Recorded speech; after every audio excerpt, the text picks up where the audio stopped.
โ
The stakes can't get any higher here for the beginning of the second round for these two squads, as we have a huge one for the top of the table. It's T1 versus Hanwha Live as this week's Saturday Showdown. Welcome everyone to the space. Digon alongside Chronicler and Atlas to break down all the things that are coming up for you today. A huge one at the top of the standings here, Chronicler.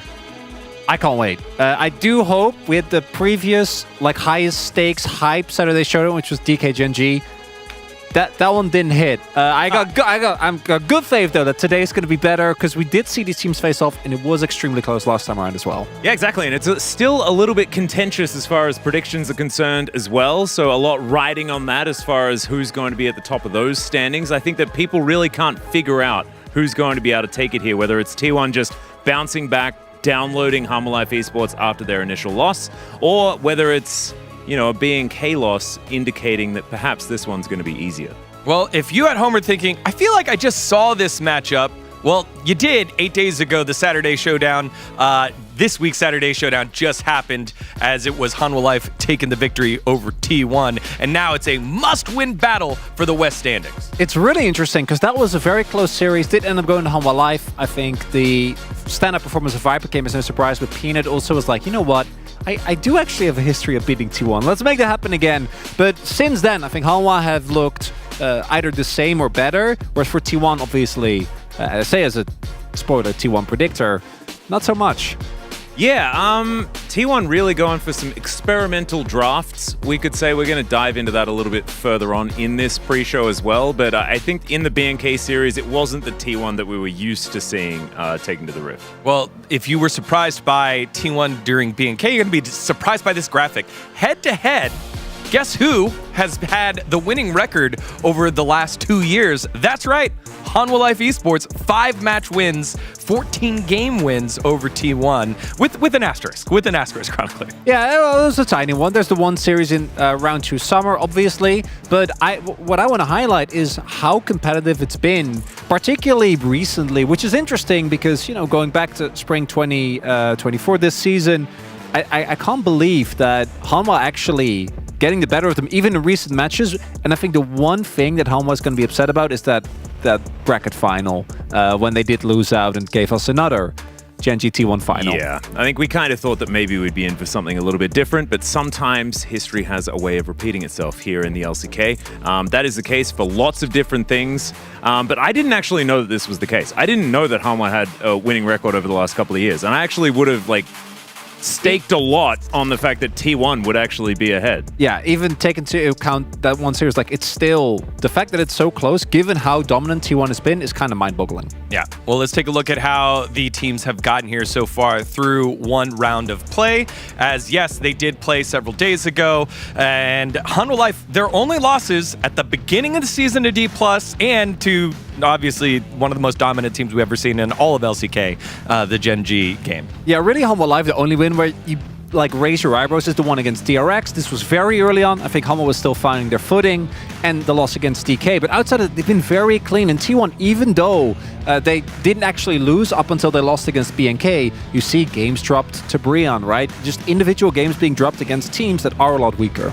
Yeah, it seems like after T1 got back from EWC, it's been a little bit difficult getting back on the horse. I can attest to that. I am still feeling jet lagged a week later. I am waking up at 6 a.m. every day. I don't know how I can fix it. I took a nap on day 2 after I got back, and it's been downhill from there. Never take the nap, Atlas. Oh, I took the nap, and it's just so incredibly bleak. Yeah, well, let's take a look at how things played out last time they played with some of the highlights here in that 3-game banger, which was literally last week. Yeah. A lot of prio here on the Rumble and a lot of things that came up here. So this was the big gambit that was taken, was leaving open Rumble. I don't think we'll see that again. But outside of that, I really liked the angles that were found by Hanwha Live in how they played up the game. Obviously, giving Viper a lot of agency and giving him the Ezreal is always going to be a good call, but particularly Peanut going back to the Poppy in such a dominant fashion ended up being, I think, a big difference maker. Also, again, these games were so fun, and outside of how Game 3 ended, it was a continuous back and forth. It really was, and there are a lot of things to take away as far as the draft is concerned, but there are a lot of champions that you cannot let Hanwha Live Esports have. Peanut has still not lost a game on Maokai ever in his career. So you have to ban that. That was something that was on the ban list on T1's side. And that means that, like, once you have so many of these must-ban picks that aren't necessarily the height of the meta, things like, you know, Peanuts Poppy's going to get through, the Rumbles are going to get a look in, the Ezreals are impossible to be banned because things like Corki, things like Tristana still need to be considered if you're going to get these correct lane matchups. So it's so incredibly difficult when it comes to that, but I don't know whether the experimentation that was done by T1 necessarily put them in the best position to win in this series, because there are so many things that Hanwha Life Esports could leverage in order to get these wins. And there were some oopsies from Hanwha Life as well. The Quinn for Doran is something that I think they won't go back to again. Maybe it's his Akshan that he needs. Oh, there you go. Yeah, of course. Nah, I forgot which tournament that was, but when it was not great. It was when somehow Scrims baited Doran into thinking the auction was a good idea. What I really want to highlight as well as we take a look at these final clips, that I think today will be a very messy affair again. And whereas with Hanwha, I think they tried some stuff, but a lot of it felt like it was very in line with how Hanwha play, what they like to do. For T1, the continued trend of them trying to find something that works for them in this meta, I still don't think they found an answer. And we didn't really feel like that was the case in this series, although this loss obviously was an incredible team. So that one didn't really feel too bad, but in line with what we've seen outside of them. Obviously the loss to BNK being the major thing, it's very obvious that T1 still haven't really figured out what works for them in this current meta. Yeah, and I think that you can look at this in a couple of different ways, right? You can look at this as like, oh man, I can't believe T1 have to face Hanwha Life Esports again so soon after dropping that series to BNK. But you can also look at it positively, with this being an opportunity for them to really get back on the horse. If you can turn it around against Hanwha Life Esports and pick up this win that's against the flow, that's going to mean so much moving into the next half of the season. Absolutely. And if you when we get our next set of graphics up, it was very clear the strategy that T1 had in this first Hanwha Life Esports setup, as well as what they were trying to experiment with in the BNK series, because as we take a look at the bans from the first head-to-head, it was pretty clear what the strategy was here. Get rid of the trees, because we're not really good at that. We'll try against BNK. Oh, we're not really good at that either, and we lost a game to BNK now. And there are two things I want to focus on here. One is that Peanut has a bunch of must-bans that if you don't take away from him, he will win the game on single-handedly. But on the flip side, nothing that we're seeing banned there by Hanwha, outside of maybe the Ashe, and even that one is arguable, feels like it's a must-ban. I think they have a lot more flexibility with what they take away outside of the Rumble, and that is a really big advantage going into a series, because for T1, you can't give any of these things. But there's also a bunch of picks that they've tried that didn't really work out. Yeah, it just feels like Hanwha Life Esports have a lot of flexibility in drafts, especially in the meta that we find ourselves in right now, because there are a lot of things that, say, Zeka, for example, is extraordinarily good at that he can just jump onto if need be. Like, you ban away things like Corki Tristana, or the enemy does, then his Yone gets through. There are lots of stuff that puts pressure on Hanwha Life Esports' opposition so they can get the things that they want. Right. Well, let's see how T1 has played on the meta champs so far. And these stats are LCK total. Losing percentage here across the board, except for Gumayushi, 8 and 6. So what's really interesting to me is how much flack they got. These are, two of these at least, are without a shadow of doubt the strongest champions in their role in the current patch. And I think T1, they don't fit them. Like, you can talk about, I'm sure they put in a lot of work, but Guma just doesn't look good in Ezreal. This is his LCK total. Like, this is T1. He has a barely 57% win rate. Like, that's nuts to me. Faker's Tristana has been a hot topic of conversation for a while, ever since back to MSI. And Owner, I think he needs to play something proactive, something aggressive, something with either engage or dueling power. So I think the instinct to try and go for those picks against BNK was correct, because they are insanely strong. I just don't think it works for T1, and that's a really big problem going into the Hanwha series. No, exactly, and it's sort of T1 not realizing what made them good in the past, and that was to not really think about the meta and to think about T1 and what these players need in order to succeed, right? And Ivern is not a champion that you should ever see Owner on. It's just not a thing. Like, Faker, he can just, like, why doesn't he play Azir and Ahri every game? He may as well just do that, and he's extraordinary at those picks. They don't need to worry about the meta, and I think that banning away things like the trees against Hanwha Life Esports last time around, it was an extraordinarily competitive series against Hanwha, and if the outcome had been different, maybe we'd be seeing a different T1 moving into that BNK series, and the context of this conversation then drastically changes. All right, well, remember in summer of 2023, Poby was in, and you can see every summer there's this T1 dip that always happens, Chronicler. The main thing here, obviously then Faker had to drop out, Poby came in, and they really struggled. T1 is inherently, even before this, a volatile team. All the other players on T1, when Poby was in, this is not about him, it's more about the rest of the team, just weren't able to perform. And I think that we need to collectively accept that T1 have just been insanely volatile, even despite all their great performances. Yeah. Now let's take a look at Ezreal, because it's one of the biggest champs here on the bottom side of the map. As we have Gumayusi in the middle, and one of the best Ezreals in all of the world here. 6-1, look at that damage percent and damage per minute. Yeah, and we had yesterday a few deft performances that left us a little bit gobsmacked as well. There's a reason why these two players are at the very top of the Ezreal data, right? Like, there are Ezreal players and there are not Ezreal players. And I spoke about this yesterday a little bit. Like, the best examples of this in the past were Prey and Bang, right? Prey was the Ashe guy, the Varus guy. Bang, he was the Ezreal guy. And you can see that Hanwha Life Esports do like to get behind their Ezreal guy. This is such an interesting graphic. Both the T1 having by far the highest damage share on Keria, even though they've kind of moved away from a lot of the AD carry picks. And then Viper Life Esports. Zeka's had a great split. Like, there's nothing wrong with Zeka's performance. But Viper is just that damn good. He's doing 1200 DPM. Like, how the heck is Zeka ever supposed to keep up with that play in Yone? He has to be in melee range to hit him. Yeah, remember, the Corki, Zeka Corki was like a whole meme all last split. Now realizing, hey, we'll just play through that guy on the bottom side of the map. It looks pretty good.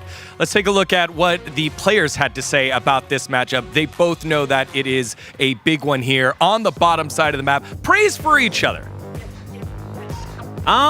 A machine-like player, of course, a bit of a Project Ashe shout-out, I guess. Is that what this one is? Yeah. Kaisa, maybe? Or it's a Kaisa vibe? It's I think the wing. I think it was Project Ashe top with Kaisa glasses. I don't know what it is, but I like it. It's not all that machine-like, but it looks pretty cool. And Gumayusi just looking like a K-pop idol as per usual. He's simply a good player, and he absolutely is. That's cute. Love the banter back and forth. Then on the other end, Koma, as saying, struggled in round one, and they're going to try and bounce back. As Dandy, I think he's been doing a wonderful job. But when it comes to the quotes, it's I think not good. He could step it up. Yeah, I okay. think so too. Like that is. I don't know. I feel like that was the same thing that was said last time around. He's like, I'll just take whatever I said last time. Let's throw it on there. I imagine that they probably have a little bit more to say behind closed doors, perhaps. Maybe that's where the banter. They're both all business. They're both professionals now. That's Andy, true. one of the youngest coaches here in the LCK. Now it's time for our young predictions. Let's see how they aged. Chroniclers and I. So I've been feeling kind of off today, and I just figured out as we were doing this testament why I feel so conflicted. It's the cognitive dissonance, because I predicted T1, so I need to explain why T1 is winning. But everything I've said thus far in this analyst space has been about, T1. Right now they're not looking too hot, and I imagine that's how a lot of T1 fans feel. And guess what? They might get 2-0 here today. They might also win. Who knows? I don't know. Yeah, and normally you have like an analyst segment like this, and then we go into the predictions, and the percentage of predictions in favor of the vibe of the pre-show is just goes that way, and it doesn't at all. I don't know what you guys were thinking, to be perfectly honest. We have the tape. I thought it was a jet lag issue, right? I thought, okay, cool, they're going to drop a game to Bro, they'll take care of Hanwha Life. Okay, they lost Hanwha Life, then they're going to be angry. You're about to explain my prediction. I'm like, no, the prediction's fine. The jet lag is definitely there, though. Yeah, I don't know. Well, either way, T1 Hanwha Life, a great top-of-the-table matchup between these two squads. Revenge for T1, or will it be dominance for Hanwha Life Esports? Let's get in the match and find out. Your Saturday Showdown starts right now.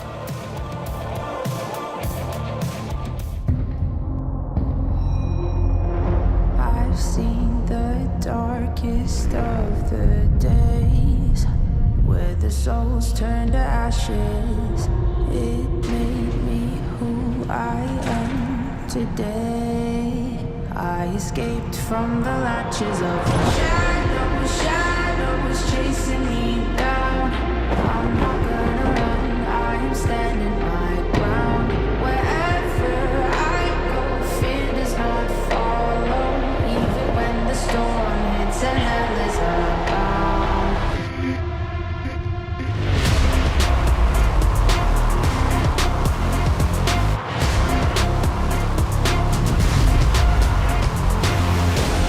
I'm never running, I'm never hiding.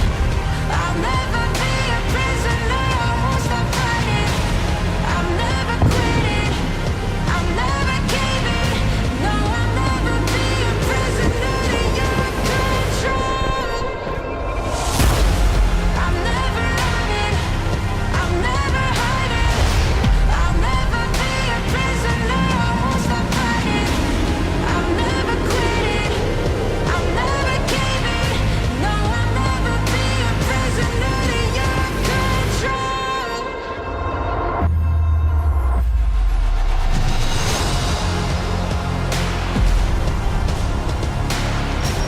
I'll never be a prisoner, I won't stop fighting. I'm never quitting, I'm never caving. No, I'll never be a prisoner to your control.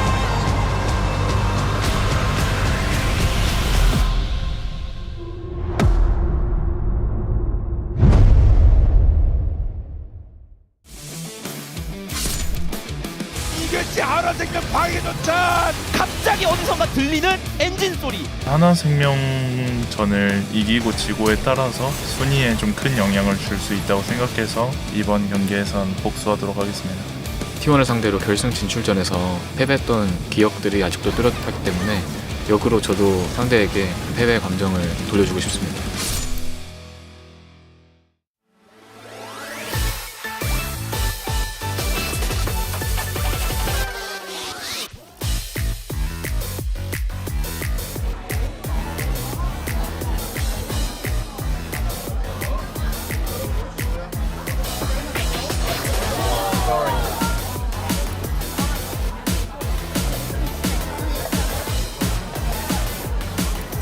T1 파이팅!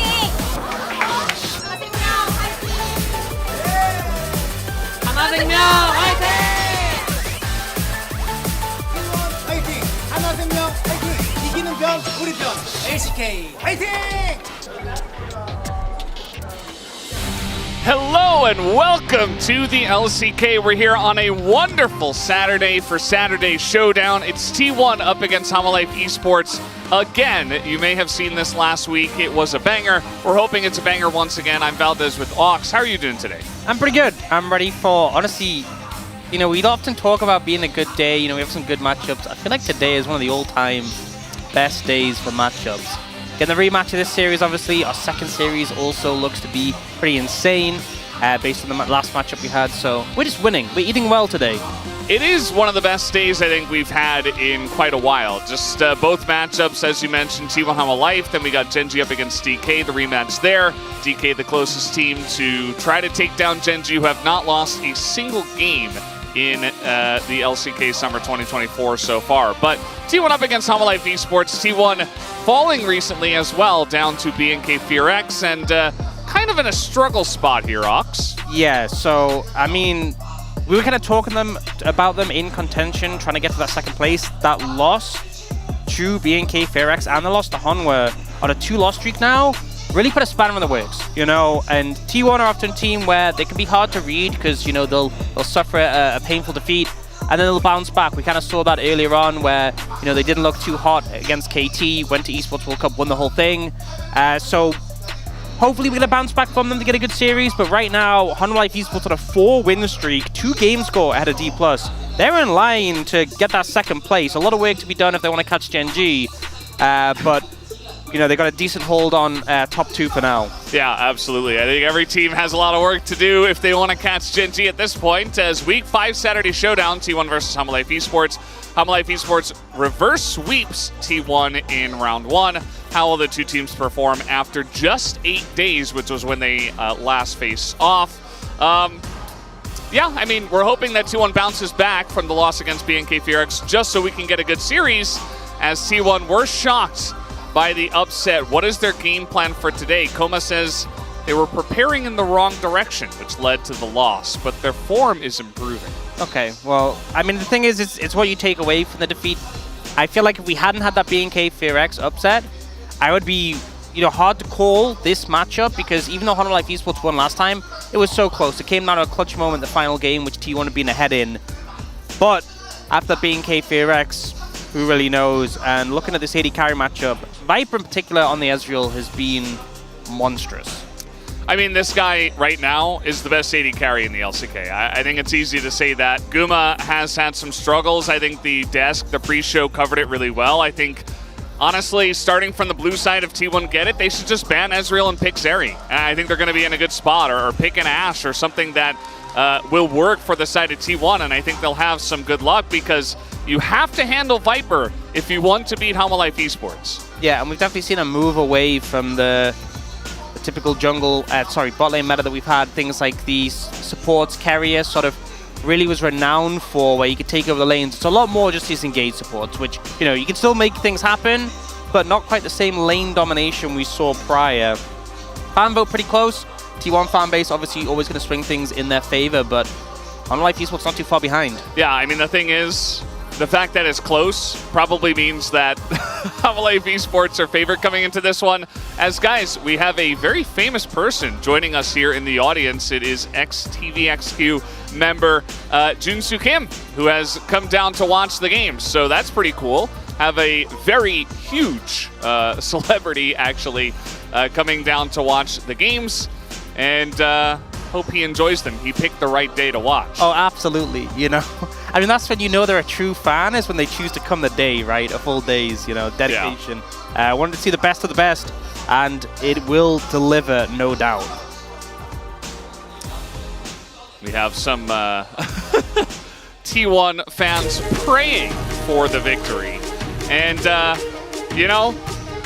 we do have T1 here. I hope that their form is improving and they can bounce back, because this team obviously does get a lot of pressure, and I'm sure that after the loss against BNK FearX, probably not a lot of good vibes going on over there. So their ability to bounce back, I think, will potentially define their series tonight. But honestly, I feel like it's been a hallmark of this roster that we've had a lot of times where it's looked pretty dire. It looked like they've had big struggles and they managed to revise their strategy and bounce back. So many times we've seen this team take critical defeats, but then come back and get some massive victories. Reigning world champions, obviously recently won the Esports World Cup. I'm sure will give us a good series. I'm sure they will rather. Definitely expecting them to bounce back, as they are going up against Hanwha Life Esports pretty comfortably in second place, tied with DPlus Kia, but they do have those extra 2 game score and are currently on a massive roll, as Delight's got a big smile on his face today. Everybody else looking very focused. Yeah, eager for the second opportunity to take T1 down. Honestly, I feel like Viper's obviously been a huge talking point. Peanut as well, was touched on in the space, how he's just got must-ban picks, and it's so frustrating to play against, because it's not like he loses that much when he's off them. It's just you lose automatically if he has those. So this feels like a big portion of your bans is just locked out for the entire series. It feels rough, especially in this meta where there are a lot of big picks that you kind of have to take down. Now let's talk about some stats. We don't always put a lot of weight in stats, but when the guy has literally 3 firsts of the LCK, not just of the AD carry role, but of the LCK, you got to talk about it. Yeah, very damaged focus, DPM, damage percentage, damage per gold. And I feel like it's just, if he gets Ezreal, this was talked about a little bit yesterday, maybe we're going to start seeing Ezreal first round bans. I don't think you can give it to him. And it kind of feels a little bit like when we had Lucian Nami. You hit the mid-game spike, you set up mid, no one can contest the wave at all. You lose wave priority, and if you try and walk up, you'll get chunked out. Except the thing is, you needed Lucian and Nami. Now you just need Ezreal in Viper's hands, hit every single Q, it's targeted for him, and suddenly the game is over, and he's done 50,000 damage in like 27 minutes. So, yeah, can't let him have it. I think that's just an outright fact. We'll see if T1 look to deny away. They are on blue side, although we haven't really seen people, occasional Ezreal first picks, but not always. Yeah, you see some Ezreal first picks. It's really risen the ladder. especially after the buffs on this patch. I think that, you know, yesterday what we saw out of, was it Bro or Quantum Freeze? One of the teams, they banned away Ezreal on blue, and they just picked a different AD carry. They're like, we don't want to play Ezreal. We know you're good at it. We're just going to take it away. I think that's fine, but again, there's so many things you have to ban against this team that it is pretty rough. That's a problem, because T1 on blue side, you normally think, well, that means they have a lot more freedom for bans. But if they're locking in the double tree ban against Peanut, maybe not. Maybe they won't have that same space. Guma's Ezreal is solid, but Viper's Ezreal is just, you can't deal with it. So I think it's definitely, we could see them actually end up just going double tree Ezreal ban on blue, which would leave a lot of space for Honor Life Esports. And obviously blue side gets first pick, but very easy for the 1-2 to come in if a lot of things are left open. Absolutely. As Faker just going for a little reboot before the games do begin. Probably a good idea. Zeka, you know, a lot of the focus nowadays on Honor Life Esports is on Viper, on Peanut, but he's been really solid. He's been very much performing in his role. You give him the Yone, he's going to pop off. He's great on the Tristana. I feel like this meta really favors him right now. Yeah, 100%. You know, we've definitely had metas where Zeka's struggled more, trying to pick up these mages and get comfortable with them. But when even then, we've had metas where it wasn't really, like Yone wasn't that popular, but he just made it work. Now that picks like Tristana, like Yone are in the meta, which he's comfortable with, definitely feels like an opportunity he can thrive. But hasn't really have to. With Viper on his team, he's kind of just been doing the work, but still there when it comes to those critical teamfight moments, a lot of trust in him to find angles on that Yone pick. So something for T1 to be wary of as well. Yeah. And as we do near our first draft, T1 is going to select blue side. They have home side advantage for this best of 3. Obviously, Honor Life Esports had it for the one they had 8 days ago in round 1. But we have entered round 2, and things will flip. So T1 from the blue side, what is the plan? Well, the double tree, they've started with 1.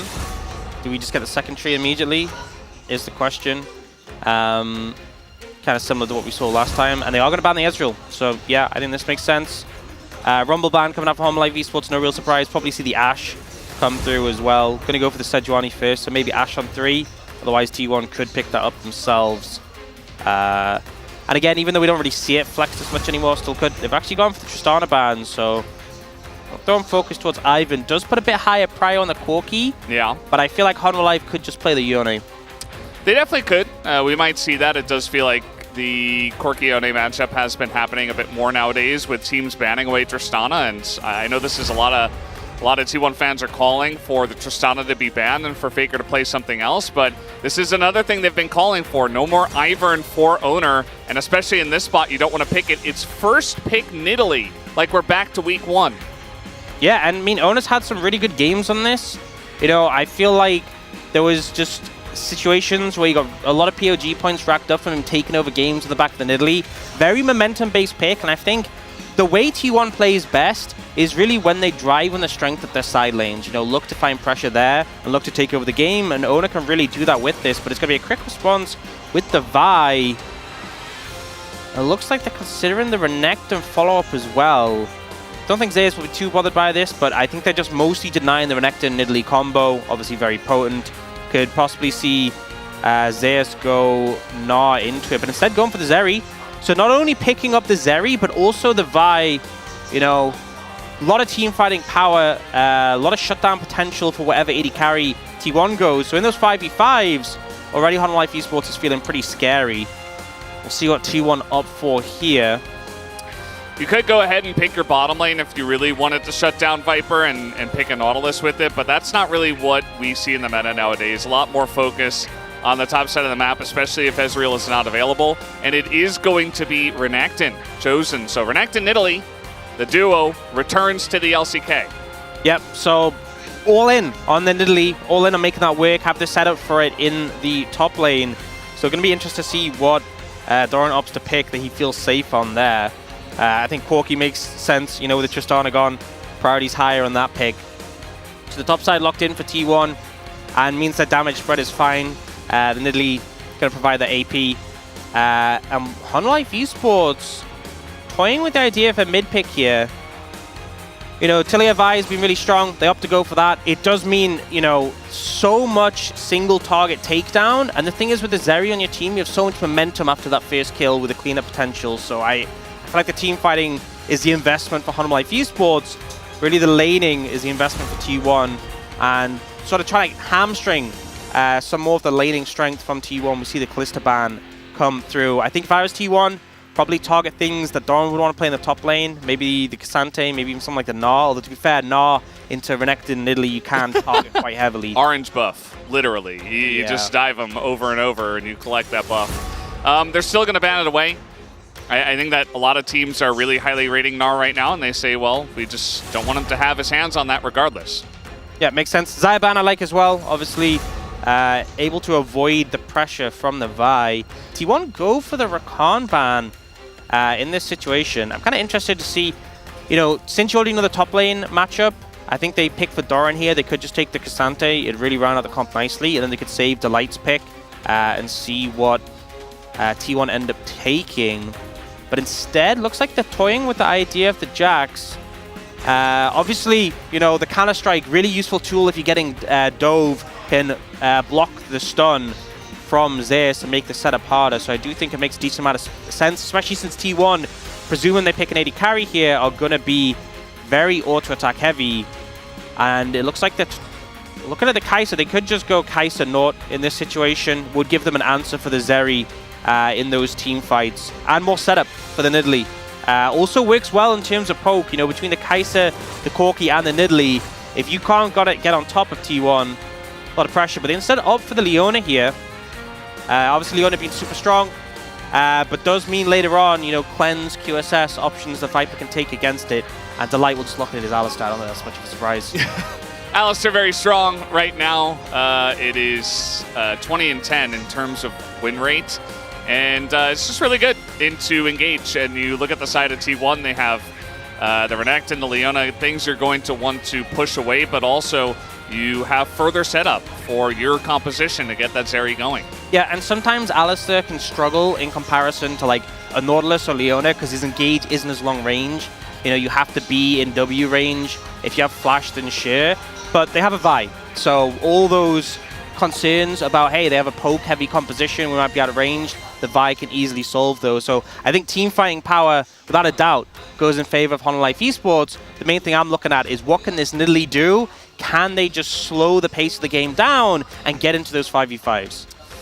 I'm glad we get a draft like this for game number 1 because it does feel like T1 have come in with a totally new plan. You see it right from the bans. They're not going for the same style that they played in the last couple of matchups, and they're trying to play their own style. They first pick Owners Nidalee, and I think we're going to know right from this first game if it's going to work for them or if Hanwha Life Esports will just be the better team tonight.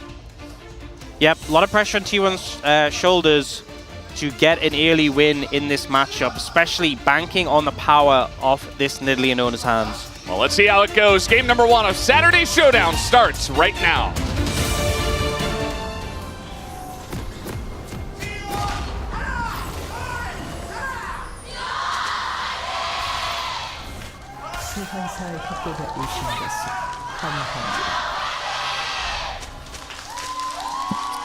Alrighty. As I didn't quite see who that was, but someone new was doing the chant for the side of T1. So apparently it's a YouTuber, Jang Sung-gyu from Workman. You guys may know him, announcer as well. But anyway, it was kind of did it in a funny manner, and I thought it deserves some mentioning. Hey, got a lot of a response, you know. I mean, T1 fans always loud, but definitely we're not on their side, and I could hear them very loud from over here. So we also have the orange wave on our side. It does feel like it truly is Orange Day, which they reserve for only when Hanwha Life Esports are playing on Saturday Showdown, in Saturday Showdown.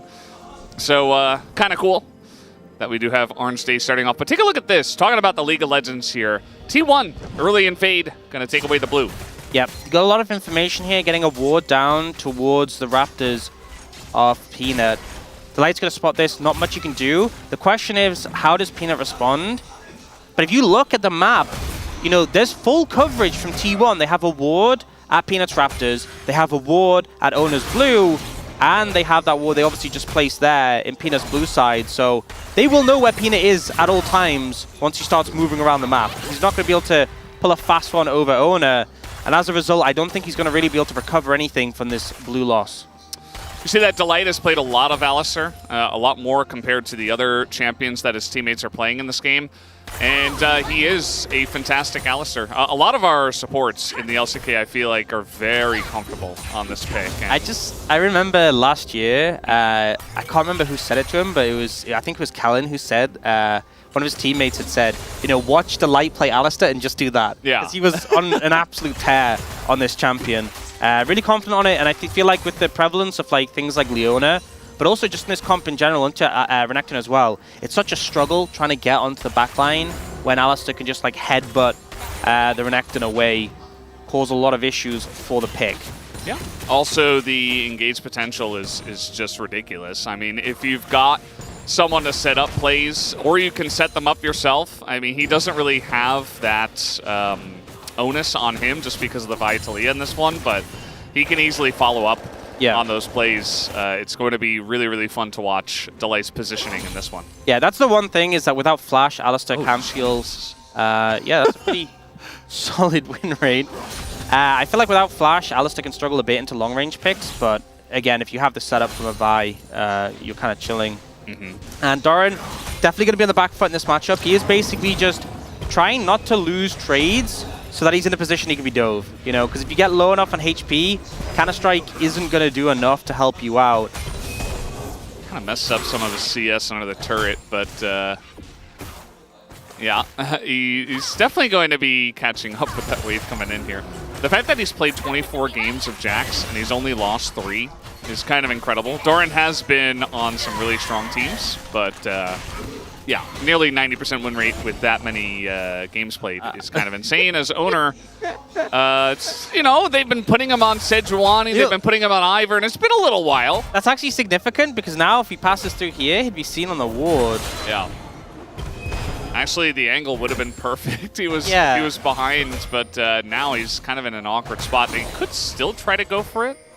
If Doran, okay, the angle isn't there! Yes, it is! Doran is gonna live and Zeus is going to die! Doran able to get away from the gank. Such a clutch play from Doran. That's why we have the win rate we just saw on our screens before. Able to avoid the play. Zeus with the flash stun into the spear, but just not quite enough damage.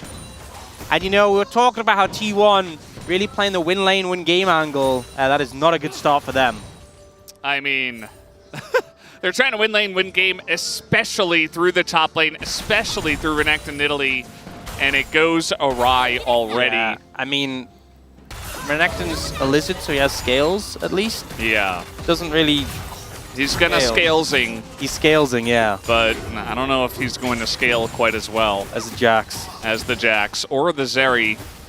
Or just playing into Talia Alistar. Yeah, might be a little bit of a rough time. Actually, a lot of a rough time. Definitely needed to get ahead. Now, Doran's just on parity. He goes back, picks up early plated steel caps. Yep. And now the lane is just...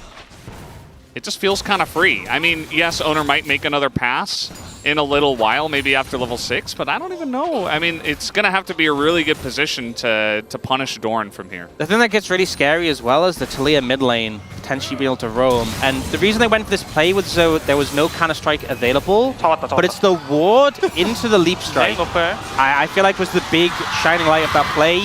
Just doing that quickly enough that there couldn't be the follow-up from Zeus. And Zeka getting full value out of his health bar. You know? Calculated, yeah. If we do look at this one, as we do have, by the way, it is Doran's 5th year anniversary, so congratulations to Doran. He sounded very excited when he's like, I got him. But yeah, in the mid lane, Zeka does not have TP, neither does Faker, so that's actually a really good trade that Faker takes to push Zeka out of lane, gets him behind a little bit, as we do have Doran trying to get over here and stop them from taking the Krugs, or the Grubs, rather. But Peanut's doing the Drake, so yeah, not going to be able to stop them. I feel like that was such a psycho play. Like your jungler's doing Dragon, you're into Renekton Italy, you know enemy support's coming up, and Doran's like, yeah, I'll mess about a bit, you know. I'll just vibe in the pit. Yeah. And I mean, he does. He gets away. The value of the counter-strike into like Leona Renekton is just absurd. Oh. An angle here for Guma. He's putting on the pressure. This is right before level 6 for Zeri. As Delight will come in and kind of end the fun. But a really nice angle there actually taken by Guma to try to just exert a little bit of extra pressure. Oh, yeah, Doran's in trouble now, though. Ult's burn for this trade, and now Doran's super low. Zay's getting some damage on the tower, and 3 grubs secured means it's going even faster. T1 doing some work to try and regain pressure here, but Peanut is now here and has ultimate. They're going to try to turn this one around. I mean, they do see them, but they're not going to commit to trying to get a stun down. Doran, at least, is going to be taxied into the wave. Yep. Oh. Don't think they can dive with Peanut there, but definitely putting some fear back into Doran, you know. Lane not over yet. Yeah, I mean, that's the thing. It is Renekton Italy, so if there's ever a big wave and your jungler's not up there, you're always going to be in danger. So, got to be careful. And Doran is, again, he's only 5 CS behind, so he's still kind of vibing. It's now Faker. Kind of a rough spot here, going to get flashed on. And now the Zeri coming on in, but Faker, nice Valkyrie and flash away. And Viper's not even going to follow. Yeah, hard one there for Delight to really find a good angle. Didn't knock Fake into an ideal spot. I feel like if that play had been a bit later and Peanut was there to follow up, that's just a kill. But in the end, it's just a trade of summoners. Delight's still okay with it because he has Hex Flash. But not quite the play they were maybe hoping for. We can see across the board, T1 does have a lead. Mid has been going well. Owner does have a lead in the jungle. But obviously, they need a lead to make this composition work. Well, they do have one. Those leads, we'll see how they can utilize them here, as it has crested above 1,000 gold in favor of T1 early on in this game. How Life Esports did get the Drake, but the 3 grubs did go over to T1, so still a relatively even game state at this point. Yeah, and we see Ono once again hanging around towards the top side, but Flash is back up for Doran. Now she has a level lead. Zay should pick it up here, but yeah, I mean, I think in terms of the top lane matchup, it's gone pretty swimmingly. Viper going to pick up a play here as well. The gold lead is still a deficit. Fake has been having a pretty fantastic time in the mid lane, but overall, I think Honor Life Esports navigating this early game about as well as they'd hope. Zeka, though, been struggling a bit in that mid lane matchup.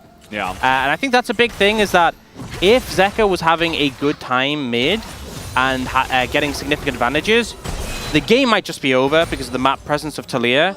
But Fake has been holding up well and kind of keeping him at bay for now. Yeah, I mean, the thing, we saw it earlier on, like, Faker was taking a good trade. He nearly actually killed Zeka, but Zeka was forced to back in a really awkward timing, missed an entire wave, also gave a turret plate over to Faker, so that's really where the majority of that difference in the mid lane does come from. Just the one big trade that did go the way of Faker. You see a lot of focus from Owner on the top side of the map, unsurprisingly. Yeah, kind of expected. And that just brief 1% when Peanut comes top and says, don't dive my top laner, and that's it. We do see grubs spawning up in about 10 seconds, and both teams posturing over. Mid laners down in bot lane, but both have TP. We could end up seeing our first 5v5 here. But again, I don't feel like Honor Life Esports need to unnecessarily take a fight if they don't see the angle. Would be good if they can deny the 6 grubs, though. See the light posturing, he does have that Hex Flash if he wants to get over the wall. Yeah, at this point in time, though, T1 have 4 people right here, and Doran is backing. He is going to TP into this one, but it's quickly turning into that 5v5 you were talking about. Zeka looking for the angle on the wall, as already 4 grubs going over to the side of T1, and Carrier just wants to fight as they immediately dunk onto Peanut, and he goes down. But the turn here onto Zeus as he's going to fall, but Doran on the run is going to hop away, and T1, they do trade 1 for 1, but take a look at this. They have control of the river, and that means they should get 6 grubs. Yeah, super decisive play there from Carrier. Peanut didn't get to play the game. No flash used, no ult used, and I feel like that loss of power, that engage threat being unavailable, really killed the ability for Honor Life Esports to do more in that fight. They do get a second kill for Doran. but it will be 6 grubs over to T1, and they'll instantly look to make use of those in the top lane. Faker getting some more damage on this tower. Yeah, I mean, Faker at this point is just so fed, right? Like, there hasn't been a lot of interaction in mid. He's been CSing like a madman, and now he's just getting all these plates in the top side, and Delight and Zek are here trying to save this turret. I don't think they can, as one last shot will do it. Doesn't even need it, as the grubs get to work, and T1 take down the first turret. Yep, and still got 2 minutes left, and I feel like when you have 6 Void Grubs, you get an angle to really pressure towers, you take them so quickly. They're looking for a dive on Azeus, though. Azeus in a bit of trouble here, especially with the TP coming on in. The Talia just to join in on this one, and Zeus, no Dominus, no hope of survival as wow. Shiv! You know, I was just going to say, pretty nice. I feel like Zeus, you know, he used the Q on the minions, didn't really get much value from it because he didn't kill them, and then didn't have it for the dive. But Guma just shivs and gets the whole wave, so, you know, he prepped it. Yeah. He knows his job. 0-3-0 Renekton. His role is just to die and let Guma get fed, I guess, or let Faker get fed. Yeah. We're going to replay of this fight. So it's just decisiveness of carry here. The stun, layered CC with the ER. Peanut doesn't play the game, but I like the peel from Hanwha Life Esports, and we're kind of seeing the struggles Renekton is going to have more and more as this game goes on. But we see HLE get chunked out too much, and they can't really do more in this fight. Yeah. Second carrier goes in, so does Delight, but the health trade goes in favor of T1. And it does work out. This is the dive, pretty straightforward. By Talia, you've got Peanut there, or rather Doran there as well. I think Zeus knew his fate, didn't try to go for the empowered Q heal on the tower, and was like, you know, I'm dead. Get as many minions as you can, set up Guma, and now Doran looking for an angle, but they don't really have the setup between the Corky Nidalee to land those skill shots. Plate's going to drop in about 15 seconds. T1 not really able to get anything more with their grubs. Yeah. Zeka pushing top side. He's got Delight nearby, just shadowing. So you see that Zeus, he's died 3 times. He's like, well, I think I know what's coming here. While our team pushes the bottom lane, I'm just going to back away and try not to die a 4th time. T1 should be able to take down this turret extremely fast. 6 grubs, down it goes. And, I mean, compared to the speed of Zeka pushing alone in top, this is very good for T1. They're just going to keep pushing. Yeah, and I mean, Peanut's getting a Herald on the cross map, but what is a Herald? Something to take towers. T1 will just take the towers. Yeah. You see them moving up to defend, though. Oh, the double stun with the counter-strike, and now Zeri is popping off Viper. Going to help in dealing damage as Doran picks up the kill. And they push. They get a bunch of damage into that turret, but they will pay 1 life for it. You know, and I don't feel like all of these fights have really boiled down to Doran's impact, but he's been the one picking up the kills every single time. And he is so strong right now that he's going to become a big problem for the side of T1 in this one. 4-0 Jax already is very scary. Yeah, the only thing I will say is that if he's not there or if he gets isolated, then that's so much of your gold just down the drain, because T1 are still, you know, more than 1,000 gold ahead, and a lot of that gold is shored up just in the Jax. So a lot of pressure on Doran, which hasn't necessarily been the angle for Hanwha Life Esports in their wins. Yeah, it's been a lot more about Viper, who's kind of just quietly been farming up. Obviously picked up a couple of assists. But I think as well, it puts a lot of weight on Doran's TP. If T1 can burn his teleport, that's a lot of time where he can't side lane, can't be that nuisance there. And on top of that, has to kind of hover around the team in case a fight does break out. We do see Hanwha Life Esports will pick up this tower in the top lane, mitigate some of that goal difference. Yeah. Finally, he is not going to deny the cannon. Nope. He's like, you know what, Zeus, you need this one. You can have it. He does. He does need it. He did, yeah. Desperately. I feel like it's such a grim scenario where one side lane is a Talia, not fun for Renekton. The other side lane is a fed Jax. Not fun For any, for Renekton. Yeah. really. Faker seems to be okay in that matchup, but no, not great, not great. The side lane pressure is something I feel like Doran should really look to capitalize on. We do have a Dragon Each at this point, and it is a Mountain Soul. A lot of value here, I feel like, especially Hanwha Life Esports, to kind of mitigate the poke coming out from T1. Yeah. I mean, will be very much after it. You know, didn't get a Chemtech Soul, didn't get a useless one. Yeah. The value is there. Thank you for that, Ox. As we did have T1, it was the second Drake of the game, so no Chemtech Soul yet. And Hextech Drake going to be feeling good, as here's the play down on the bottom side. Just two people trying to push the turret. They get punished. Yeah, good stun coming out. And yeah, Doran ends up cleaning up the kill. Could have given it to Viper, but you know what? Viper didn't earn it. So Faker is so far up the lane here. He's trying to trade on a Zeka, but he has Seraph's finish. That's just a kill going over to the side of Hamaleif Esports, and Zeka did have to TP for it, but they still have Doran's TP. Yep, and 5 kills now for Doran. He's just racking them up every single time. There's no consideration, could I leave this? The answer is always no. Why would I leave this?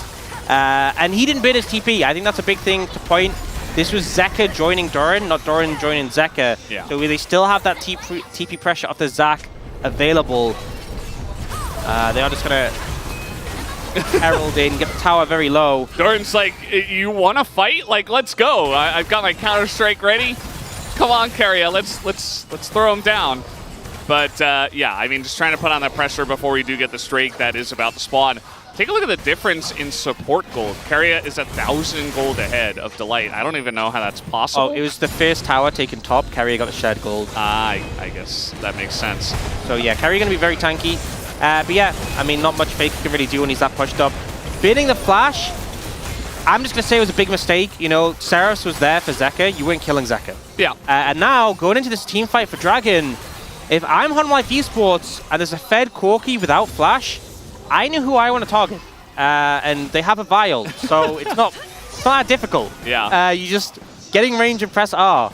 Well, T1 do have control of the river for now, but if Hamaleif Esports are able to make like an outpost here around mid and just press those buttons as you mentioned, they're going to be in a good spot. And Faker is way down the lane. They're trying to engage, but that engage is going to not work at all. And now T1 are like, well, I guess we just cannot fight. I say that, though. They are sticking around. Some missiles being thrown out, some spears as well. Yeah, the poke threat's still big. And obviously wasn't an ideal engage, but they did at least get Zeka's flash there, and he's chunked out. Yeah. Hanwha Esports trying to hold strong here, but more poke connecting. Zeka's so low, and the TP is coming in for a flank angle. The TP is coming in, and Zeka, not sure if he even spotted him here, as now the engage comes in. Zeka, no flash, but the seismic shot to get him away. Zeka stays safe. Peanut, though, extremely low, but down should go Keria. No, he is not going to. He survives, and the Drake goes to T1. Hamaleif Esports on the run, trying to get out, and Doran, the massive shutdown, goes over to Owner, although we do have Guma going a bit deep. He does take out Peanut, but trades his life for it, trying to open up some more kills for his teammates, but it's not quite gonna happen. The 0-3 Renekton value, the flank angle that comes in, and sure, Hanwha Esports do a great job of making sure Zeus cannot get on Zeka, but they burn so much to do so. This read from Zeus was so fantastic. Comes in, preps the ult early to get the rage bar, and as he comes in, Zeka's already thrown the Unraveled Earth, but he seismic shoves Zeus, and immediately the Vial is committed. So now, your biggest tools have been burned on the Renekton. Guma's able to ult in and free hit. Doran is focusing Keria and doesn't even manage to succeed, so Ona can just clean up that for the shutdown. And look at Guma and Faker, they're full HP. They haven't been touched. Guma, not his best play, but you know, I respect the hustle. Hashtag worth, got the kill. Yeah. Yep. But man, I just think it's crazy how much attention Zeus drew there as this super malnourished Renekton who's been having such a bad time. Yeah, I mean, he is at least still going to fulfill an excellent flanking role as he did in that team fight, and yeah, huge value for the team. And you see the difference right now in terms of XP. It's nearly 2 levels between Owner and Peanut as the farm of this Nidalee, and the fact that he got that massive shutdown on the Jax as well. I mean, Owner's just ginormous right now. Owner was already fed, and now it's become even more severe. And the thing is, if the poke is just too much of a problem for Hanwha Esports, and they can't find a good engage angle, they just lose every setup. And the takeaway as well is T1 got the dragon on that fight. So they are stacking towards that soul, and it will just make things harder and harder as the game goes on. You see, Life Esports very focused on trying to get this mid tier 1 down. It's so low, it wouldn't take much. The T1 are refusing to give it up. Oh man, and Owner's just really on his game. You know, we talked a lot about the first pick in Italy in the draft, and now Doran, he does have flash, but trying not to use it, he's not going to have to. You know what? I feel like it's not even just the flash. He has a trinket and he had a control ward, and he's just like, nope, I will save these. Oh man, that poke. Owner's just not missing. The thing is as well, you know, you have such a short cooldown on your spears. Even if you hit 1 and 3, as long as you hit 1, it does so much damage now. It just makes it impossible for Hanwha to fight. Yeah. So just keep throwing them. And eventually the pressure will come through. You also have poke from the Kai'Sa and the Corki. Not so much right now from the Kai'Sa, needs the AP from the Nash's Tooth for the resets as well. But Faker with the Triforce Manamune, those rockets are actually starting to do a fair bit. Yeah, absolutely. You're just chipping them away, and you see T1's game plan there for a while was just group as 4, group as 5, and just kind of throw a bunch of spears, throw a bunch of poke into Humble Life Esports, and just not allow them to get map control. I don't think that they can quite run at the Baron just yet, as much as T1 would like to. As Owner, desperate to try to get a Scuttle Crab here, is going to have to pay for it with his flash. Now Delight has to throw his ult in, but they'll be happy to get that flash out of Owner. Yeah, very aggressive play there. Oh, Viper's in trouble. Yeah, he is going to have to throw the ult, and now he's just going to flash away. And now, look, Delight is caught once again, but the seismic shove is huge from Zeka. Keria in a rough spot once again. Is going to have to just walk this one off in kind of a rough spot. Yeah, Faker getting some damage on the side. I think he just take this, and he will get it. So finally, that battle over the mid-tier 1s, T1 will be the victors there. And I think the play from Humble Life Esports felt very aggressive, but I actually really liked it if they were able to disengage. But unfortunately, Viper gets caught on rotation, his flash goes down, and so the trade-off, not as positive as you'd hope. If they just manage to get the flash from Owner, you know, break the wrist, walk away, yeah, would have been fantastic. But unfortunately, got more than they bargained for, and didn't even manage to finish off Keria there. So Viper being flashless is a bit of a vulnerability, but I think the big thing is they still have... Oh no, oh no. Zeus is so close to flash. Yeah. And it is Zeri, but like, man, imagine they catch Viper without his flash up, without his ult available, right before the Drake is about to spawn. It would be a lost Drake, a lost fight. Honor Life Esports, you know, they can target Owner, but he has stopwatch now as well, so taking that flash not nearly as valuable when he can just go on a stasis. Honor Life Esports once again moving down towards the bot side. Yeah, they just concede Banana Brush control, and they say, okay, we're fine to just fight here. Trying to circumvent them. A ward being thrown down. Zeus could go for a similar trick, TPing in for the flank, but they might be wary of it now. Yeah, it's just going to be a flip here, I think, but Owner not in position to go for the smite. It does go the way of Peanut, and now they're turning on a Keria, who's left out to dry. Nobody can get in there. On the side of T1, Keria goes down. Humble Life Esports looking for more. That's a flash comes in. The counter-strike hits 2, but the front line is being chipped away with the engage from Delight. Gets onto the back line, and now Faker and Guma in a really terrible spot. They're both going to be taken down. Humble Life Esports crush the fight. Beautiful target selection from Humble Life Esports, using all these layered forms of engage to get on top of the members of T1. They're moving to Baron. They have no jungler. Owner is alive. They have a lot of confidence they can make this work. They're going to need to use Delight and Zeka in particular to keep Owner out of the pit. He can't even get close. You know, we see Peanut still not on the map. This is delicate. Yeah, I mean, trying to get vision, horizon focus, but it's just not going to happen. And Humble Life Esports able to zone him away. They have an Alistair, and that is Baron on all 5 members of Hanwha.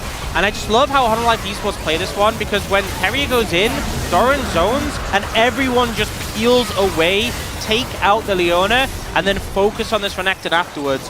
And then the call here, they still have Vial, Doran has Flash, is to follow up. Beautiful. They take the Renekton, they peel back again, and then Delight finds his great flash angle over the wall.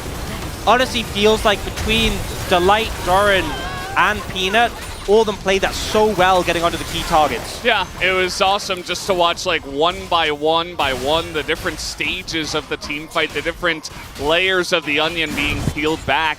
Summer Life Esports, they win the fight. You talked about their team fight composition really shined in that last one. And now they take the Baron. They don't have a huge gold lead right now, but they have absolutely taken over this game. They get themselves a Mountain Drake on top of everything, and they're going to look to take some gold off the map and extend that lead here in the Red Bull Baron power play. And this is such a rough spot for T1 to be in because, you know, we kind of talked about before, the Renekton is going to fall off, the Nidalee not going to be as relevant late, and Honor Life Esports team fighting is so strong, so them picking up all these structures and getting all this gold is going to be such a huge payoff. T1, you know, the ideal scenario of this game would be they secured that third dragon, maybe a Baron themselves. They're fake backing. Oh. They're fake backing. They're not actually backing it. Faker, he falls for it, trying to just farm in front of them, and that is going to be Faker down. And now Doran is just gigantic on the Jax, and they're just diving over the wall. It's very risky, but they just don't care as they're getting into that backline. T1 are falling like a house of cards. Honor Life Esports will win this game. The confidence from Honor Life Esports, the fake back into the faker pick, and every time it looks like the fight is over, one more person steps up, finds the angle, continues in. Honestly, just some beautiful execution there. Very crisp team fighting, and Honor Life Esports start this series off with a bang. Absolutely. Huge win from Honor Life Esports in this one. T1 were able to win early on in the lanes, but Honor Life Esports kept cool, kept calm. And Doran, just insane amount of kills in this game, and he actually utilized that lead extremely well. Died just the one time, I believe, maybe twice. But man, he made so many plays in this one. And considering we started the day talking about Viper and his impact, you know, he was just playing cleanup. And I feel like the front line, the engaged threats from Honor Life Esports really shone on this one. Even Peanut, who had some rough times in the jungle matchup, did his job when it came to the 5v5s. And just really strong performance. T1, they came in with a new strategy. They had a good match, you know, it was close, but it didn't work. And now, staring down a 1-0 deficit, they need to get the reverse sweep that Honor Life Esports did against them. I love the fact Peanut did 4k damage. It just doesn't matter. He pressed R. Yep. He pressed R. Pressed R, pressed his Q sometimes, made some plays, and the damage dealers got the damage done. Doran picked up first blood, and he ran away with the game. And yeah, I mean, T1 really struggling. Honor Life Esports are an incredibly strong team right now, and they look primed. I mean, they beat T1 last time, it was close. This one might not look nearly as close if we get another game like that with the incredible team fighting from the side of Honor Life Esports. But we're done here at the first game. We are going to take a break and break it down at the space with Degon, Atlas, and Chronicle, and we'll see you after the break.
탈타볼 이거 바로 한번 봐봐. 나 스케이터 좋다 너무 좋다. 나 그냥 박을게. 나 풀 있고 레오나 좋아 나 살았어. 한턴 빼고. 나 위에 왔어. 한턴 빼고 타워. 미드 해도 돼. 미드 바텀 둘 다 하자. 미드 바텀 둘 다. 천천히. 미드 바텀 둘 다. 제리 봐줘. 네네네. 얘 다른 풀이야. 가자. 다른 풀. 가. 카이사 노플. 카이사 남았어. 끝내. 나이스. 맞다. 끝났어. 나이스. 해봐.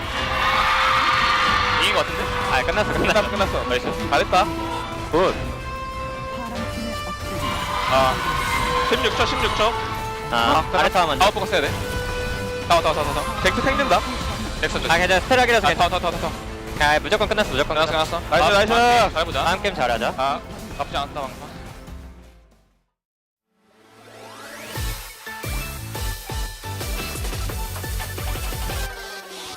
자자 여기 주목해봐요. 소라는 거기까지.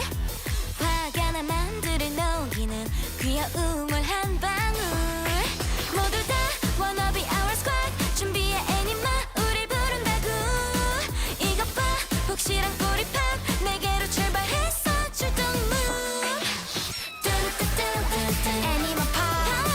따따따따따 애니마 스쿼드. 뚜루뚜뚜뚜뚜 애니마 파워. 따따따따따 애니마 스쿼드. 혼란스러운 틈에 깜짝 켜내 스피트 먹은 곧 등장. 툭 건들면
How about that for a game one here on Saturday Showdown? Welcome back to the space. Digon alongside Chronicler and Atlas. And if we get more gameplay like that, insert that straight into Atlas's veins alongside a peanut butter shake for Peanut's play as well. That was a great start here. Yeah, that was awesome. That was a really fun game, I think. Really good back and forth. There were, I'm sure, especially on the T1 side, some stuff that they wish would have gone different. But I think we both saw the idea behind T1's draft and some part of it actually come to fruition while simultaneously seeing the team fighting from Humble Life. Yeah, and I think that the game plan worked quite well for T1 throughout most of it. It was very unfortunate, the initial play onto Doran not working out, because he kind of ran with it throughout the rest of the game, was kind of the benefactor to everything for Humble Life in the early game, and then they were able to leverage that to keep them in it while T1 was trying to snowball. Yeah, it really was a game of inches, I think. Even that first play was very close. If that had gone to Zeus, could have been a completely different game. And I want to highlight the draft specifically. I really like the approach from T1. I think identifying after the BNK loss, we cannot play at a sufficient level Ezreal and Tristana. Great call. Not giving it to Viper, also great call. I think that's kind of the main thing for me. I wouldn't even be mad if T1 ends up running back this draft. The only thing is that I think Carius Leona hasn't really been the same level as his Nautilus, and Nautilus into Zeri is something that I also really like. I think maybe the Renato was something that they were afraid of, but outside of that, I think the draft from T1 is the only real angle into Humble here. The only part of it that I didn't necessarily like as much was Corki Nidalee not necessarily being something that we've seen a lot of victories on, a lot of them coming from Gen.G as well, which kind of doesn't count because they can kind of win with anything at this point in time. And the Talia Vi is so incredibly powerful. So the fact that you have to sacrifice that in order to get this Renekton Nidalee that didn't even quite get off the ground, that's a sacrifice that I thought was maybe a bit too far. Yeah. Well, highlight time here, as it was a little slow in the early game, except on the top side of the map. Doran had a ton of kills, but the first big fight was around the third Drake, and it was just a great read here on the Zeus TP. Yeah, and Zeus actually had this incredible angle. Zeka setting up for the Weaver's Wall, as you can see, and immediately, as soon as he sees the Renekton coming, that seismic shove, I think, just won them the team fight. And this was after Zeka didn't even have a very good early game. I think the recuperation from T1 is actually nice, and my main issue is with Guma here. I think Guma, after having a couple of rough games, is really trying to make a big play.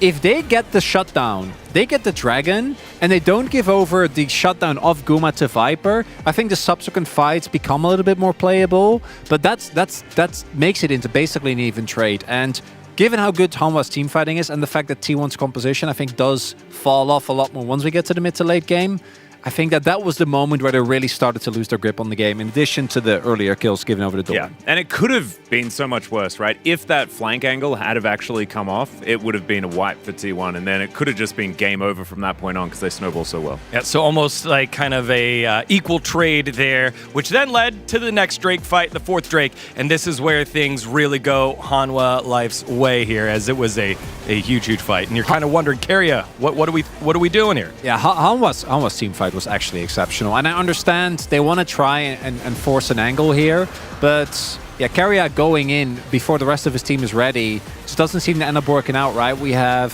a lot of poke and a lot of setup work that needs to be done before T1 can engage, and they tried to pull the trigger too fast. Yeah, and I mean, you can understand why he was doing it, right? It was so that they could go in together with Zeus. Zeus was on a pretty good angle there, but they just didn't really see the inroad. The avenue just wasn't quite there, and then Humble Life Esports, and especially Delight, really capitalizing, and all of them working in unison, taking them down one by one. Yeah, it looked like two trains of thoughts there with Zeus on the flank. Keria goes on in, but you had Faker, you had Owner, you had Guma behind him, like that didn't quite go in as well, and that kind of hesitation was tough. It is a composition that wants to sit around and poke for a little bit as well, you know, get those Void Seekers, get those rockets out there, but Leona and Renekton, there's one direction that they want to go, and it is in. And unfortunately, it just doesn't quite work out together. Yeah. All right. Well, let's see who the POG is here for Hanwha Life Esports in this game number one. Could go multiple ways, but no. 5-year anniversary here for Doran. 5 kills early on. He gets the POG. I was really considering Delight, because I think his team fighting was incredible. And a lot of these plays were also Doran being aided, but I think going back, it was the 1-2. So many of the fights were also won by Doran getting a 2 or 3-man counter-strike, by him drawing a lot of cooldowns. And I think that there was a world where Doran's vote would be, without a shadow of a doubt, I think his side laning didn't really have the impact that we were looking for when he got as fed as he did. But yeah, this doesn't surprise me. I was considering as well. We knew that's a base vote. Honestly, yeah. Justice for supports. Yeah, and that's not even biased towards Dan as well. We were about to go there. We were about to do it. The only argument that I'd have is that we've seen a lot of incredible Alistar play. We haven't seen a lot of incredible Jax team fighting.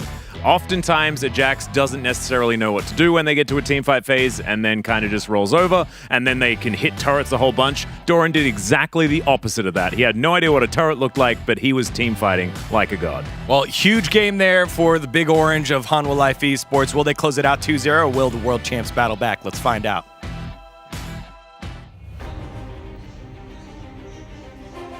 Thank you, Spacers, as we will find out right now as we are getting ready for game number 2. Again, another Doran enjoyer here. 5-year anniversary for him. Picks up the POG, except Ox didn't vote for him. You got a problem with that? A little bit. Yeah, I mean, Mike said fine. it himself, you know. Delight had a fantastic game as well. I figured show him some love too. I think Doran very deserving of the win, but I think Delight also a crucial part in how that team fights played out. That's my take. Right. And if you don't like it, whatever. Don't do anything. We're gonna keep watching. Well, we're getting into game number 2. T1 select the blue side again, unsurprisingly. The Space said they wouldn't be, you know, surprised or unhappy if T1 just ran it back. Any thoughts, Ox? You got to make some tweaks. You know, I think maybe when you get the second rotation, the thing that sticks out to me is the Rakan ban. You know, Delight was fantastic on the Alistar. What did you actually gain from the Rakan ban? I feel like, honestly, you could switch that out for a Jax ban or an Alistar ban and probably fare better in this situation. So, we'll see. But the thing is now, T1 have revealed that their plan was to first pick Nidalee. So, now we're in a situation where Hanwha Life Esports are like, do we ban Sejuani? That's the question. Yeah, I mean, think is being posed right now. Yeah, they banned Sejuani second in the first game, so now they're mixing up the order, or they're just not banning it. Nope, they're just going to mix up the order. Little mind games, or they wanted to give a little bit of extra thought. You know, take an extra 40 seconds to decide. Either way, it's Nidalee again. You know what? I think Hanwha Life Esports could pick Zeri here. I think that would be. Yeah. You think so? Could be a winning formula? Yeah, I could see them winning with those 2 picks and maybe some other picks as well. Although I'm not going to lie, if Peanut goes, I am playing Vi again, I'd kind of get it. But I think the Zeri obviously worked well with what the composition wanted to do. They're actually prioritizing the Renekton, so denying the Renekton Nidalee off the bat. T1 don't get to play that duo again. Be interested to see what Zeus prioritizes instead. And they'll also steal away the Corki. It looks like they're eyeing up. And to be fair, out of everyone on Hanwha Life Esports, Zeka had the most trouble. You know, lane did not go too well for him into Faker, so they will deny that one away.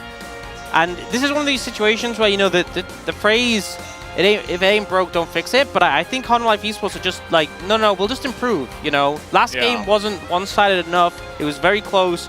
We think things can be better. Is Faker playing Lucian? Or is it Guma? I mean, that would be kind of weird to pick 80 carry Lucian in this spot, but it is going to be Lucian regardless. Yeah, we have seen this come out. Chovy, obviously, the first one, I believe, to play in the LCK into the Corki.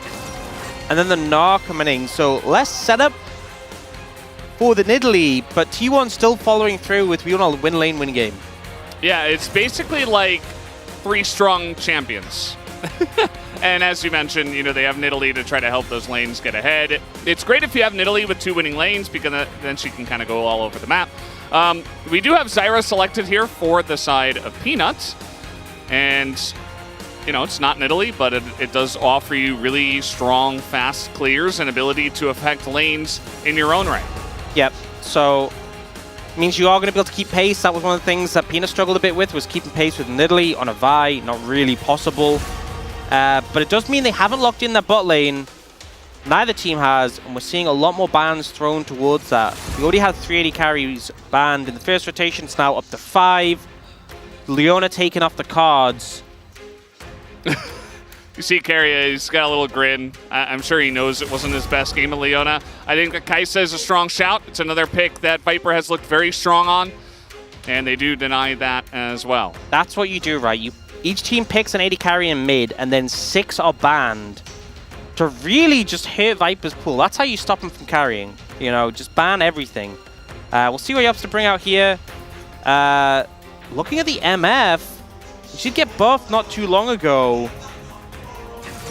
And they will lock it in, so, you know, I feel like you can sort of call back to, you know, like the days you're playing in gold with your friends, like ranked 5, yeah, and you had like Zyra MF, and you're like, oh, we can ult together, it'll be sick. Kind of gives me those vibes, you know. Yeah, I mean, you throw some big teamfight ultimates right on top of the enemy champions, and they can't do much. I was thinking we might see Jin Bard here on the side of T1. It's something they've gone back to many times. And no. I think Guma's very comfortable on the Jin. They made the Jin Bard work last time. Jin definitely good into the likes of like Zyra. Once she's out of position, she's really out of position. But the thing, I feel like they're lacking setup for the Nidalee. And they've gone for the Braum, so obviously a pick that can really block the damage from MF's ultimate. But again, you don't have fantastic setup to land some of these key skill shots. We've seen the engaged Braum far too many times. He's saying Rel. That's not Rel. Maybe he said not Rel. Yeah, maybe. No. He was saying something like that. Could have been saying Ali as well, which Alistair. Makes sense. He had a great game in game number 1. Why not just play it again? It is very strong. Yeah, the thing is though, I feel like a lot more onus is going to be on Delight in this one because you don't have the Vi. You don't necessarily have the fed Jax. Hopefully the Renekton gets fed is what I'm guessing they're leaning towards, but into not, Italy probably not. So closing the gap on a T1 might be harder, and the thing is T1 still have that poke for the Nidalee, the Jin as well. If the poke starts to land, you can just open up with the ultimate. But I still feel like there's a lot of team fight power in Home Life Esports. T1's composition needs a fair bit of finesse, so we'll see. Yeah. See what they're able to do in this one. It feels very similar to game 1 with wildly different compositions. I mean, maybe not wildly, but definitely a lot of new picks coming through. As hoping for lucky T1. A lot of T1 fans here hoping that they can turn things around, but I don't know. It just feels like Home Life Esports have their number this split, especially after the way the first series ended between them just 8 days ago. And, well, we might get a repeat here unless T1 can make this comp work. Yep, that's the question. Can they pull it off? They obviously had a good early game last time, but they need more, and they can't make those critical mistakes in the 5v5s. It's not going to be easy. Tons of team fight power here on the side of Home Life Esports. Let's get ready. Let's hop onto the rift for game number 2.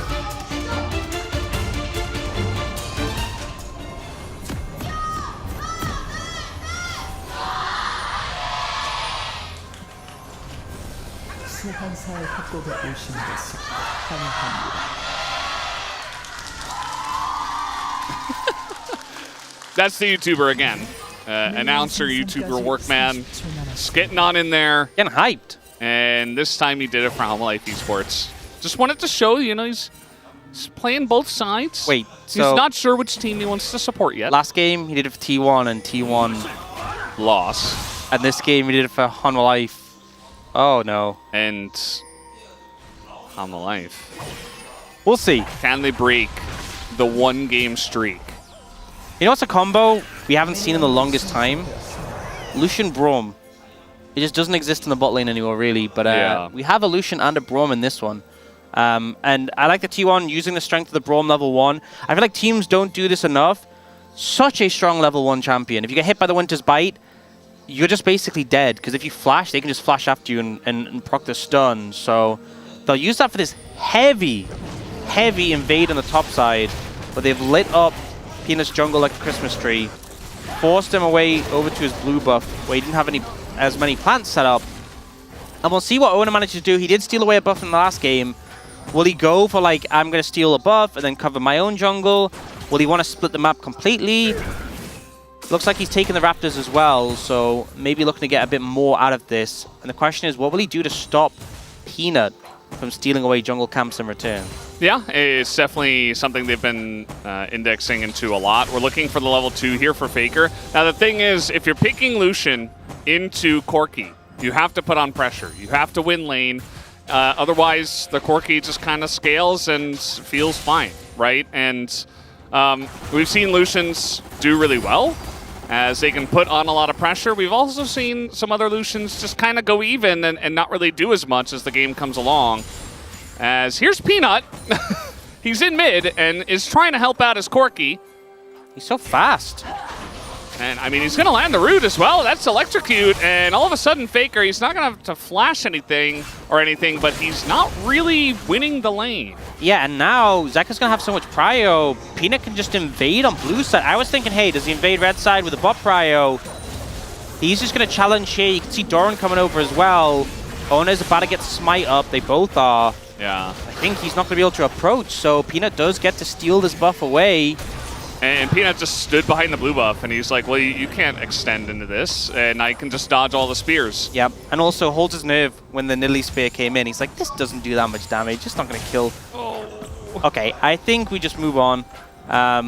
Don't need to discuss. Tell that to Jonah Strong. Don't need to address it. Oh, Owner's going in here. He's going to miss the spear, and he does heal. He's got red buff. I mean, this is getting relatively close, and now Peanut is like, uh-oh, I've got to flash away. Here comes Doran and Zeka. Going to get the flash out of Owner. This is getting incredibly dicey in the T1 jungle, as now some plants on the ground, but Zeus not going to get rooted.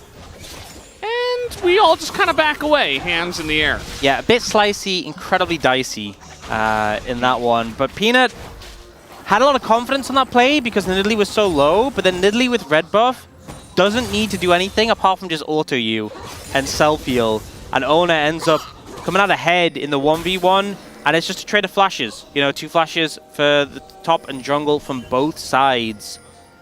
And already having a ton of action in this game between the 2 junglers. I think a big difference between the Vi game, where it was kind of just you take the L and just sort of retreat to your jungle and hope that the Nidalee leaves you alone and stops bullying you. Whereas this one, Peanut's like, no, I'll invade. I mean, especially because he makes a nice little pass through mid, because he knows, you know, what I was talking about before. Faker's going to want to put on as much pressure as possible, and even just running through and getting a lot of damage on a Faker, it's not a kill, but it's a very effective gank because you push Faker back, you allow Zeka to get ahead on XP seemingly as well, and on farm, and you're able to just go in and pressure the blue buff. Those are the ganks I hate the most. You know, if you're going to die, if the enemy jungler kills you in a gank, you're like, well, I guess I was out of position, you know? But the worst is when they just come in your lane and they just damage you, and you know you're not going to die, and they know you're not going to die, but they just ruin your laning phase and chunk you out, so now Faker's 10 CS behind. Yeah. I hate that so much. Viper might get stunned up here. Delight trying to help out. And he will be just fine. They did stop the back of Guma. Neither AD carry has back just yet. It is a Jhin, though, with a Braum. Not exactly the best passive stacker, you know. In fact, out of every champion on T1, including the Braum himself, Guma is definitely the slowest at stacking up that passive. Yeah. I mean, at the end of the day, it still does have synergy, but not in terms of stacking passive. You're exactly right. It has synergy elsewhere. You can hold up a door, you can keep Jhin safe, you can essentially set up kind of a turret situation. You have the ability to run people down extremely well just because you've got slows, you've got roots, you've got stuns. But yeah, Jhin, in that one facet, Jin's not very happy. Owner is not going to face check the brush. You know what's going to be the worst is we get a situation where there's like one attack left to go for the stun, and Guma's just struggling with the ammo, just running around reloading. You know, like, oh god! He's fooling us all, man. We do have a fight here over the grubs. This time Peanut is going to get 1, but it does look like they'll give the other 2 over to T1. But not going to be 6 this time to T1. Yeah, and I think Hololive Esports, happy they could nab that one, get the extra XP for the Zyra, and sure they don't get more, but they disengage the situation. And going to look potentially towards the Dragon later on. They did swap their bot lane up to the top side for that play. So, you know, I say get the dragon, but I think they might end up just sacrificing it here. But T1 seem to want to make a more active play, you know, rather than just waste time on the dragon right now. Potentially look to challenge this tower. We'll see what they do with their time, because right now, Viper and Delight have a wave built up, and Zeus isn't even bothering to try. He is just disengaging, he's leaving, he's gone. Yeah. You can see how some of the training patterns do go in mid. Obviously, Faker's a bit behind. He also went for the cull, so that's going to set him behind for now as well. Up against the phage of Zeka. Here is the push going on in the top lane, and they're even being shadowed by Peanut, who is able to just push Zeus off of the turret. And for now, Doran only getting pressured by a Jhin. Feels totally fine. Yeah, and they're losing out so heavily here. T1 are. Fake is so low as well. He does have flash, but okay, here comes Owner as well, and actually Peanut has backed away. Zeka's like, you want to fight? Let's fight. I'll take the 1v1. Faker can't even join this. And Owner will be pushed away. Now we got a knock up here to carry, and an MF ult straight to the face is the door. Not able to help at all. That is first blood given over to actually Delight. Such a strange passage of play from T1. I feel like they just made the I mean, when is the last time you saw Zeus hit a minion, by the way? But I feel like they just made the wrong decisions back to back, and Honor Life Esports held strong. So Doran's been picking up solo XP in the bot lane. He's completely fine. Peanut moved to pressure Faker, wasn't able to do so, but then they get this dive top on a carrier, and Owner didn't achieve much either. See, they're zoning them out so heavily, but carrier walks up to the wave solo. No backup, thinks I'm Braum, I'm strong. Strange flash interaction there. Try to flash the W from Delight, doesn't really work out, still in combo range. And then the ult from MF, you know, level 1 Braum shield reduces damage a lot less. You know, for anyone who's interested. Well, what do you think? Maybe he leveled his E 3 times. It's possible. Doubtful. Yeah, I don't think he did. Yeah, it's 35% kind of well known. at rank 1. At rank 5, it's 55%. Which wow. What's it at rank 3? 45? 45, yeah. Yeah. Don't think it would have kept him alive. Also makes the duration longer. Yeah, you know, but it would have kept Ox very tilted since, what was it? It wouldn't have changed. What finals was that? Oh, that was the, wasn't it last year? I think it was last year, yeah. Summer? Maybe, or maybe it was spring. Maybe, actually, yeah, I think it was spring. Yeah. I think it was spring. But it's fine. I mean, you'll have points in your E anyway at this point, but I think it was just carrier, you know, overestimating his abilities. He's like, I'm Braum, I'm strong, said to the turret, stand behind me. MF ult doesn't damage the turret, so, you know, the turret's like, what are you doing? Yeah, the turret felt a little bit confused by the situation, honestly. Zeus is going to flash away here, but he's not getting out by any means. He's not even going to hit Megador, and Owner is just alone now underneath the turret, and Doran and Peanut say, no, we got what we wanted. We picked up an orange buff for our Renekton, and we're just going to back away. Yeah, Zeus didn't realize that he's not allowed to farm this game. Okay, trying to take the 1v1 here. Actually is going to win that. Owner gets some revenge in the top lane, and Doran's kind of left with a cheeky little smile. A little bit embarrassed after that one.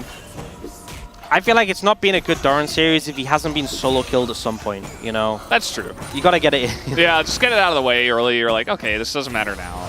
Yeah, trying to land the stun here on a Zeka, but with Delight nearby. There's the Lucian Braum combo, you know? I just think it's very funny. We have one of the fastest Braum passive stackers in the mid lane.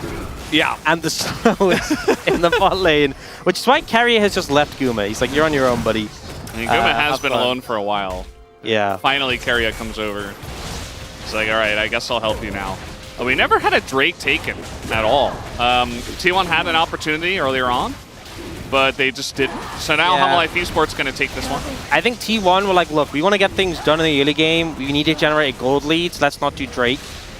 They are now down 2,000 gold, and Humble Life Esports will take the first Drake. So didn't quite pan out how they'd hope, but the theory, we can follow the theory. Yeah. The execution, not so clear. Yeah, the theory not working out very well. Humble Life Esports are kind of stomping them here in this early game. And Zeus, he's like, I can clear the wave. Yeah. No. Had the flash early, can't flash the auto attack. And then here, this is one of these moments where Well, Wait, so that's what happened. yeah. This He is really one wanted to moment get it out of the way early. where you beat T1 not too long ago. You're 1-0 up in the series. You're ahead early against an Italy, and you're just so confident. You got POG in the last game, even Oh, though yeah. Ox didn't vote for you.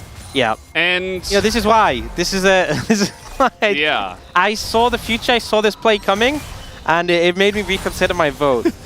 he took like 5 turret shots. Yeah.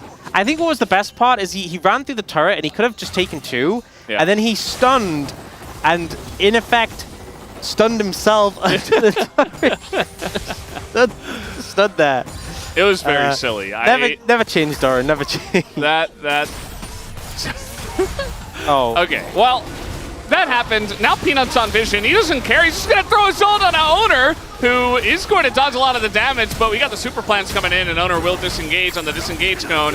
We do have Carriot and Guma trying to go for the 2v2, but Viper already with the BT finished. Got to be careful about that. See this new MF build where BT has so much AD now, and obviously MF scales so well AD, but in the 2v2, not only do you kind of need Ignite, but like it's actually so hard to deal with this MF and make damage stick. Like look at that trade. They broke Viper's shield. Yep. Oh look, it's coming back. Oh, well, we just lose. He just ran at both of them. Yeah. And was autoing as fast as he possibly The light could. was just chilling. Yeah. You know? And Viper 1v2. A lot of pressure now from this MF. And also, I don't know if I've mentioned this, but Jin doesn't stack the Brawn passive very fast. All right, that's your last time. Okay, That's your last one. time you're able to mention that. Right, got it. In those trades, you ain't really stunning in return. As he doesn't stack it very fast. You know, the Jin. I'm talking about. Yeah, the Jin. If I'm not clear. Doesn't stack the Braum pass very fast. Yeah, so you don't get the because stun he only has 4 very bullets, fast. and he has not much attack speed, and then he has Yeah. to reload. Jin, Well, I'm speaking about. Yeah, he's talking about Jin. not Zeus like is Graves. running down to the bottom lane here. Now, the issue with this is that he's really finding a lane where he can farm. This is not a lane where he can farm because there's a Zyra right there. He's going to spot it, and now he's like, well, where do I get to farm? I'm going to ask if someone can let me know, hopefully from the space, when did Zeus buy his cull?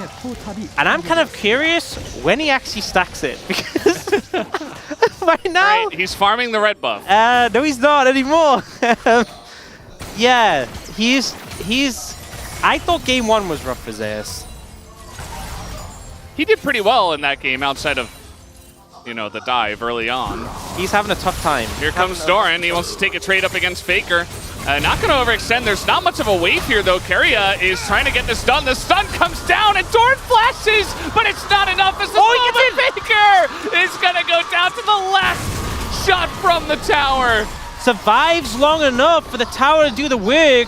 What's Great happening play there here? from Doran. So you can see in the bottom left. Oh wait, Zeus is gonna hit a wave. Oh, he's getting some CS in. He got a couple. Okay, so he bought Cole. Thank you very much, Chronicler. At 7 minutes.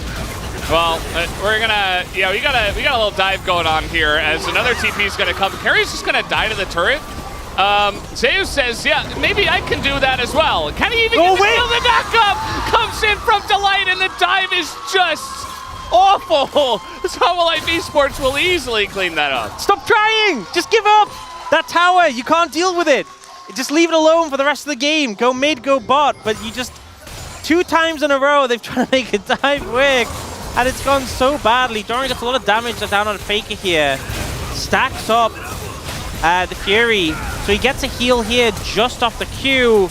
The ult does kill him, but Faker takes 1 shot too many. Maybe if he immediately flashed, he would have lived, but a bit late. And then Keria taking too many tower hits off the bat, and then Zeka just melts him. Honestly. And then here, it looks like Zeka, he takes the spear, looks like he's going to go down, but Delight ults the stun, gets the pulverize to save Zeka. Clutch play from, oh my god. No. Oh no, not Zeus. Why not this farming? guy. And, ooh, nice little dodge there on the missile. But again, you're not allowed to farm in this game. We've already established that, and Life Esports have made 100% sure that this Gnar does not get to lane at all. Will he complete the call? by the end of the game. I'm honestly unsure at this point. Herald coming in, but they won't be able to do more. The spear hit Viper, and he's still full health. Yes. Yep. The poke not really going to do much against him. And Zeka going to put some pressure down in this mid-tier 1. I think he has to back off, though. He is being flanked. It's Mountain Soul again, by the way. So, pretty interesting stuff. Guma just going to walk by the Zyra, and he's going to get rooted and die. So, this has happened a lot. I feel like T1 are losing a bit of focus, and Life Esports are in the driver's seat right now, because that's like 3 or 4 kills in a row where T1 members are trying to do things, and they're just getting clobbered. It's getting very goofy, I think we can say. Yeah. But Life Esports are not hesitating. We've seen happy gaming. This just looks like sad gaming. No, now, it's so crazy that I say that, and then Zeka just does this. Yeah. Like, I literally say Life Esports aren't hesitating, I'm trying to compliment them, and Zeka just takes 18 towers. Light, he's going to have to flash this. And that's a turret going over to Life Esports. He's 20 away from the coal being stacked. He's he's so close, but so far. He's getting there. He's slowly coming through. He has 600 more gold than Delight. Delight does have 2 kills, to be fair. Yeah, Delight is pretty fed. I don't know how he manages to get those last hits, but yeah, he's working hard. oh, I don't want to watch this again. Yeah, let's break it down. So what Guma does is he assumes they can't kill him, and he misjudges the max range of Zyra root, and then he dies. Yep, that's what happened. And he's just trying to save the turret. Like, you can understand, like, the reasoning, but the actual execution, we talk about this all the time. It's like, okay, you understand their mindset, what they're thinking, but it just ends up looking very silly. It's just a free Jin kill. Peanut is just everywhere, it feels like, in this game. Like, he's top, he's bot, he's pressuring, making sure Zeus doesn't get the farm, he's pushing turrets, he's always in the right place at the right time. And that time, he's able to pick up a kill. Okay, 16 to go on Zeus. This is what I'm investing Looking at the call. Yeah. Well, I mean, it's definitely very one-sided to Life Esports, but the game is not blown out yet, right? They're still very much in the driver's seat, almost certainly going to close out That's the game. why I'm focused on the call, because that's the comeback, right? Yeah. When Zeus stacks the call, 15, 40, we're closing in. We're getting there. This is T1's win con. the call. 12. He's got a wave in top. I mean, he's actually able to farm now. 2 more waves. We have I hope lost. everyone cheers when he stacks the call. This is a momentous occasion.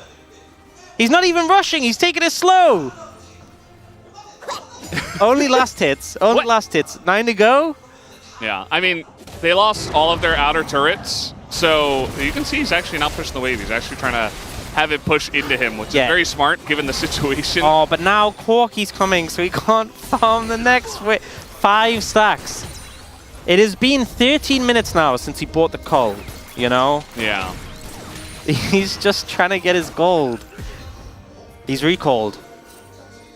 He's not able to finish it just yet. He's going bot. And, I mean, Zeka is pushing in the top wave, but it does look like Faker's just going to go up there. So, now with Baron available, and Life Esports in Baron for coal trade? total control of the map. Is that the strat? Do we trade? We let Zeus get coal bot lane and we give up Baron? Oh, Maybe. he does have TP. So I hope at this point in time, if they're worried about a Baron take, he is ready with his Mega Gnar. It's coming. I don't want to get too excited, Brendan. No, he's going to go for the trade instead. He's looking to take down Doran. Zeus actually behind Doran now, and Delight is on the huge flank here. There's your 2 stacks. Where are you going? Get the wave! No! There's no call in this play, I'll tell you that. Zeus is dead. The only question... Wait, the minions! Get the minions! Oh! No! Zeus! He's not going to get it. And had Viper's it. going to pick up the kill. Zeus goes down for the 3rd time. And, yeah, he still hasn't finished this call. He literally could have got it. I think he should. If he died under the tower for the call, he could have said worth in all chat. Yeah. He can't anymore. It He wasn't can't. worth. Yeah. Oh. It's not even like, I mean, okay. Well, let's look at what happened on the map, because At least T1 were able to get in and take some vision around the Baron, but it's very much a very small thing. Don't get me wrong. Zeus going down, and also Faker's just leaving Keria to die. I love how we get the engaged roam, and Now- Faker goes, I don't condone But- that, I'm leaving. If Keria dies and T1 get the dragon, I feel like that's pretty worth for T1, although it depends on who gets the kill. They're just going to give it over to Zeka. yeah, Also, Peanut. Peanut's just going to die. This game has just gone off the rails, guys. I don't even know like where we are. Where am I? Where is Zeus right now? Yeah, well, he's in potentially 0-4 land. He is about to hit Meganar, but let's see if they can take him out before that. Yes, they will. Down he goes. And Zeus, in fact, will hit Meganar, and he still hasn't finished the call. It's been 15 minutes! And how will Life Esports get the dragon? Guys, you need the cold power spike. How are you supposed to win if you don't get the stacks? Oh, well, Honor Life Esports managed to respond. Peanut obviously went down, but a quick cleanup will get them their third dragon. T1 will clear vision around the Baron, and that coal will remain unstacked. Every time I'm convinced it's going to happen. I mean, yeah. Okay, wait. He's spawning in 2 seconds. There's a wave bot lane. He pings on the way. This is... No, the replay! How can you show a replay at a time like this? We've been waiting. Okay, so this is how they got Peanut. Yeah, just stepped up too far with the team up there. This is kind of the value of the Jhin into the Zyra, with it being in a mobile pick. The pick potential is there. Yeah. But the TP comes in, and T1 are so far behind. Zeus ends up being the sacrifice. Does flash the combo from Delight, but it's just not enough. Honestly, the best member to sacrifice, right? He doesn't have any kills. You might as well. He did finish the call. We have confirmation that Zeus has finished the call after 17 minutes. But yeah, I mean, they go very deep for the kill. I think it's still worth. But again, they have to do so much more to come back in this game. And this might be the angle. Doran does take a big chunk of damage, but Delight in the front line here, tanking up a bunch of the damage. You know what that was? That's cold diff. It gave them the confidence to go for that play, chunk out Doran. T1 are revitalized on the back of that small influx of gold. But they are trying to ward Honor Life Esports away from the Baron. They're trying to force them out, get some poke down, but struggling against pressure. And I think a big thing is their T1 being down, their tier 1 being down for T1, and Honor Life's being up. Means it's very hard to get pressure around mid. They do land the root on a Peanut, but don't really get the follow-up right now. Yeah. At this point in time, I mean, they're just trying to clear out as much vision as possible, utilize traps, utilize Jhin traps as well, and just try to slowly edge their way forward to this river. But Honor Life Esports very far ahead, controlling the vision around it very well. And you know, they're not going to start the Baron. They could, absolutely. I mean, they have double AD carry and Zyra. So if at any point they feel like they've got an angle, they could easily just start it up. Yep. But they're just baiting. They're just waiting for the angle. And the thing is, this Corki is so strong. Zeka with 3 items, the rapid fire Triforce Manamune is very scary. You're not allowed to approach him. Yeah, will be super dangerous. Big spikes for Peanut with the Leandries, Rylai's. All right, here's the moment. AD. This is the angle they're going for. They have the plan set up already. I mean, they're just getting it done. Peanut showed in the brush. They don't know it's starting. They don't have a trinket, and look at how fast it's burning.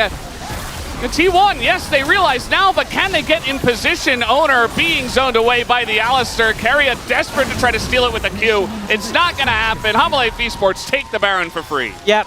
Delight playing bodyguard so he can knock away Owner if needed, and there was like 6, probably 7 million plants in the pit, so Owner throws a spear and it just hits one of the plants. Good move from Honor Life Esports. They get the control, they get the Baron, and now with 2 minutes until Soul, Baron in pocket, they can get that inner tower mid and top probably of the back of this and just completely consolidate control of the map and take over. And T1 just won't really be able to do much to respond. They kind of need a pick, and they need it quickly. They need to find an angle, find someone who's overstepped from Honor Life Esports, kill them, deny the Baron pressure, and then somehow sneak the Dragon.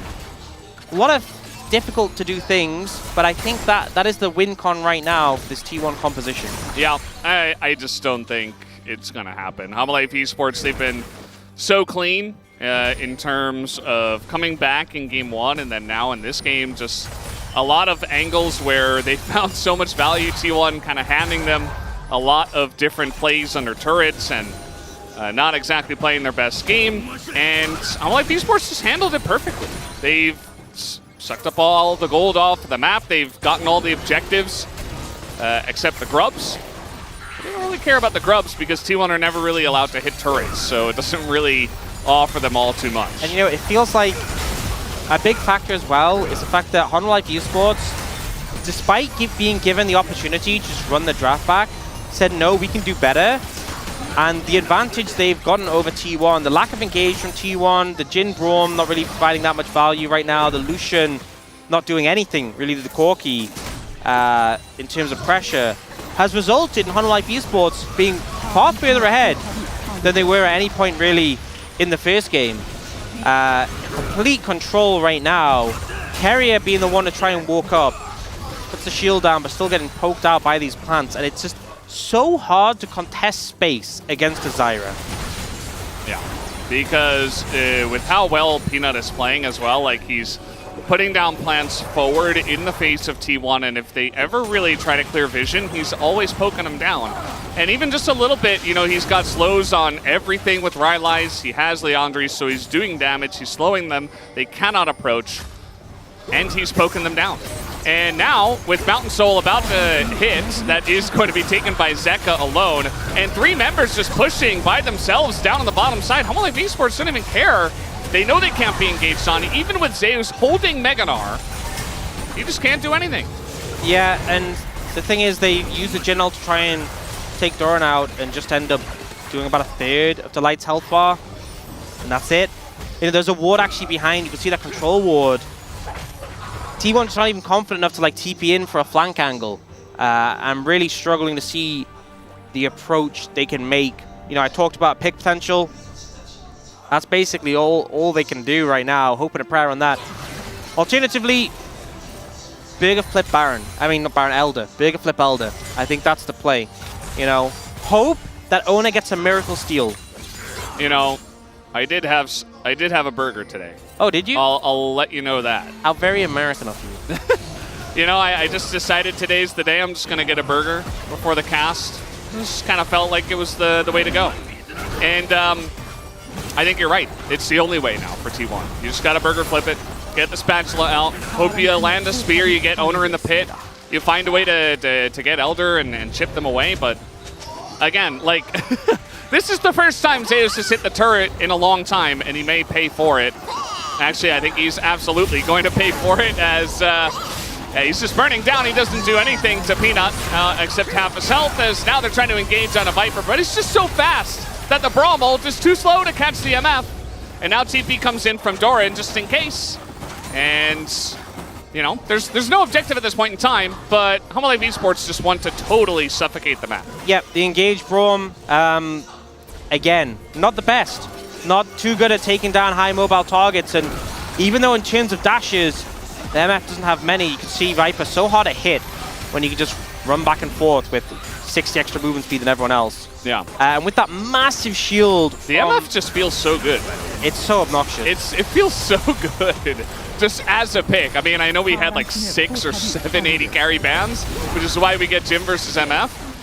It's another year, but, I think it's pretty good. HLE Esports, they don't have Baron, they don't care. And a big spear is going to hit Doran. Also the root coming in, maybe the angle, but you know what? The wallets are just so gigantic. The knockup comes in on an Owner, and Doran lives. It's 2 kills, make it 3 for Vipers. HLE Esports smash them in their base, and they will take the 2-0 tonight. Absolute decimation. Once again, HLE Esports find their angle. No hesitation. They close out the game in even more dominant fashion than their last matchup against T1. Just a crushing victory over their opponents. And honestly, this just fills me with so much confidence. If there is a team right now who could potentially challenge Gen.G, HLE Esports is looking like that team. Might just be. They did face already in round 1, and Gen.G took the 2-0, but HLE Esports are just powering up. They're getting stronger and stronger. They defeated T1 twice, and T1 definitely in kind of struggle street right now. This one looking much more dominant to the side of HLE Esports, but as you mentioned, you know, all this momentum. Maybe it does lead to Hanwha Life Esports up against Gen.G being a good match. That matchup, guys, let me just find it for you here, is... Any find? It is the last match of the season. Oh my. Match 90. That's hype. Hanwha Life Esports versus Gen.G. A lot of time to keep ramping up. You know, they're on a big win streak right now. Should be filling fans with confidence. Will be a question mark. You know, we've seen on live patch just on a heavily nerfed. How will that change things? Obviously, it's a pick that's really big for Zeka, but to be honest, it's permanently banned at the moment, so perhaps not too many changes. And Delight, I'm going to be honest, over the course of this year so far, Delight has been hit or miss at times. His Alistair is just absurd, though. 8-0 after that game so far this season. And you got to beg the question, can you let him have it? Ever? I mean, you asked about the Rakan ban in Game 1. He was very well known for being insane on Rakan, but as you mentioned, he's also just insane on Alistair. So what can you let him have? And this is where good teams really extend their lead in drafts, where it's like they can just play anything at an extremely high level. And it just becomes so oppressive to try to take anything away from Hanwha Life Esports. Doran's like, okay, I'll play the Renekton in this game. We're not going to let you play Renekton in Italy. And he gets so much value. He does so much. He gets the skill on a Faker. Yes, he goes down, but he's pulling carry out of the top side of the map. And yeah. And the game just went off the rails at this point. Yeah, I think after this, it was kind of just boom. Delight getting this beautiful, the ult into Pulverize. Like, look how low Zeka is. That's such a tilter. And then this. We don't need to talk about it. We've talked about this twice. 2 times was too many. And then Zeus trying to get whatever he can on the bottom side of the map, but Peanut's like, nope, not allowing you to do that either. And this is the last fight of the game. Zeus had a rough series. Just punished so heavily by HLE. Really not giving him any space. Nar.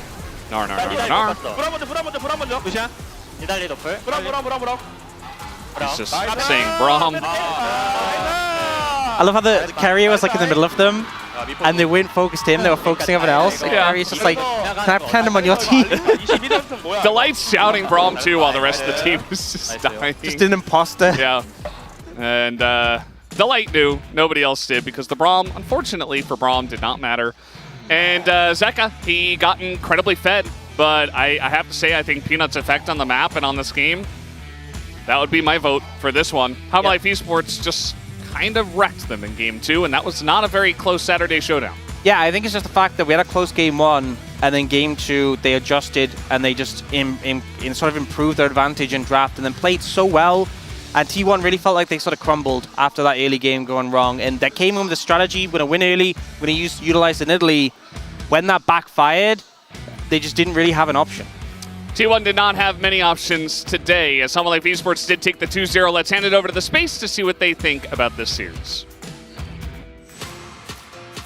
Thank you very much, Valdez and Knox. Great cast in our Saturday showdown, as it was a statement victory here for Hanwha Life Esports. They dominated here in game number 2 and take the series 2-0 over T1. Welcome back to the space, Stegon, alongside Chronicler and Atlas. And gents, it feels like you want to talk about how great Hanwha Life is and also the form that T1 are in. Yeah, I'll start with that because I think that in game 1, it was very clearly T1 like trying to match, not being able to match.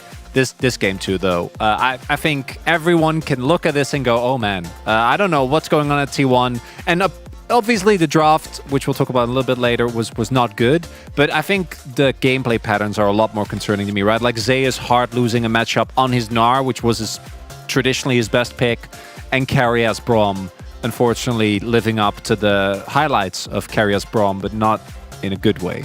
Yeah, and it was a harkening back to the Carriers Braum of more like 2022, rather than some of the recent performances that have actually made us, impressed. Not that. Carrier and Zeus wasn't really their day today, unfortunately. I don't think that they were necessarily set up for success in this game, though. You mentioned talking about the draft. Let's rip the Band-Aid off. Okay, Chronicler, let's bring up the draft here, because I remember walking into the room after this draft happened and saying that I think maybe the game is already over. Because this is just T1 attempting to do what they did in the previous game, but with worse tools, and Hanwha Life Esports having just a different archetype, right? But kind of the perfect pieces. Yeah, I can't believe I'm saying this, but I feel like as the cast harked to many times, it would have been better if you played Jhin mid. Like at this point, who cares what you play mid? If that's the angle you have to take, because that bot lane didn't do anything. But what's, again, more concerning to me, I think there's parts to this. Not the bot lane. I think the Jhin Braum is like both of those. Just they don't work together. They don't work in the comp. But that top side, if you see that piloted by like a Gen.G, I think you can have faith. And I think it really speaks to the fact that T1 right now are both lost in draft and lost in game. When Zeus loses a Gnar into a Renekton matchup this hard, when T1 looks this lost on the map, you can't just blame them on draft, right? And in game number 1, a lot of the issues also arose even with a draft that was playable. And a lot of the draft, like, it didn't need the Renekton to be ahead in that top lane matchup, but he was anyway. Yeah. And it's still like Hummel would have been absolutely fine if he was just a bit of a meat sack towards the end. Yeah, a lot of focus on the top side of the map, not only in this game, but throughout the whole series as we take a look at the highlights here. And yes, we are going to the top side, where first it's Faker getting caught out here under the tower. If T1, both the players and their fandom, the trauma regarding diving Doran, it goes back all the way to spring 2023 when, T1 were the heavy favorites. They just stomped spring. Doran robbed. Still, I'm standing by it still. Doran robbed, man. The Doran debacle continues to this day, but he was on his Gragas in that series exceptional. And I think that we're really seeing, again, not a T1 that, has a draft, which, again, we are really not a fan of, but mechanically, like, Carrier not hitting his skill shots. The ultimates this game were all the way across the ball. Zay is just TPing in to die and not even trade for a kill. Like, you see this, and you're like, this is done. Like, it doesn't matter who's on the... Gen.G could have been on the other end, and you're like, oh, these players are not feeling it today. Yeah, it looks a little bit like emotional gaming, and not in the positive Sad way. gaming. Like, the cost is... It's not happy gaming. It kind of feels like you're seeing the I think I can mentality for T1, and generally this is a team that's so in sync and so clinical with the way that they execute plays. Not the case here. And then after being behind for a long time, stalling this one out, 25 minutes, the Baron goes down with, as Ox said, 7 million plants. Yeah, very important distinction. Yeah. I kind of wanted to illustrate this as well, just with the fact that Peanut hadn't played any Zyra before, but I think that his utilization of especially Stranglethorn's plants that we don't necessarily see utilized the best is just like, you take the Baron down so extraordinarily quickly. And yeah, they were basically playing with their food at this point, but this was a very clean Baron take from Humble Life Esports. And the game after that top play felt like it was kind of over there, so we may as well have put something in. Yeah, it really was. For me, T1 at their best are a volatile team. We already talked about this in the pre-show. They've had a lot of large stretches where they weren't able to really find their meta, really weren't able to find their play. But this actually does go back to what we were talking about in the pre-show, which is how the other players looked while Poby was in. Well, this was a really big talking point back then, the impact that Faker had on this team. And right now, that's how some of the gameplay looks. Because mechanically, even if T1 is, making some risky calls, I feel like generally they hit the mark. And today, we didn't even see that, particularly in game number 2. No, and they did the classic thing for T1 here in game number 2 especially, which is picking for lane matchups purely, but oftentimes we see T1 find lane matchups that are good, but it also fits into an archetype that they're looking at for a composition or something that can actually synergize together. This, we saw a whole bunch of pieces from different puzzles going in that can actually fight in 1v1s and 2v2s maybe, except for the bottom lane. That was didn't even work. Yeah, and they didn't. They didn't even win any lane in any situation. Yeah, it's just a little bit doomed. So it's sort of like we saw a shadow or like a shade of what T1 used to be, and it didn't work. Well, for POG, for Hanwha Life Esports, you could go multiple different ways. Peanut Let's take OG. a look at it. Who gets the POG for game number 2? You could hear what Atlas wants. Yep, it is a Peanut type of day. 600 POG points here. Zyra getting it. The more we see, the more I think that the Zyra priority is completely warranted. And I know the win rate isn't great, and we memed a lot about the fact that only Kenyon makes it happen. But particularly, and Peanut showed this so well because he's such a good jungler at reading the map state and then going for invades. The speed with which you clear makes your possibilities so oppressive. And I think we saw that into Nidalee, which notoriously is one of the champions that does that best. Yeah, I mean, we saw him like win on pretty much like a first-time Morgana-looking play, and like it was purely based on what you can get done on the map, put down a whole bunch of puddles, and then make things happen. Zyra is a much better jungler at the moment, and this is the first time he plays it, and he looks real good. Yeah, Of course. I was Orcs solidarity, you know, right media, just like Zeker, I guess, as does Jonas Strong. He had a good game. Oh, did he Waited wait? at the desk to see. Did he wait? Oh, what a gamer. I love that. I think the Delight vote's fine. I think Delight had a wonderful day. He did. The Zeka vote, I'm like, I guess he was fine. He did a lot of gattling and gunning and stuff. And he shot some missiles. And to be shot fair, some hiddles as well. he also got counterpicked, and then he did get counterpicked and won the matchup. And we saw in game number 1 that it was a little bit playable because Faker did well.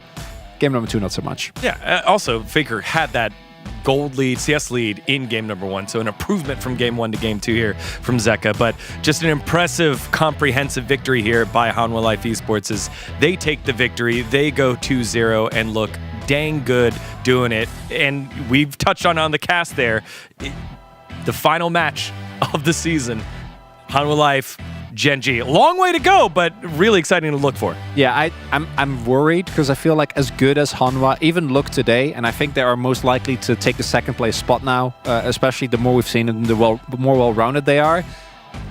I still think that Gen.G does what they do, but better. Because of the top side. The top side problem is a big one. The beautiful thing is we get to bookend the situation, right? I think that the two most likely possibilities for a Gen.G loss are happening in our next series and the last series. So we'll find out next, whether it's never Hanwha. It's KT, Atlas. Oh, well, this happened before. I mean, I guess you just flip a coin and see what happens there, but I think realistically, that's the way it's going to go. So you, like Gen.G fans, breathe a large sigh of relief and then wait until the end. Yeah, no worries, guys. We'll have 4 more weeks of this debate before it finally gets settled. But for now, we have an interview standing by with the Hanwha Life Esports POG players. Take it away, dear. 2024 LCK Summer 2라운드. Thank you very much, guys. This is Dear for the POG interview translation, joined by Doran and Peanut on the side of Hanwha Life Esports, who came out on top as the first winner of Round 2 Saturday Showdown. Congratulations. 네, POG를 받은 Thank you. 도란 선수, 피너 선수 만나보겠습니다. 도란 선수 승리도 축하드리고요. Doran, 데뷔 5주년도 진심으로 congrats on your win 축하드립니다. and 네. on your 5th anniversary since 네, debut. 여쭤보겠습니다. 오늘 How do you feel? 말씀하셨다시피 또 데뷔 5주년이라서 Just like you said, today was my 5th anniversary, and a lot of people came here to cheer and celebrate with me. And being able to secure a 2-0 clean victory today makes me extra happy. And Peanut, you're second place in the POG standings. How does it feel to defeat T1? I feel like we did so much better. Our performance was a lot better than round 1 when we defeated T1. And being able to defeat T1 twice, I believe that we'll have even more confidence preparing for the playoffs. And it was a rematch after 8 days. So did you feel pressured at all? We were playing T1 back-to-back, and I believe everyone thought that today's match would be more important. And being able to win 2-0 without dropping a game is so meaningful. And Peanut, so with the standings, it was a very important match today. So what did you guys primarily focus on today? You know, today, instead of really caring about the game score, we were just thinking we need to win today. And just because we played them so recently, I believe that we were able to sort of think through what they tend to do in the drafting phase, and I think everything went really well today. And did you expect to carry with Jax today, Doran? When we were doing our draft meetings, we were considering that owner tends to utilize Nidalee a lot, and we ended up saying that Jax is a really good pick against that kind of comp. And your Jax stats are mind-blowing with 22 wins and 3 losses. And against Zeus, you won 6 out of 8 times. And that's just how good at Jax you are. So how did you manage to take Renekton down? The 1v1 wasn't very easy, but during when I was level 4, I think being able to win laning phase after that actually made the game go a lot smoother and it just snowballed. And in game 1, your early game went beautifully with Jax, from first blood to 5 kills in a row. What do you think enabled you to scale so well? Like this moment, the first replay was just so huge, and the second replay and the second and third kills were really just thanks to my teammates just setting up the kills for me. Were you nervous at the first kill? Yeah, I was so happy. And so Peanut, what do you think of your Jax who carried? You know, as a Vi, I can't really influence top lane, but being able to just rely on my Doran beating the Renekton actually made the game so much easier for me too. And Peanut, yes, you played Vi. And in game 2, you picked your first Zyra of your career. So, is this a pick that you've been practicing and grinding for this moment? You know, ever since I saw Canyon play Zyra, I have been preparing for this pick. But all this time, I don't think it was a good pick in the drafts in the past. So today, yeah, I was actually very ready to pick Zyra, and it was a great moment. And from the analysts last week, saw how good the Zyra's early pathing was. And it was... You had to make a decision in this next replay. So you could have chosen between counter jungling or ganking mid. So what led you to mid lane? No, Corki actually is more influenced by this matchup. So I knew that enabling my Corki to win the lane would impact the game in the end overall. So I decided to go with that. Doran, today is your 5th anniversary. Thank you so much for the gift. We had some egg bread. And so there are so many fans out there who have been supporting you for the last 5 years. So any shout out to them? You know, from my agency, they actually brought the egg bread to celebrate my anniversary, so thank you for that. And I want to always repay my fans with a good gameplay and performance, so thank you so much for all the support. And now that you secured your 5th consecutive win, you'll be up against Kwangdong Freakslight. So what is your resolution? Although we won and defeated T1, there are so many strong teams left that we need to beat. So we won't let our guards down, and we will maintain our good form and make it all the way to the playoffs. And that's the end of the interview from Doran and Peanut, and back to the space. Thank you.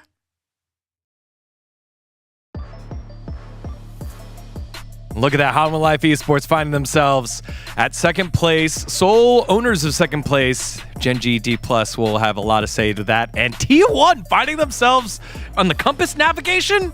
What is happening? Where we don't normally see them. This standings just went really weird all of a sudden as T1 drop all the way to 6th. Yeah, the one good thing is that T1 know that their Telecom brothers will be joining them soon, because KT needs to maintain that perfect 50-50 win rate. So I'm sure that they will lose the next one, so that's nice. The big thing though, and the main story for me today, Hanwha Life continue improving, continue looking better, and between them, Or DK. As much as we joke about KT and Brion, I think that they are the main two competitors to try and dethrone Gen.G. Yeah, also, that was the first time we got to show the standings. It's my first time to acknowledge Brositivity. Congrats. Hey! Good. That was really good. Great call on that one, Wolf. All right, so next up, you don't have to wait too long, or as long as we waited for the Cole to finally get hit. Just 30-ish minutes, then we have another huge one here Saturday. It's Gen.G versus DPlus, another battle at the top of the table. Gen.G's perfect record on the line against one of their biggest opponents. You don't want to miss it. We'll see you in just a little bit.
BNK 뉴스 왜 이렇게 잘하나요? 그대로 넥서스까지 전진합니다. 게임 시작하기 전에 한 5판 정도 연습을 했거든요. 그때 이제 골렘 그 자그만한 거를 하나를 놓치는 경우는 한 2번 있었는데 하필 경기 때 딱 2개를 놓쳐가지고. 솔직히 말하면 그냥 저희가 잘했으면 이겼어요. 그 유충 싸움 때 저희가 되게 좋은 구도로 시작을 했거든요. 거기에서 이제 저희가 잘했었으면 됐는데 거기에서 너무 못 썼어요. 한 번씩 상대들이 무리하는데 못 문 것들도 많은 것 같고 굉장히 할만했었던 것 같은데 그래서 좀 더 아쉬웠던 것 같아요. 은퇴양난과 BNK POX 유스의 1세트 경기가 마무리가 됐습니다. BNK 유스 팀이 승리를 가져간 가운데 양 팀의 2세트 경기 가보겠습니다. 제가 근데 너무 이기고 싶긴 하거든요. 다들 그래도 지고 싶어하는 성격은 아니라서 A 경기 끝나고 저희 팀원들 다 같이 할만 하겠는데? 근데 솔직히 1세트는 바르긴 했어요. 그런 느낌까지 가기도 했어요. 이군한테 질 수가 없다. 충분히 이길 수 있어요. 아직 끝난 게 아니니까 이기는 모습을 진짜 보여드리겠습니다.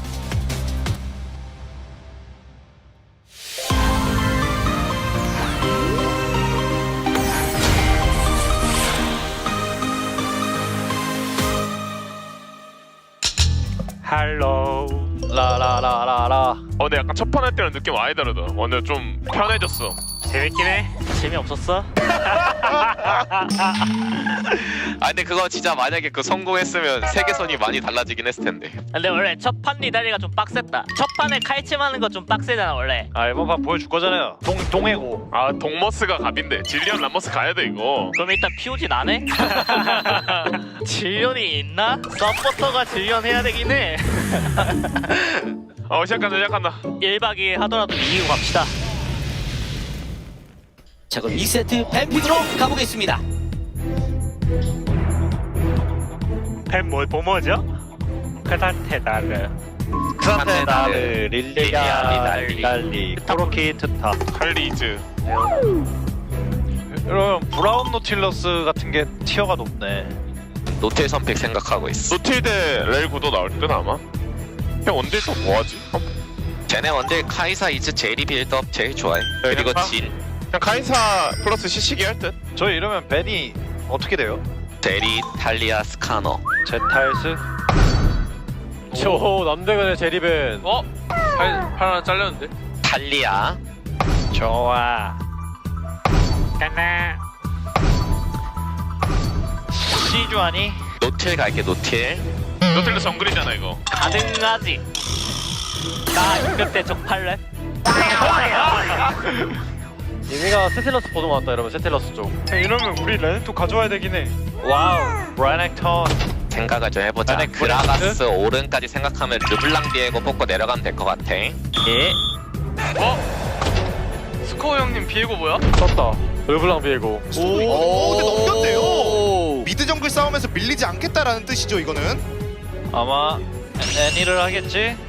애니 확률이 뭐 높아 보이진 않은데. 얘도 서포트 하긴 해야 돼요. 자 여기까지 확실하지? 이걸 2-3픽에 바루스를 안 올려나? 세나 바로스 배나오 그냥 진주는 게 나을 듯. 세나비란 자격변 당했다 일단. 세나 맞췄고 좋아요. 일단 자이라 받을게. 다이라 하거든요. 애니 가짜. 티버 짜증나긴 해. 티버 짜증나긴 해. 리신. AP가 아니라 멜러서인데 리신이 등장을 합니다. 이러면 진도 나쁘지 않긴 한데. 근데 이제 탑을 오른이냐 그라냐 오른이냐인데 일단 진 올릴게. 그라냐 오른이냐. 오른공을 맛있게 쓴다. 그라가스 추천. 그래 그라가스 하자. 야라가스. 백스 할까 고민 중. 백스 나쁘지 좋은데? 백스 좋은데? 우리 막 CC도 많아가지고. 백스? 백스다 백스. 와 저거 라인전이라 못 이겨요 저거는? 아니야 서영아 내가 보기엔 르블랑 너 제일 잘해. 오케이. 내가 연습 때 보면서 느낀 건데 너와 르블랑 잡으면 일단 게임이 달라. 오케이. 멘트 받았어. 보여줄게. 잘해봅시다. 파이팅.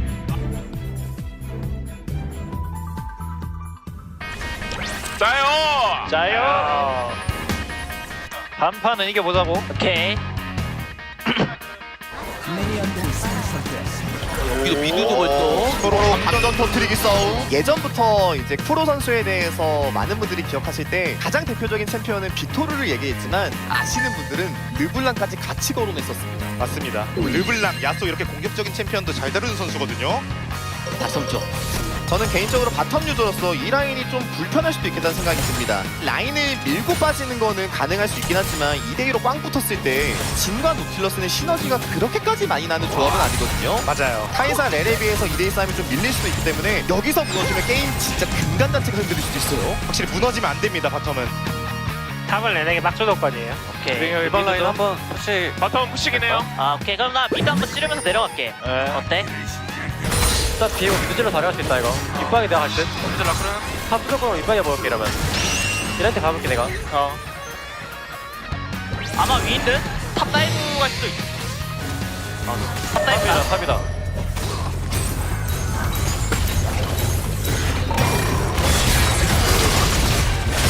잡았는데? 까비. 너무 아깝다 까비. 네. 너무 아깝다 까비. 네, 전 높을.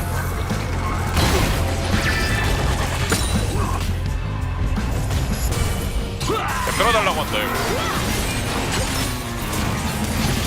여기까지. 쟤네 잡아 없고. 오케이. 알고 있어. 괜찮고 다시 하자. 네, 나쁘지 않은데? 유충 싸움 살짝 힘들지도 레렉톤 6. 이러면 나 그냥 욕 먹으러 갈게. 네, 리신 탑 좀. 어쩔 수 없다. 위에 여섯 파이브가 나온대 이번에. 가볼래 이번에? 해볼래? 가자. 얘 6은 찍히긴 하거든. 슈타도 이길 것 같은데? 근데 비비고 있을만 해서 찾아볼게.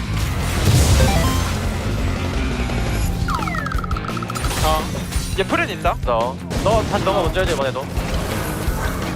탑다이브부터 한다. 와, 리신 6이네. 벌써 6이야? 이제는 순간이동 없어서 여기서 전사하면 진짜 피해 크거든요. 이번엔 강신도 있어서 다시 한번 아까 보여줬던 아직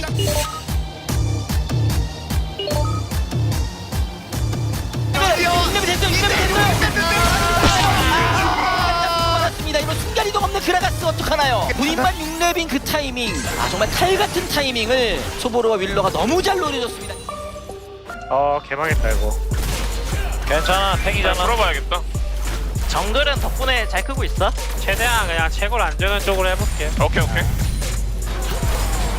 그래도 정글 쪽에 스코어 선수가 뭐 말려 있는 것은 아니기 때문에 옷 갈아입으면서 퍼포먼스 한번 보여주면 되거든요. 맞습니다. 말씀해주신 대로 스코어 선수 입장에선 탑은 외면해야 돼요. 네. 이제 맵에서 지우고 미드 바텀 쪽 주도권을 활용해줘야 됩니다.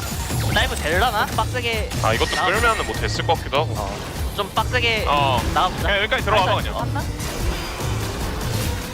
카이사 리플 탔나? 집 끊을게. 오케이. 좋다. 나우.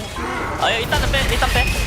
라인 딜. 아깝다. 그냥 원컴 냈어도 잡았긴 했겠다. 그래. 와, 너무 아쉽네.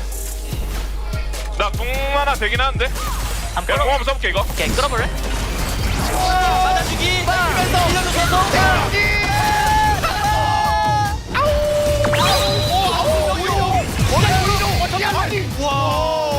와, 진짜 디아블 공격성이 아니 저걸 궁으로 따라가서 평탄 치고 이거를.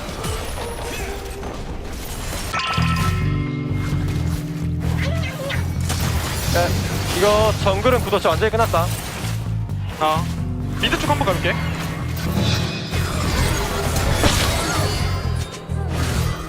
너무 아깝네. 유충도 안 되지 않을까? 우리 바텀 림으로 되려나? 힘들어 보이긴 하는데. 일단 나 궁도 없어서 애매한 것 같긴 해요 이거. 지금은 좀 잡아 없으면 레넥톤 못 잡을 듯. 리신도 월씩 나와 이번에. 그럼 위에 싸움도 안 되긴 하겠다. 밑에서 해. 그러니까 아래에서 계속 그 틈 만들어봐야 될 듯? 노스펠이어가지고. 오케이. 얘 좀 많이 나왔는데 네. 나 일단 못 봐주고. 이거 하나만 먹고 봐줄게. 이거 막자. 오케이 해도 돼. 살짝 끌게요. 오케이. W 넘어갔어. 여기서 한번 더 끌까? 봐줘. 자, 유충에 가자. 한 번 더 볼게요. 여기서 쌈 보자. Q 3초. 여기 쌈 보자. 서영아. 가는 중.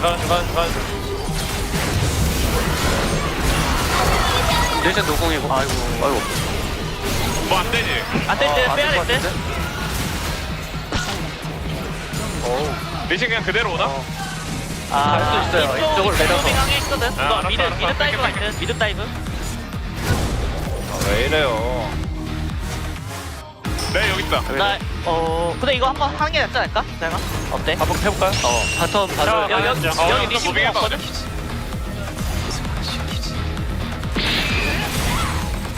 그래도 치열 상황이. 네, 카이사가 호응이 되는 거리는 아니었고요. 김종인 보여줘. 군필. 마무리. 잡았으니까 한 잔해. 이거를 이용하면 되는 거예요. 다이브 안 당하나? 한번 봐줄까? 한번 봐줘야 딱 한 번만 봐줄게. 딱 한 번만 봐줄게. 뛰는 중. 예. 나도 보는 중. 너 집 가서 텔 볼 수 있어? 잡았다. 아이고. 얘네 용턴이야, 용턴. 형 빠져볼래? 아깝네. 야, 우리 르블랑 가긴 나 하거든. 봐줄게. 못 잡을 것 같아. 야야야 노플 잡을 수 있어. 잡아줘. 맛있게 먹어. 노플 나이스. 맛있다. 얘네 욕 먹고 있다 지금. 육류충이군요. 저 텔 되거든요 바텀 쪽. 치고 나가자. 나도 일단 볼게. 여기 텔 가자. 끝까지 볼래? 끝까지 해볼래. 끝까지 할게요. 일단 백스텐인데 이거 내가 끊어줄게. 리신도 있다고 싸우자. 리신이 있다고 생각하고. 나 W 된다 이거. 리신 녹음. 리신 보자. 리진. 리신. 리진 잡았어. 나이스. 이거 미드 띄워줄 순 없나? 제가 띄워줄 수 있긴 하다. 이거 얘 계속 밀 거거든? 일단 뛰고 있거든? 되려나? 보이긴 했어. 잡아. 아이고, 이게 최선이다. 실견하면 나쁘지 않아. 안전해, 안전해. 이게 최선이야. 괜찮은 것 같아. 나 10타이밍. 리신 방금 풀 빠졌고. 우리 CC 연계에서 터트릴 만은 해서 잘 노려보면 될 듯? 얘도 마간신이라서 CC 연계만 되면 돼. 여기 대기한 번 할게. 여기 짧게 하고 짧게만. 나 이거 터트려 볼게. 방심 한번 하다 이거. 이거 플래시 있다. 오케이. 나 있어 볼게. 르블랑 바텀. 아 살짝 들어볼게 그냥. 모르는 척. 가는 중 이거. 가는 중. 가자. 레. 붙여볼게. 이거만 터지면 된다. 아, 터졌다. 뛰어가는 중이긴 한데. 뻥. 아이고, 터졌네. 할 수 있나? 안돼. 살랑살랑. 이게 물기도 애매하고 안 물기도 애매한 플레이인 거잖아요. 물면 듀로 입장에서 부럽거나 이 녀석. 그렇죠. 듀로 선수가 이런 플레이 정말 잘하거든요. 나 물어봐. 우리 팀 뒤에 다 있거든. 약간 이런 말을 하는 듯이. 아까 아래쪽에서도 반장님 있었잖아요. 뭔가 상대방을 킹받게 하는 플레이를 잘해요. 백스 데캡 가거든? 좀 많이 세겠다? 더디잖아. 터트리면 돼. 확인. 용 해야 될 것 같은데. 가자. 탑볼 게 없어. 얘네 미드 탔다. 이거 용 하려나 보다. 용에서 쌈각 먼저 보자. 네, 랭콩 부활하기 전에 쌍각 보는 게 나을 것 같아. 빨리 빼놨어. 빨리, 여기. 리신. 잘 가라. 천천히 해볼만 할 것 같기도 하고. 딱 가진 거 없어.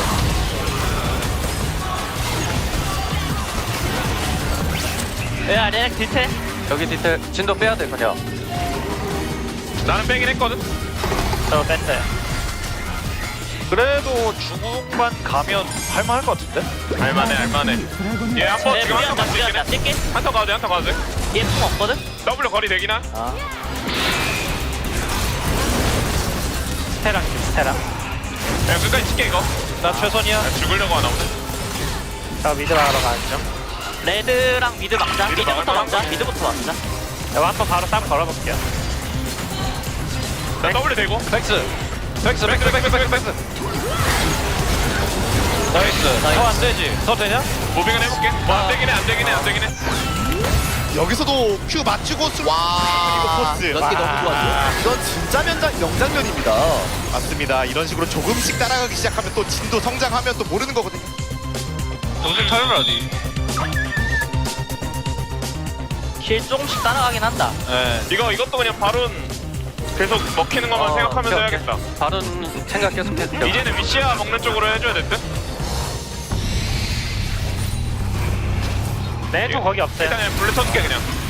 랭콩 없이 싸우는 거. 여기 싸움 괜찮은 것 같긴 한데. 랭콩 없이 싸우는 거. 네. 백스 안 되나? 도움 되나? 리신 궁풀 썼어? 그냥 풀 닦게 그냥. 와우 이거 맞췄네. 바론 나가긴 하겠다 이러면. 일단 나갔다. 어쨌든 이거 계속 오는 시야에서 그래도 백스나 리신 노리면서 싸움 걸긴 해야 돼. 이거 그냥 도프린 거 계속 걸자. 맞아. 좀 더 앞에 봐줘야겠다 그냥. 얘네 어쨌든 바론 먹고 오는 시야 하나 그냥 자리 잡고 한번 터틀창 하던지. 여기 한번 해야 될 것 같은데. 레블랑 미드 그냥 보여줘라 이거. 네, 우리 보이긴 했다. 렐. 렐 놓고. 악어. 얘 원래 악어 치는 중. 야 그거 쌍 걸린다. 미드. 노플이다. 네네. 일단 바로 갔거든요. 테랑 빠지긴 했어. 나 W 2초. 우리 크라가스. 한번 깰게. 도망가. 봐주러 갈게. 노공 리신 노공.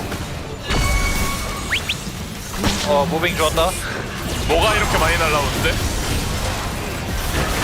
뭐야? 덩치가? 우리 팀이 다 죽어 있거든. 살려줄 분. 죽여. 맞췄어. 잡아줘. 여기. 야! 진종이 좋았다. 꿈필골 한 대 더. 진종이. 하겠다 이제. 오, 슛. 와우. 와우. 진정인. 분필 인정이다 진짜 저 형님.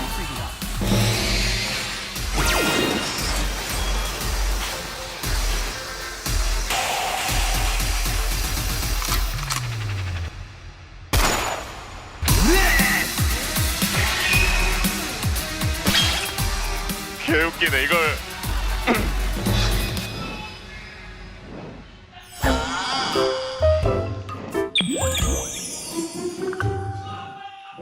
바로 끝나나 이러면? 끝날긴 할 듯? 할 수 있는 게 이거 근데 바텀 오는 거 그냥 쌈박하게 한번 쌈 걸고 끝내자. 걸어야 돼, 걸어야 돼. 위에 애들을 거는 게 좋을 것 같은데? 리신가? 노틸이 한 번씩 갖고 던지려면. 이게 탑에 지금 슈퍼미니언이 2개가 들어오고 있어서 그래도 이걸 근데 내리기 쉽지 않아요. 와 딱딱해서 그리고 슈퍼미니언 왔거든요. 이런 위기, 최대 위기.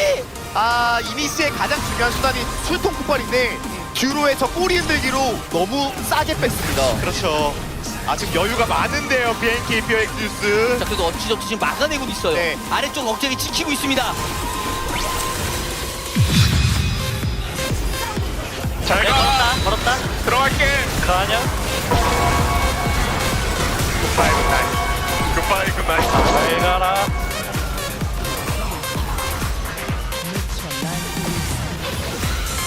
잡던지. 일단 잡았어요. 아깝다. 아, 탑에서 너무 터졌다. 할 수가 네. 살렸다. 까비 까비.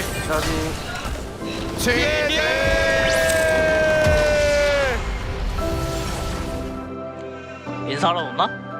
여기는 인사하러 안 오나? 끝인 건가?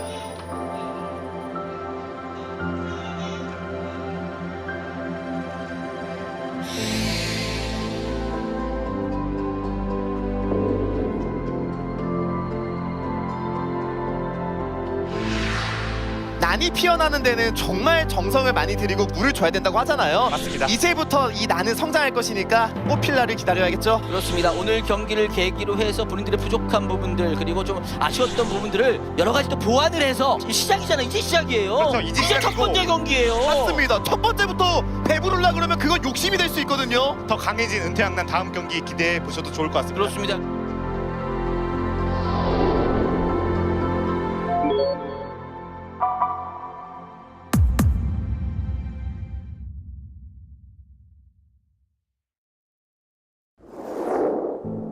일단은 경기 자체의 목표가 탑에서만큼은 무너지지 말고 잘 받쳐주자라는 생각으로 했었는데 마지막 세트에서 너무 무너진 것 같아가지고 살짝 마음이 많이 슬펐던 것 같아요.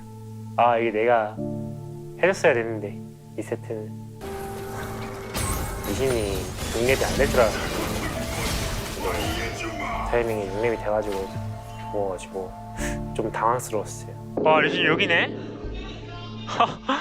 어휴 벌써 여기야? 죽고 나서는 아 끝났다.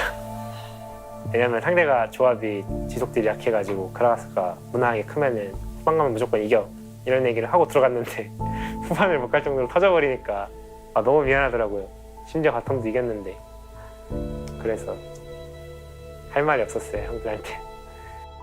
아쉬움이 저도 크긴 했는데 재원이가 조금 더 컸던 것 같아요. 아무래도 현역을 바로 하고 왔던 친구고 애초에 제가 스프링 때도 1군에 뛰다 왔잖아요. 근데 2군에서 이렇게 다이브다이브 터져가지고 게임을 망가뜨리는 게 너무 화나고 분해가지고 눈물 나올 뻔했어요. 마음이 좀 사실 좀 미안했어요. 많이 분해하는 모습을 보면서 이 경기 딱 지고 나서 이제 아 오늘 약간 좀 많이 못한 것 같아가지고. 그러니까 위쪽이 아마 뭐 계속 터졌다라고 뭐 얘기하긴 했는데 그냥 팀적으로 그냥 위쪽 다이브를 몰라서 그냥 터졌다고 생각하긴 하거든요. 뭐 딱히 뭐 자책할 필요는 없다고 생각하긴 했어요. 아 저는 두 번째 경기 재밌게 했거든요. 윌러 선수가 살짝 옆으로 나와주더라고요. 좀 땅! 해가지고 이렇게 아 좀 재밌게 해가지고 제가 기분이 좋아요. 저는 그렇게 나쁘지 않았어요. 제가 다이브 했으면은 저도 우울했을 거예요 아마. 이게 어쩔 수 없이 위쪽이랑 반갈 게임을 할 수밖에 없어가지고 저는 좀 행복하게 게임했거든요. 조금 제가 20년도 KT 때 거기서 했었거든요. 감회가 색달랐다? 네, 좀 옛날 생각이 좀 많이 났어요. 실감이 안 나고 신기한 느낌? 이게 말로 표현하기 좀 힘든데 아무래도 그 뭔가 끌어오르는 호승심을 또 느껴볼 수 있는 그런 무대가 있다는 것 자체가 여기 나오기 좀 잘했다라고 느끼는 가장 큰 부분인 것 같아요. 저는 저기서 경기하는 게 굉장히 값진 일이라고 생각해서 물론 오늘 아쉽게 지긴 했지만 아무튼 오늘 경기로 저희가 좀 더 타올랐다고 생각합니다. 그냥 다 같이 이제 오랜만에 다들 롤도 이제 안 하던 사람들이 열심히 해보자고 이제 이렇게 스크림하고 팀 연습하고 다들 스트레스 받아가면서 이렇게 대회 준비하고 이러는 게 다들 고생하는 것 같아서 정말 고맙다라고 말해주고 싶고 아직 끝난 게 아니니까 한 달 동안 더 열심히 해가지고 잘해봐서 이겼으면 좋겠어요. 형들이 살짝 기대를 많이 했을 텐데 시원하게 싸가지고 그렇게 미안합니다. 다음 경기 잘해서 캐리해보겠습니다. 제가 캐리하면 되는 거죠, 다음 게임. 네. 대학날 화이팅! 약간 메가리가 없는 느낌인데요. 미스도 화이팅! 어떻게 하면 저희가 단기간에 전력을 끌어올릴 수 있을지 킹키비티로 뽑아내자.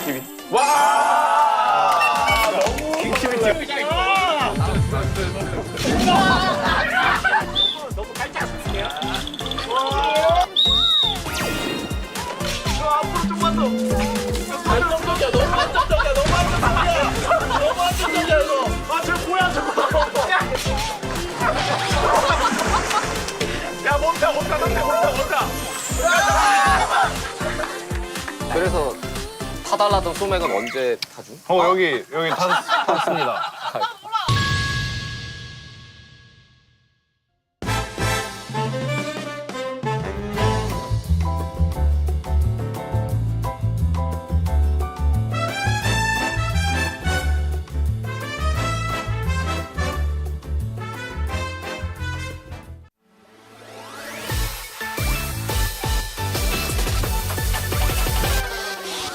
자자 여기 주목해봐요. 소라는 거기까지. 화가 나 만들을 녹이는 귀여움을 한 방울. 모두 다 wanna be our squad. 준비해 애니마 우릴 부른다고. 이것 봐 혹시랑 꼬리팝 내게로 출발했어 출동무. 뚜루뚜뚜뚜뚜 애니마 팝. 애니마 스쿼드. 뚜루뚜뚜뚜뚜 애니마 팝. 혼란스러운 틈에 깜짝 캔네스 빛을 머금고 등장. 툭 건들면 쓰러질 듯한 모습에 감춘 쥐한 발. Let's hit up 엉망인 곳을 rescue. 한 번에 잠재 울큰 wave 일으킨 다음. 봐봐 새로운 느낌 맞아. 숨겨뒀었지 이게 우리들 power cute. 뚜루뚜뚜뚜뚜 애니마 팝. 애니마 스쿼드. 뚜루뚜뚜뚜뚜 애니마 팝. We are 애니마 스쿼드. 뚜뚜따라 뚜뚜따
souls turned to ashes. It made me who I am today.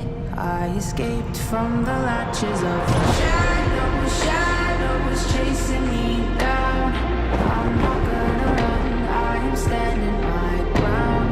Wherever I go, fear does not follow. Even when the storm hits and hell is abound.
Kia, 화이팅!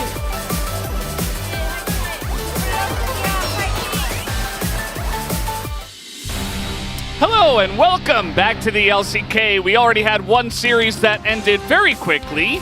Hanwha Life Esports taking that one down, and now we're getting into our second series of this wonderful Saturday. It is Gen.G up against DPlus Kia. Once again, a rematch here. DPlus Kia feels like the one team that was able to get close that one time against Gen.G, the team that hasn't lost a game yet. And honestly, with the fact that Hanwha Life Esports against Gen.G is the last game of the season, if DPlus don't take a game today, there's honestly a good chance Gen.G just keep taking game after game after game, and they've already broken records with this streak. They could continue to do so. So DPlus, we always get bangers out of this matchup between them. Even taking a game would be massive to shut down that streak. Just one game. Like, nobody's won a game. And teams have won, 17 series in a season. We've had all these cool records, but to have to have this team drop no games in the first round has never been done. So they set a record. They're looking to continue to be clean tonight, but they start off round two with, honestly, as we've been mentioning, one of their greatest opponents in the summer season, which is DPlus Kia. Yep, and DPlus Kia, they are on the tail of Hanwha Life Esports with Hanwha Life Esports win before. Not only do they have that win lead, but a 4-game score difference. So if DPlus continue the trend against Gen.G, which is to lose 0-2, the gap between them and Hanwha Life Esports will be pretty massive in terms of game score, whereas a win here could make so much of a difference to that chance of getting second. And remember, when we go to playoffs, top 2 teams will get that first round bye and will be in double elimination, a bit of extra safety. And obviously Gen.G, they're not 100% locked in, but I think it's extremely likely they will get it. But that second spot still in contention. Pretty sure Gen.G are they're gonna make playoffs. Strong teams only today. Perfect round record. Gen.G versus DPlus Kia looking to break the record. Gen.G on a 14-match win streak against DPlus Kia. Will they maintain their dominance, and will they continue on with the record? All signs definitely point to yes, but you never know. It does feel like eventually somebody's at least going to take a game, and if you can take a game, if you can kind of crack the armor of Gen.G, maybe you can find another one and potentially win a series. Yeah, I feel like it'd probably be like a bro move to take them down, but bro, don't play them for a while. So for now, we have DPlus. Yes, some strong words. Coming to kill you until we win. If you come to kill, we'll kill you in return. Got him. The reverse kill. No you. You mad, bro? You know, it's an old strategy, but it's working. Yeah. Yeah, and both junglers competing for that first POG. Been a lot of junglers in the POGs in the top of them right now with the carry jungle meta. And I think, you know, one of the things Canyon suffers from a bit at times, not at the moment, but generally with POG is having Chovy on his team. Yeah. Who just attracts votes. You know, they just gravitate towards him. Yeah, it's kind of like he's got, you know, this magnetized armor where all the gold goes towards him, but also all of the POG votes go towards him. But Canyon, he's got his own magnetic armor, and so does Lucid. Lucid really stepping it up here in summer. He was pretty good in spring. He was definitely, I'd say, a bit more than serviceable. Obviously, at the end of the season, he had that fantastic series against Gen.G. They still weren't able to, you know, win the playoffs or anything like that, but definitely on the upper, you know, the up and up rather, coming into summer and looking better and better is Lucid and DPlus Kia, obviously sitting at a very good scoreline so far at 7-2. You gotta remember, still a very new player, very hyped coming into the league, given some time, and I feel like a better meta to flourish, he's really started to show his stuff, but he's against the player he replaced, and Canyon in this meta has just looked absurd. A lot of people, I feel like the big question before this roster came together was, is Canyon going to work with Chovy? Aren't they just both going to farm? And yes, they're farming wins and trophies.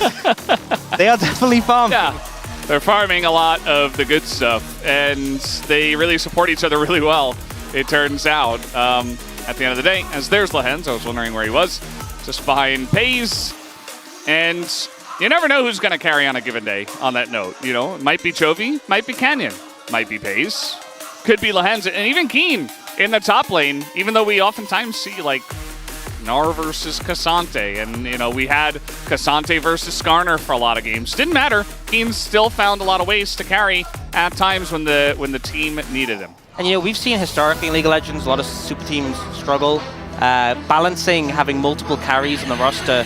Gen.G able to do a pretty fantastic job of it. I think it's something DPlus can sometimes struggle with, resource allocation. Sometimes too much to one person can leave another person in a deficit. But they definitely bring out some banger performances so far this season. And I feel like, you know, Kingan's been on the up and up. I feel like aiming, when he has the resources on a pick that works for him, can take over games. And Showmaker Lucid feels like a mid-jungle we're really starting to believe in. You can see the synergy building game by game. Yeah, Showmaker in his own right is really stepping up to the plate, and I feel like maybe he's just getting more invested. You know, a lot of times he has to come in interviews and said, okay, we're definitely going to kill you this time. He's like kind of hyping himself up, and he plays better League of Legends when he's more invested, as we all know. As Chovy, he's the mid laner for the most winning team in the LCK. In fact, they haven't lost. He is first in KDA. That makes sense. He's also first in DPM and CSD. 9th for kill participation. That's the good teammate kiss. That's killing people without him. Damage percentage, only 4th. It's because everybody else on this team is doing a lot of damage. Yeah. Yeah, I mean, I think Showmaker's had a fantastic split, and I think if you look at his gameplay in isolation, doing a great job, but you can't do that in this matchup. He's up against Chovy. This will be a big test. And I think mid-jungle, you know, we talk about it so much because you need that mid-pressure for jungle to function well.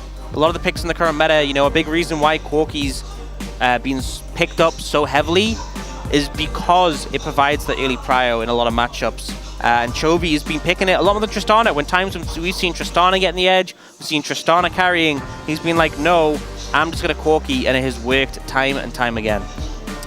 Yeah, it feels very stable. He is fantastic on the pick, so it doesn't surprise me all too much as we see more and more of it.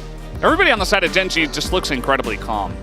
You know, Coach Kim had some words for their streak. He's like, we don't pay too much attention to breaking records and stuff, but obviously it feels nice to have broken a record, and we're just going to continue trying to play our game and play really solidly and cleanly. Yeah. And that's really been the Gen.G calling card for a long time. You know, they don't have a lot of happy gaming moments. Yeah, I think it's such a big difference because there are so many top teams globally who can deliver fantastic play, but will happy game and will regularly get down in the trenches with other teams in the league and end up dropping games and series. Doesn't matter in the grand scheme of things that much. They can still come out on top, but they definitely happy game. You know, T1's a great example. G2 in the LEC is an example. Top esports definitely do a lot of happy gaming. Yeah. But ultimately, Gen.G don't really go in that direction. Business all the time, you know. Not that they don't have fun when they're winning, but it definitely feels like they come in and they're like, we're gonna win. Yeah. And they will do that against any opponent. There's no pulling punches. They've really realized that winning is the most fun. It feels really bad when you're happy gaming and it feels happy and then you lose, because then it just feels a bit embarrassing, right? They don't do any of that. It's Coach Kim and Coach Helper, his assistant coach, alongside of Kim. And then, of course, on the side of DPlus Kia, we have Zephyr, Song, and Bubbling getting ready for this match. Definitely a lot of, I put a little emphasis on it. I think it's a great ID. Yeah. Unfortunately for DPlus Kia, you know, they could have done a lot of practice and preparation for this match. Gen.G have side selection for this one, and so they are going to select the blue side. Yep. And with DPlus being on the red side, I mean, bans are always important because you know you're going to be giving up something big on that B1. A lot of power picks in the meta right now. We'll see what gets left open. I think Paze has obviously been fantastic on Ezreal. It also becomes really hard to punish. So we'll see if they look to target that away. Stuff like the Rumble, pretty standard. But Gen.G going very hard in jungle bans here. Trying to give Lucid an advantageous matchup, it seems. But we still have things like the Ashe. You mean Canyon, right? Canyon, yeah. Yeah. Yeah. Yeah, him. Yeah, the other guy. LeBlanc actually being banned away from Showmaker, so a lot of respect put towards that. Still have Tristana open, still have Ashe open, still have Ezreal open. See what DPlus plan to ban away here and now. Also, last time they played against each other, they banned the Nautilus a fair bit, I believe. And it's going to be a first pick Nidalee immediately off the bat. So now we'll see. Tristana did end up getting banned out. We'll see what DPlus look to take away here. Remember, Chovy can play, you know, the Lucian. We saw him being the first pick out if they need 80 in the mid lane. Yeah. Maokai is one thing that sticks out. I mean, Lucid, he's been better on Vi and Sejuani, who happen to be banned. Also a fantastic Lee Sin player. And Aiming's playing the Ezreal this game, so they're going to take that away. That feels like an absolute must take away here. I like the Ezreal. The jungle pick I'm not so sure on. If you have something that you think is really valuable to pick now, sure. But, you know, you're not pressured to take jungle right now. But I guess they just don't want to show too much. So they take the Lee. Wouldn't necessarily be contested, but Lucius wants to see if he can try to skill check Canyon on the Nidalee. But obviously, you're going to lose out in terms of farm in this matchup. So we'll have to see what he can do. Both junglers, fantastic with setup. CC allows you to land those skill shots to gap close. So definitely a factor you want to bring in here. Maybe the Renekton going to be a high priority in the rest of the draft. But actually, Gen.G just look to pick up the Cassante for Keen. Not really too bothered about picking up the Renekton themselves. In the top lane, not really bothered about. I mean, Cassante is fine setup for the Nidalee. And the question is, do they take 80 carry or mid here? If they want an 80 mid, probably want to take it now. Yep. And they go for the Yone. So they'll leave 80 carry. There's still a lot of 80 carries up. You know, Ezreal was picked, but not anything was banned. Ashe is still open. Yeah, Ashe has to be banned by DK in the second phase. DPlus into the Yone. You could take like the Talia. Obviously, you can't take a LeBlanc, which is great with the Lee Sin. But we have seen this Diana come out a few times from Showmaker. Annie? Looks like Showmaker, come on. Yeah, they won't sell in the mid for now. They'll take the Gnar, giving King in a good matchup the top lane. So they get that counter pick, and they will also be able to have counter pick support and mid, essentially. So that's the value we're sort of seeing from DPlus on the red side. They will have first priority, though, on 4 pick. So I think Gen.G will probably ban away Leona in this situation. Ezreal, Leona probably up there, strongest bot lane on that patch. Interesting they banned Nautilus, though. when there's so many AD carries up, like there's Ashe open and available, Kalista open and available, Kai'Sa open and available, Zeri, and they opt to get rid of the Nautilus. Yeah. And now you're put in a position where if they do play Zeri, there's no Vi, no Nautilus. Karma, the first ban, so... Yeah, it makes me think... They want to play something specific. I think they're just kind of worried about the counter pick and Ezreal Karma being a big lane destroyer. So if you happen to pick something like that wasn't as aggressive, you know, maybe like the Braum or something. I mean, I'm not a fan of blind Braum, but if they were to pick that and then Karma got picked into it, you'd be really doomed. So we'll see what they offer. But even if you were to go something like Alistar, you could just have such a rough time in the early lane. I think they're wary of that. They do ban the Kalista though, away from Pays. He still has a lot of options. The Leona ban does come through, it's going to deny that. I think unless you have a really strong preference for a support, you probably just take mid here, and they go for the Twisted Fate. So point-and-click CC, you know, that was something we expressed a concern with. You want set up for the Lee Sin. That is definitely set up for the Lee Sin. Can definitely cause some pain for Chovy and Canyon. Yeah. You know, these picks rely on their mobility to play in skirmishes, and the stun card obviously going to shut that down. But, you know, it's crazy to me that Ashe gets all the way through the second rotation. And, you know, kind of working off the thought process of them banning that Karma, they do just go the Ashe Braum. So, incredible ability to stack up that Braum passive. You get the engage potential from the Ashe, which the Braum obviously lacks compared to other supports. And now, what did DPlus go? You know, if you pick an engage support into Braum, it's going to feel pretty bad. I feel like you probably want to just play at distance. Maybe Rakan, I think, could make sense. Yeah, you really... I mean, if you're playing Alistar in this spot, you're just in pain the entire game. Like you're not going to have a fun time. So I really like the Rakan call. And it allows you a little bit more of just kind of shoving your face in there, able to close the gap extremely fast to the point where maybe the Braum can't react. Maybe the Cassante can't peel. And we'll see how Kellen looks on this Rakan. Yep, a lot of CC to layer with that TF. And it's a good matchup for the Braum because it's very hard to stack up passive before the Rakan dips out. Gen.G have a lot of pick potential, have that Nidalee strength, but I don't feel like altogether, you know, their mid and top lane, they shouldn't really have that much pressure in early. Bot lane Ashe is obviously very strong, but Ezreal Rakan can kind of go toe-to-toe, so this feels like it could be a lot more even, you know, when it comes to the draft, but Gen.G just having the nameplates on obviously gives them a big edge. It really comes down to Lucid on this Lee Sin. If he falls behind, you will fall so far behind because the farm lead that Nidalee will generate naturally on top of putting you behind will make this game very hard to come back from. And DPlus's comp is one that requires a fair bit of finesse. You know, you need to play around the stun card, play around locking down targets who come into you, use the Ezreal. You don't have anyone who's that tanky in the composition. You know, Gnar has to be in Mega, Rakan is a squishy engage support. So, a lot of spacing with this composition. DPlus have a tall task on their hands, but I think their draft has given them tools. They have tools, they're just not easy ones. I'm also looking forward to seeing how Aiming does on his birthday here on the Ezreal. Let's hop on the rip for game number 1.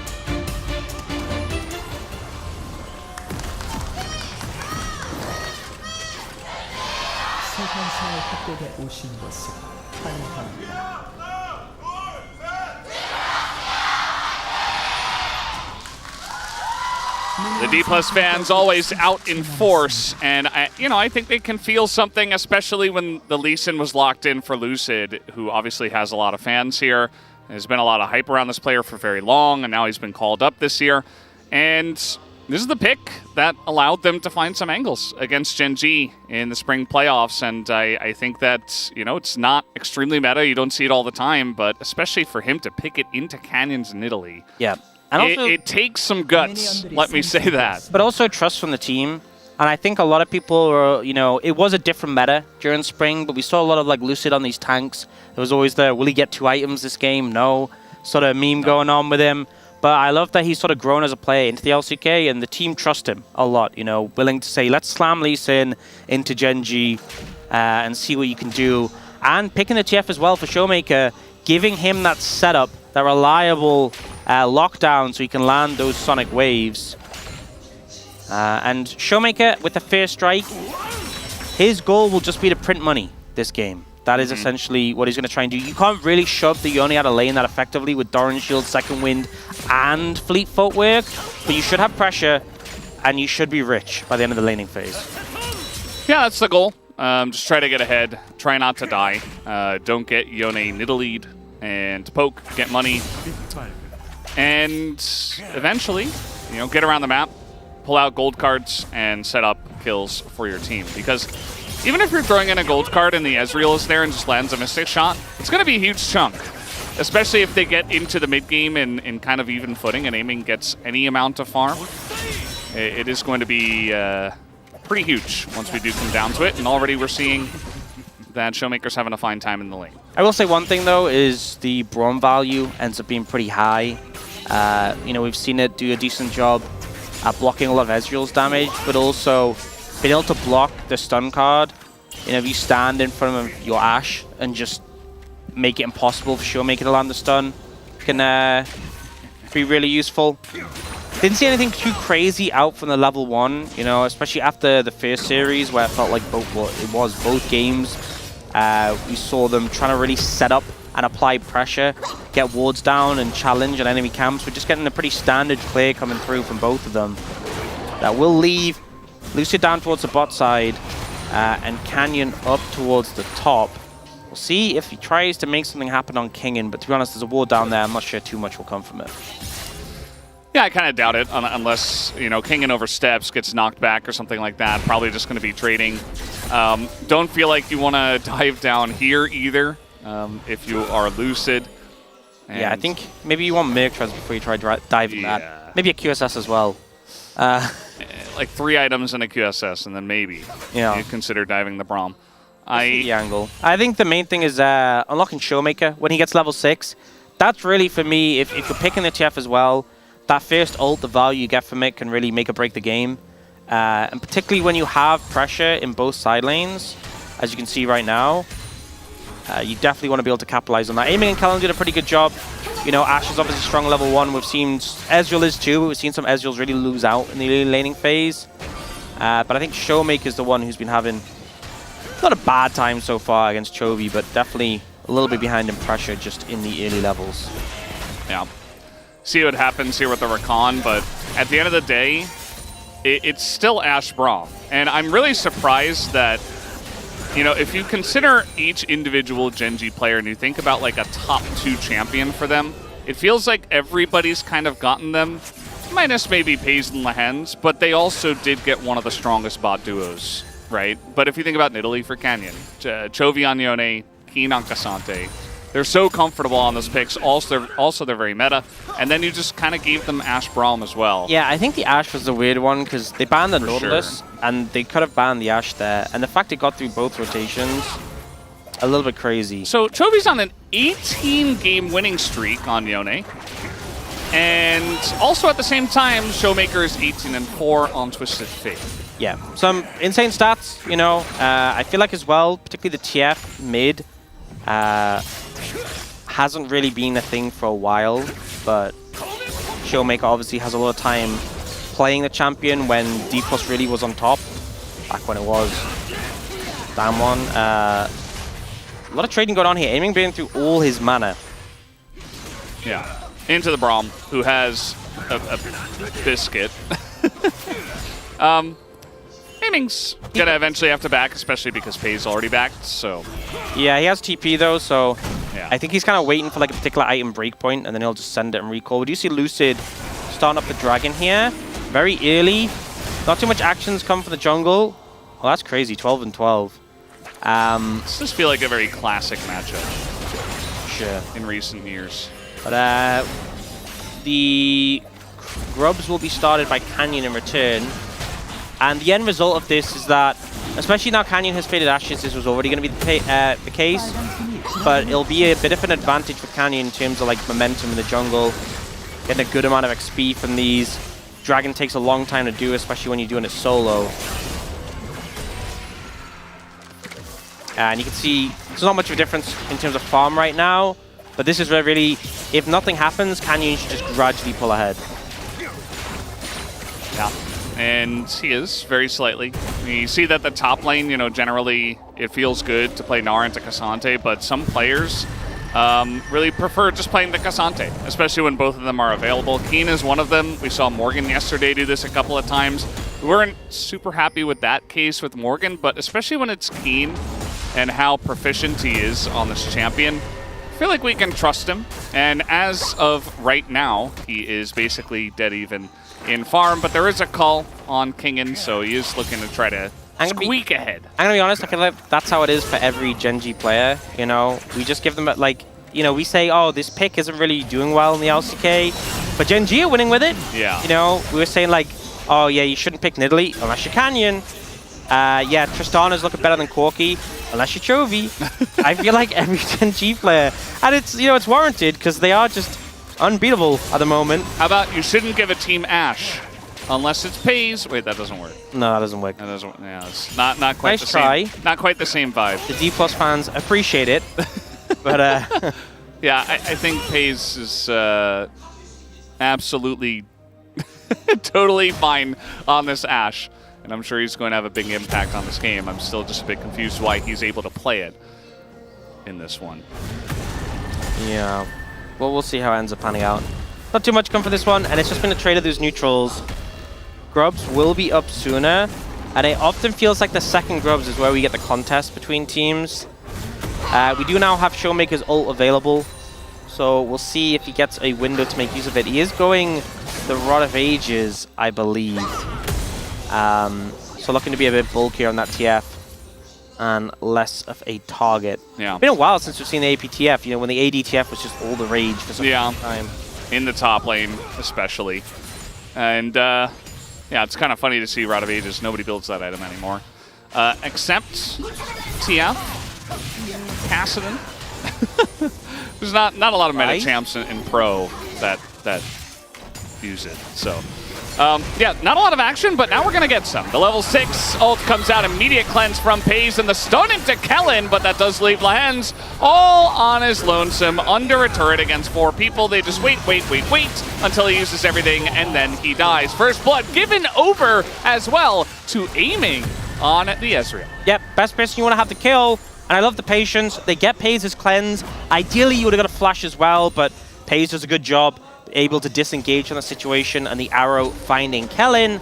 And then the rest of the team just clean up the Braum, deny some farm, push the wave in, and a couple of plates taken. This is exactly the play you want with the first TF ultimate, and Kingen does a good job of just denying the dive, held the wave in front of the tower, and hit Mega so you could just easily clean it up. So good play from DPlus, but Chovy does punish. 17 CS ahead, or some of that's going to be made back, but picking up 2 plates mid, so definitely advantage D+ on that, but not. Oh no. Kellen just gonna face check here now. He does have flash and he is recon, so he's fine, but yeah, that didn't look great. Just kind of running straight at them, assuming nobody would be in the brush. He's scouting them. Yeah. Just putting his body on the line. Showmaker, the only real recourse he has when the Unbound Soul comes out is, well, a gold card. And that is generally what TF offers. That's his job. He just throws the gold card. Yeah. This champ has been the same pretty much forever. Not exactly the same, but he travels around the map and he presses his gold card. That's all he has to do. That's what he does. And that's what they picked him for. Oh, Chovy looking for a heavy trade. Does just disengage though. You can see he's trying to get pressure here so they can move towards the Grubs, and it looks like we're not going to get a full contest on this from DPlus. They're heading towards the Dragon, and they will have control over this area, so they can't pick it up. Ox, I want you to really focus in here. Okay, we have the Soul spawning after they take this Dragon, so I want you to make sure that it is not a Chemtech Soul, so we don't consider, rather continue on this 1 kill per 10-minute pace. Oh, this would be the worst game to have Chemtech Soul. The absolute worst. Yeah. It really would. So please, Ox, focus all your power. You know, DPlus are they're hesitant to take it. They don't want to know. They ended up securing vision there, but don't take it. So now Gen.G can move pressure down towards the bot side. Maybe they take the Dragon and set up for a Chemtech Soul. No Chemtech Soul. Sorry, no Chemtech Soul. No Chemtech Soul. And, I mean, Gen.G, they were on the top side of the map. They did take the grubs, and they backed, and they're in position for the Drake. This 6 grub damage. Yeah, I mean, even the Cassante, just give him a couple seconds. He's going to be smacking the turret while the cannon. Yeah, missed the... He got all those free mini Krugs, though, earlier on. TP's coming in here, as now a bit of damage coming in onto Chovy, but actually it's Kellen who takes the brunt of that. With the TP, it doesn't really look like Gen.G are ready to focus, but now we have Peas moving over. And potential for a TP, but nope. Actually, Keen doesn't have his, but here's the arrow. Is going to hit the Lee Sin, and it's Chemtech Soul.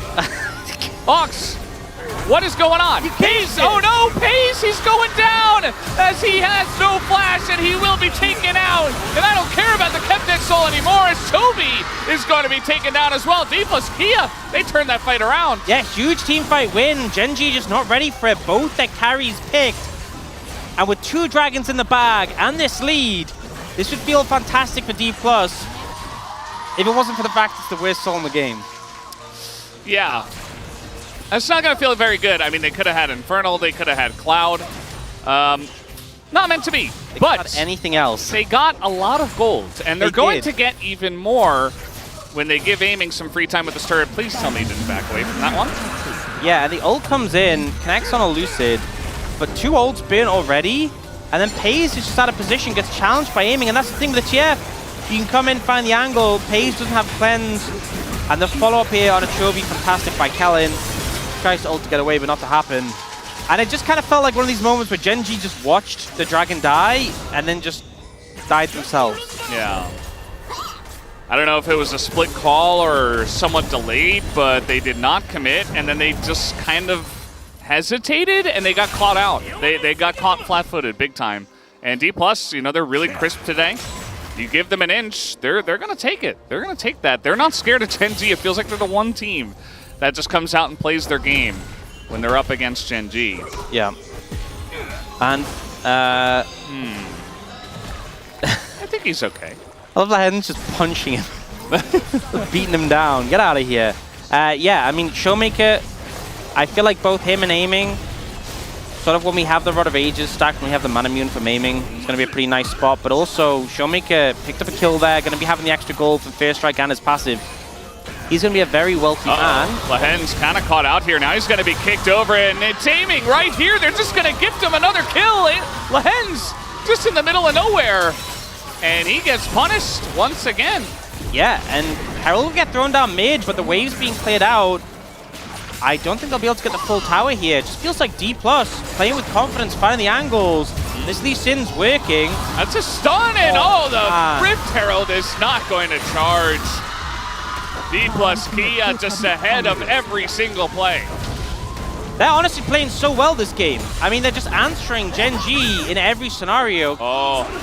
Hingen reading the situation, but we've got an Italy on the top side. Here comes TF, and the damage into Keen. DK, they turn it around. They pick up 2 more kills. He tries to dive without the wave. He thinks, I'm tanky, I'm Cassante, I have the Nidalee coming, but they forget about the TF.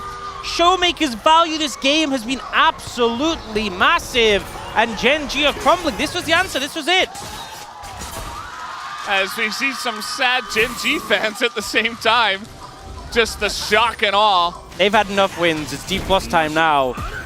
Yeah, Lahen's just thinking, I'm playing Prom. I am tanky. I am fine. Okay, I'm still good. Okay, I'm not good. I'm not good at all. That's exactly what went through his mind. Yeah. And then here, Kingen does a good job of clearing out the wave. And I think at that point when the wave dies, you should just back off. Like, honestly, maybe if they'd been able to take the tower sooner with the 6 Void Grubs, that would have been the angle. But yeah, just a massive overstep, and Kingen plays it as well as he can. He just broke their ankles. I mean, like, he's dancing around the Cassante who's trying to catch him, and then you always have to respect TF and his ability to be everywhere. And it feels like they have not done that at all this game. Everyone on DPlus is ahead of the lane opponent, which has not happened much in Gen.G games. Yeah. They have been at a deficit across the board. 4,300 and 2 dragons. Chemtech, 3rd dragon coming up in a second. I don't even think Gen.G contest this. There's not a good reason to be honest, other than maybe trying to deny an early soul. But I would say that, you know, maybe just let the Elder spawn and then go for that. It's not like you're giving over an Infernal Soul or anything like that. And Chovy's bought a QSS. Yep. Which is obviously like, you can understand why in the value into TF. But that feels so bad when Showmaker's been printing money and he's ahead and he's forced you to buy a QSS 1300 that's just not providing anything except a defensive CC cancel. Gen.G have moved in quickly to get this dragon, but the TP's coming through. They will be contested. Can they get out in time? Yeah, that's the real question. It feels like DPlus are the ones that don't care about the dragon. The engage a little bit lackluster here from DK, as Lucio wasn't able to find that kick, and now Keen. There's the Keen, he knocks up 3! And that's the end of Braum. Should be the end of K'Sante, but who am I kidding? He's K'Sante. They're just gonna go over the wall here and kill Canyon instead. They say, well, the Nidalee's a much easier target. As now Keen, he is isolated, and maybe even K'Sante memes can't save him here. As no knockup, and now a double knockup from him, and Chovy just trying to desperately help, but he gets roped into the fight. And now maybe even he goes down, as everything is going to miss, and he does survive barely, but man, DK are flattening them tonight. Feels like Gen.G are paying for their hubris, you know? They get the dragon, but they stay. They're like, hey, maybe we can find a fight. They're trapped in the pit. They don't leave immediately, and it just gets worse and worse as the play goes on for them. But DPlus, zero hesitation. This is the best we've seen DPlus play in a long time. Well, I feel like the last time we saw it was in Game 1 against Gen.G, where, you know, Chovy got a big divide and the game turned around. But I don't really see the game turnaround angle for Gen.G here. And the thing is, they rushed the dragon, but they could have just left. Maybe sacrifice Keen. Wow. But like, Braum can get out, Ashe can flash, Yone and Nidalee can get out, but they wait so long that even when Canyon jumps out the pit, Canyon dies. Keen ends up in this position where he has to try and run away. And then he's obviously going to go down, but then Chovy's like, hey, maybe we can find something. Okay, but now Chovy nearly dies. And sure, Chovy survives, but like, look how close this is. The boomerang just missing. Uh-oh. What's this? Lahen's caught again. He does have the Braum ult in the choke, but it just doesn't matter. The wallets are so heavy here for DK. It's 7,000 gold almost, and 19 minutes into the game. And the Ezreal is 404. I mean, look where the gold is, right? Yeah, aiming on this fantastic 2-item spike for Ezreal. Showmaker, he won't be far away from Rapid Fire. 3-item TF with Lich Bane, Roa, Rapid Fire is so strong. Chovy has a QSS and a Blade Room King, and that's pretty much it. And guess what? They're not done yet. They're looking for more. As Keen gonna hold on to his unstoppable. Meanwhile, Pace not allowed to back. Saving just gonna throw an ult into him. Meanwhile, and Keen, he can't get away. There's nothing he can do. The two range champions just hold him down. And now it's Canyon going down here as well. As, I mean, there's one Drake and 6 scrubs that went to Gen.G. One turret, that's it. DPlus Kia got everything else. Yeah, and this is looking like it. This is looking like the end to the streak right now. Such a huge deficit, and DPlus are just taking more and more. Lahen's walks up to contest Vision, and just the CC's layered, pops the ult, but I mean, look at the health bars. There's no real recourse in terms of damage. Baron didn't even spawn yet.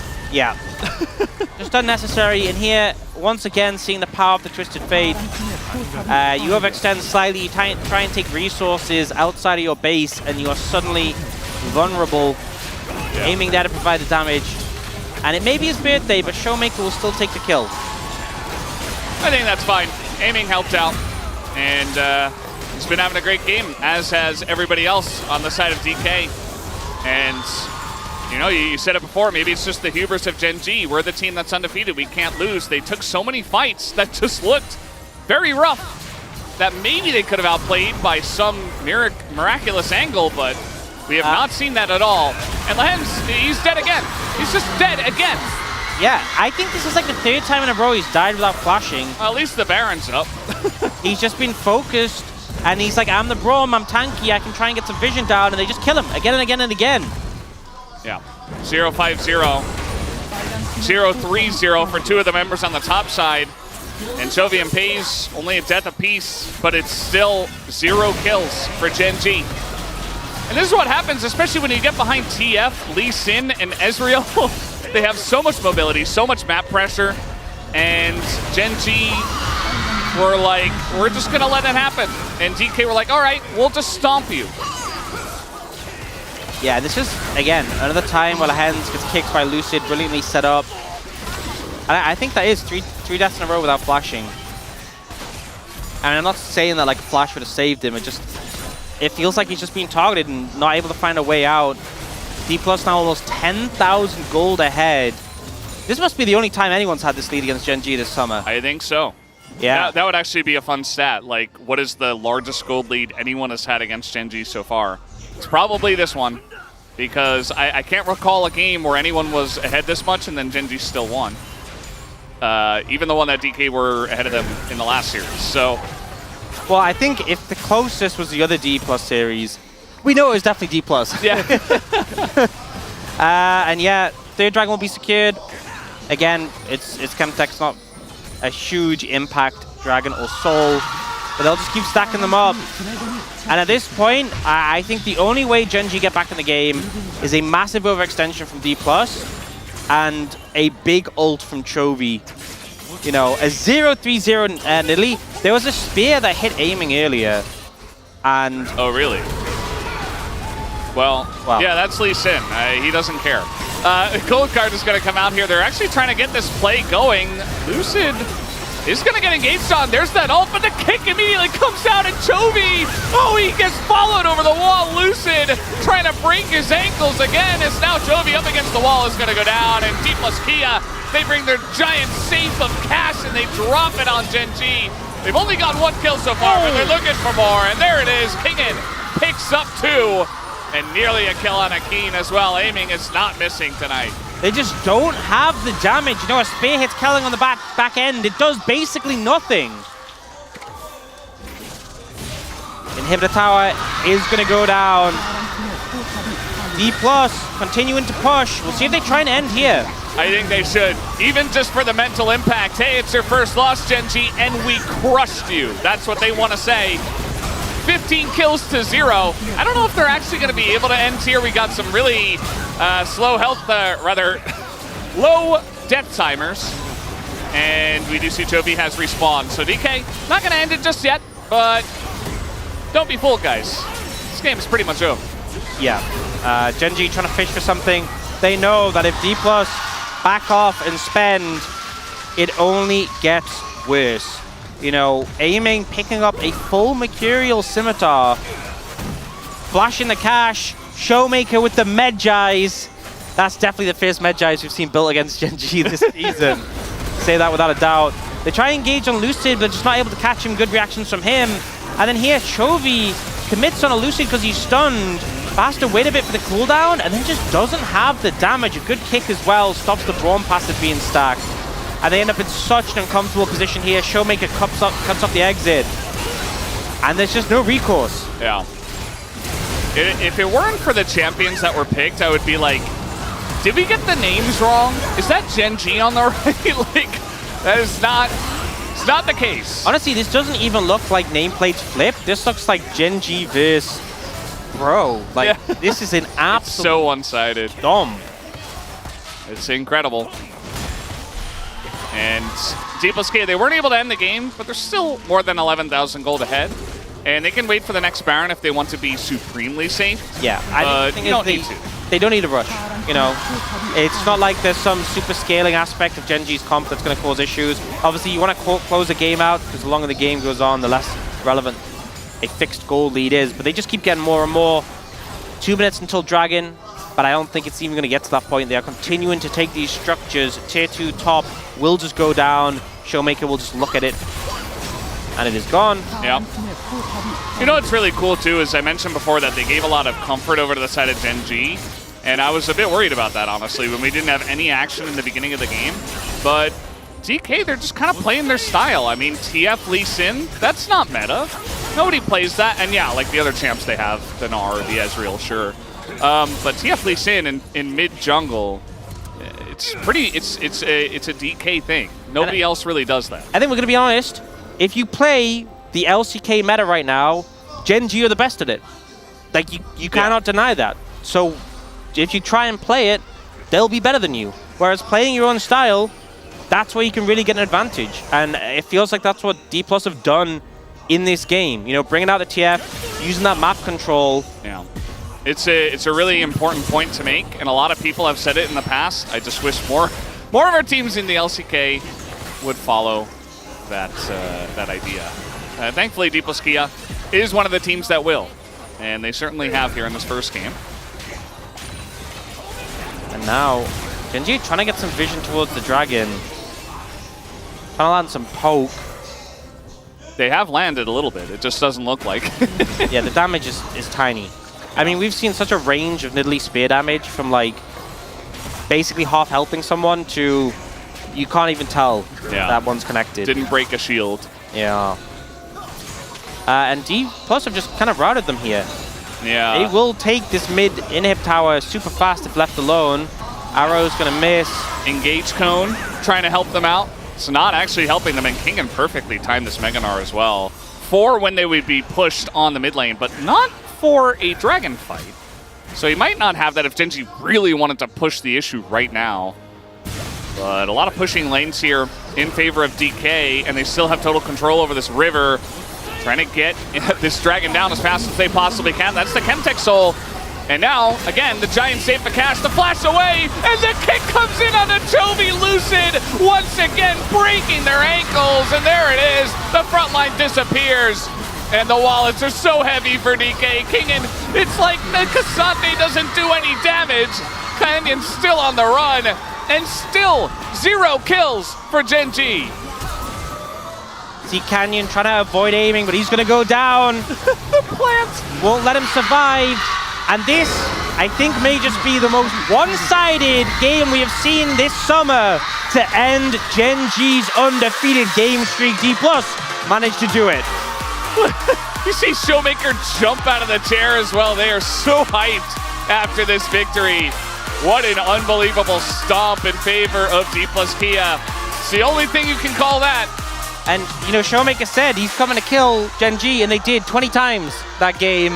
And Chovy said, no, we will kill you in return. They didn't. Once. Not a single kill. Not a single kill. And the DPlus Kia fans always getting fired up in general, but now they're just going insane. And I would be too. I mean, that's a really hype way to start off your series. I love how they're in the booth with the coach. I can just imagine, it's like, you know what? This, fantastic. Great job here. This was amazing. This was brilliant. This was really good here. You know, and Gen.G are like, guys, you know, first time they'll have a lot to talk about, I feel, on the back of that one. Yeah. And on Aiming's birthday, he comes out and does a lot of damage on Ezreal. To be fair, Ezreal does a lot of damage, but Aiming had a fantastic game himself, as did everybody on the side of DPlus Kia. I think everyone had a fantastic game. For me, Showmaker really stood out. Oh boy. Making the plays on that TF. The fans are already crying. That was only game number 1, but it is a very important and special game win. That goes the way of DPlus Kia, as he cannot believe the way Lucid played it with that Lee Sin. Incredible stuff. Guys, that was game number 1. We'll take a break and come back.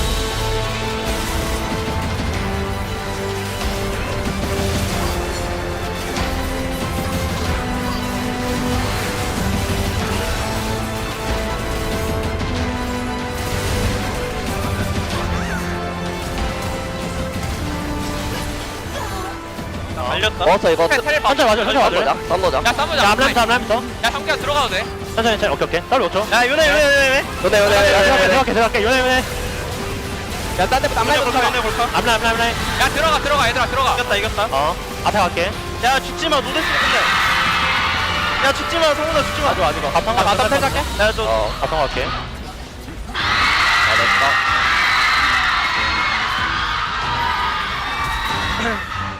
팬분들 한 분꼴 내서. 근데 19대 0 뭐냐 이거? 팬분들 때문에 이겼다? 야 우리도 가족 사진 한번 찍자. 일로 와. 가족 사진 오케이. 가족 사진 확인했어. 야 일로 와 일로 와. 가족 사진 확인했어. 야 여기서 해. 가족 사진 확인했어. 얘 가족이야? 우리 미드 Gen.G 공주님을 만나러 돌아갔어. 그냥 게임 같이 하는 건데 왜 그래?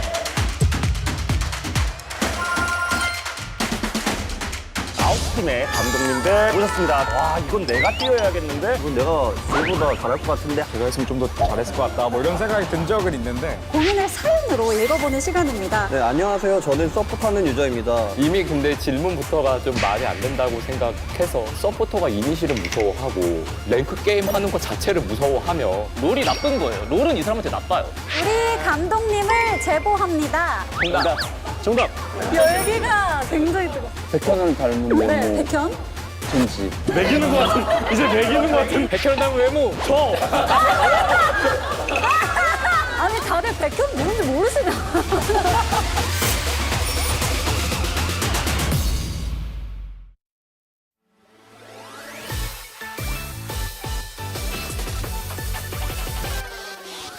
자자 여기 주목해봐요. 소라는 거기까지.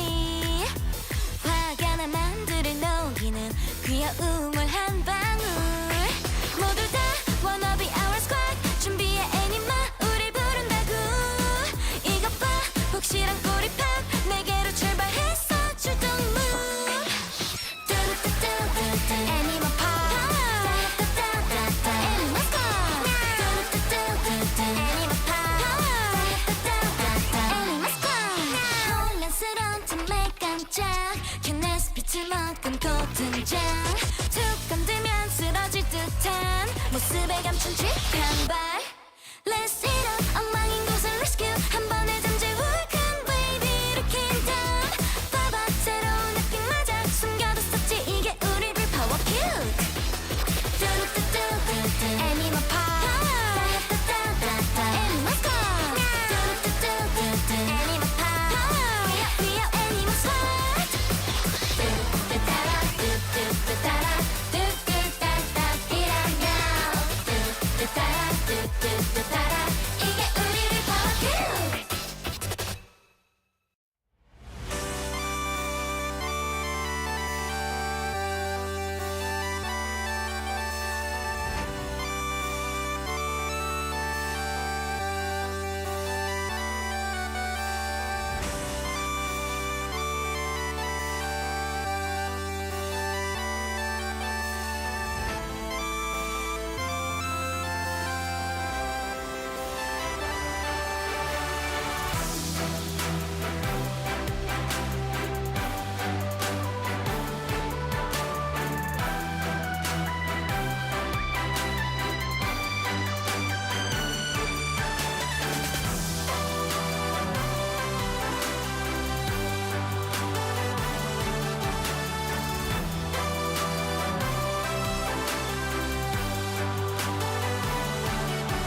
On this day, July 20th, aiming was born. But this year, 20 kills is how it was construed. I'm pretty sure it was something like that, yeah. Yeah, you know, you could just Google it and figure it It was out. you were doing so well until you doubted yourself. Yeah, Come on, Dagon. I doubted a little Never bit. doubt yourself. That's why DK won. And They you didn't did. doubt yourself because you predicted DK in this one, I and did. we were all thinking that Gen.G were going to keep winning. Oh, well, the streak is over, right? The streak is over, so Yep. 18 games is where the streak will finally end. That's so poetic to me because it's so insanely hard, which is why so many good teams, right, have got insane scores, but 18 games in a row, absolutely nuts. So I love that as soon as they hit 18, done. Immediately.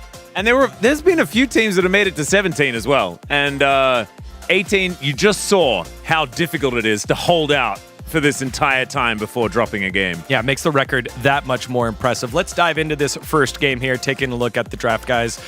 We have to talk about Twisted Fate coming on through here, being a key part. Showmaker. Already showing us that this is something that still works extremely well in the mid lane.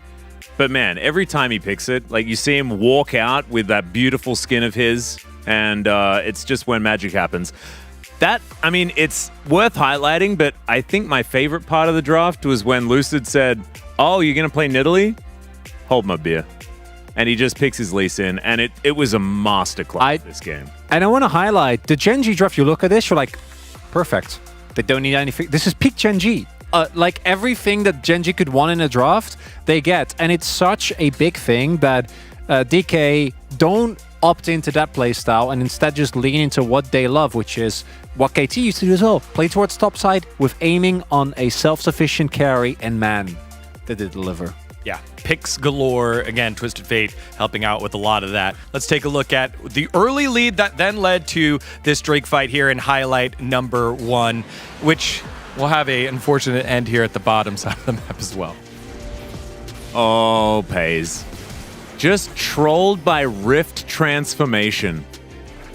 Because I'm not sure, but with Canyon there as well, I actually think the Blascon would have saved him. It could have. And then they lost another kill as a result because they already lose the Drake here. That in of itself, not the end of the world. But this is where the game went from, you know, like DK's looking good, but is it a big enough lead? We're not sure to... They just got 2 kills. They set up the dragons. Gen.G's falling further behind. He was casting, he was watching. And right in the middle of all that, he was just cursing out Ox for saying, "Hey, Ox, Chem Drake, Chem Soul, I mean, what's going on?" We all stand by that. Like, Ox, you're casting the game. But like, it also... pay attention, man. Like, no, but also, that Blascon doesn't evolve unless it's Chemtech. No, exactly. And like, Pace might have died anyway, right? I don't think, but I thought this was very funny. Yeah, and so we had to highlight it. We also do need to caveat the fact that DPlus probably still looking like they're in really, really good shape in this game, despite whether they get that kill or not. Like, this was honestly, from what we saw on the Rift even earlier than this, DPlus looked like they wanted it a little bit more than Gen.G in this game. Absolutely. Very much like what we saw in the first game of the first series, our highlights are exclusively at the Drake as we take a look at the third Drake of the game here at 17 minutes. The gold lead already in the side of DPlus, and then they just tighten the screws here. And I think here is where, for the first time in the LCK, we're seeing Gen.G just take a fight because they think they can get away with anything. And it makes sense, right? After you've literally gone 18 to 0. I think it's normal to start to see some of these tendencies, but they didn't need to go L in that. They didn't need to have everyone in the pit. They could have just let this one go and try to fight their way back, and they just kept opting in continuous bad fights. Yeah, and I do want to go back to like how the draft looked just a little bit as well, just because the way the lanes were sort of set up here for DK had a lot of advantageous situations. And the only reason you look at this and think, oh, Gen.G should be able to find an angle, is because Nidalee in the hands of Canyon always does. Yeah. And this time, he didn't. Like, they just managed to sidestep where Canyon was throughout the entire early game, and he looked like other Nidalees in the LCK. Yeah, it was unique to see. Haven't seen it throughout the whole split. Yeah. But again, huge plays here by DPlus to take the victory. Let's see who the POG was.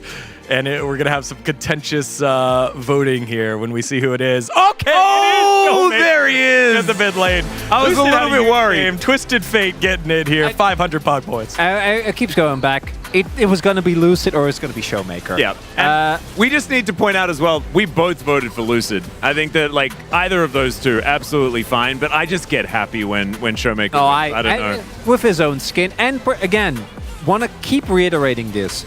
With their own style, with the TF, very willing to just do what works for them, and I think it's so cool to see. Ooh, a whole bunch of them. Yeah. And a couple of aiming votes, a bit of a happy birthday aiming situation there. As okay, Yeah, there was a Korean analyst again, then got switched. Yeah, because the casting votes were even. So because they voted for bot, because they voted for aiming, they had to choose one of the two. I was thinking Lucid. I already have my little Lucid cart ready here. Can we zoom in? I don't know if we can. I don't know if we have the time. It's signed as well. I think the two of them, that 1-2.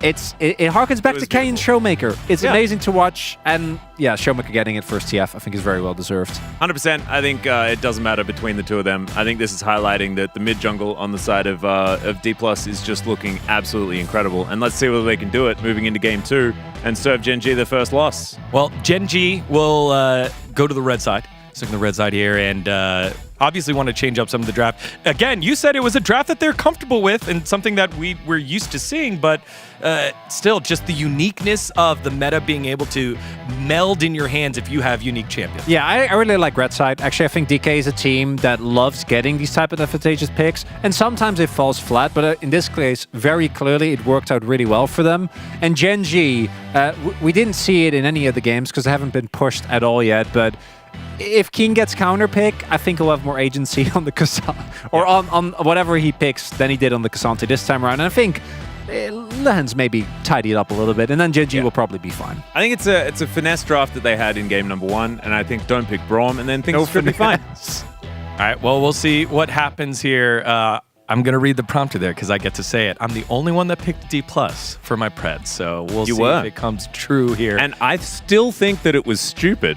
but it might pay off. Might pay off. We'll find out. Let's send it on over to Valdez and Ox for game number 2. Thank you, Spacers, for that great breakdown. We are getting ready for game number 2, as I'm struggling to shout over the DPlus Kia fans, who many of them were crying after their victory over Gen.G in game 1. I'm just going to say, this is a reaction to a one-game win. If DPlus win the series, people are going to pass out. Yeah, I would not be surprised, honestly. A lot of Showmaker fans here. Tons of Showmaker signs. We saw the very long paragraph there that most of you could not read, but basically just a Showmaker sign and then another one with a drawing. And, you know, Gen.G, as was mentioned, they go to the red side. And we'll see what they have prepared for game 2, because the game 1 was certainly not the Gen.G that we know. Yeah, I think so too. I think ultimately we ended up with DPlus getting good matchups in every lane, didn't really give space for the Nidalee, and the TF map impact just completely allowed them to take over. I think Gen.G took a lot of fights they didn't need to, but I think switching up the draft will be this first step to get them in a more comfortable position. And DPlus on the blue side, returning to that Nautilus ban. They favored against Gen.G last time they matched up. Following through with a Corki as well. Nautilus and Vi both taking off the cards. Definitely means things like the Zeri, pretty high value, but I think here you just first picked the Wow. Yeah. I mean, the first pick Ezreal for sure, especially because they banned Lee Sin. And now, do we just get the return to Sejuani for Canyon? You know, he's had a season of having fun, playing like your Nidalees and your Zyra, and now it's like, okay, you know, we lost a game. Back to Sejuani. I mean, they can get Ashe and Sejuani together. It does feel like it's a pretty good pairing. Kind of the jackpot. Or you just play Nidalee again. Yeah, Canyon hasn't won in Nidalee. He hasn't won today a game on Nidalee, so he needs to get it in. He's doubling down. We'll lock that one in. And now Lucid has the choice. Do you want to try and match the pace I think most junglers we've seen in the LCK would just lock Nidalee here. I mean, not Nidalee, yeah, Sejuani. But does he end up leaning towards a carry after the previous game performance? The answer is no. And now what to secure here? I think top lane would show the least. You could just pick something in the top like the Gnar, the K'Sante. Be interesting if they took mid. But I think he'll probably just be a top lane pick here. Yeah, I would assume so. I mean, Gnar feels pretty straightforward. Kingen, you know, he wasn't the main character. Oh, actually, with LeBlanc available, I do like this as well. LeBlanc, it's not LeBlanc and Lee Sin, but Showmaker's LeBlanc also very strong. Yeah, to me, LeBlanc Sejuani doesn't fill me with joy. But Chovy, considering the Azir, LeBlanc traditionally picked into Azir, but maybe going for like the Bruiser Azir we've seen and just wants to be too tanky to die into the LeBlanc, which would definitely make things difficult. And you know, LeBlanc is a pick where I feel like you need momentum, you need to be ahead, you need to be on point to get damage down.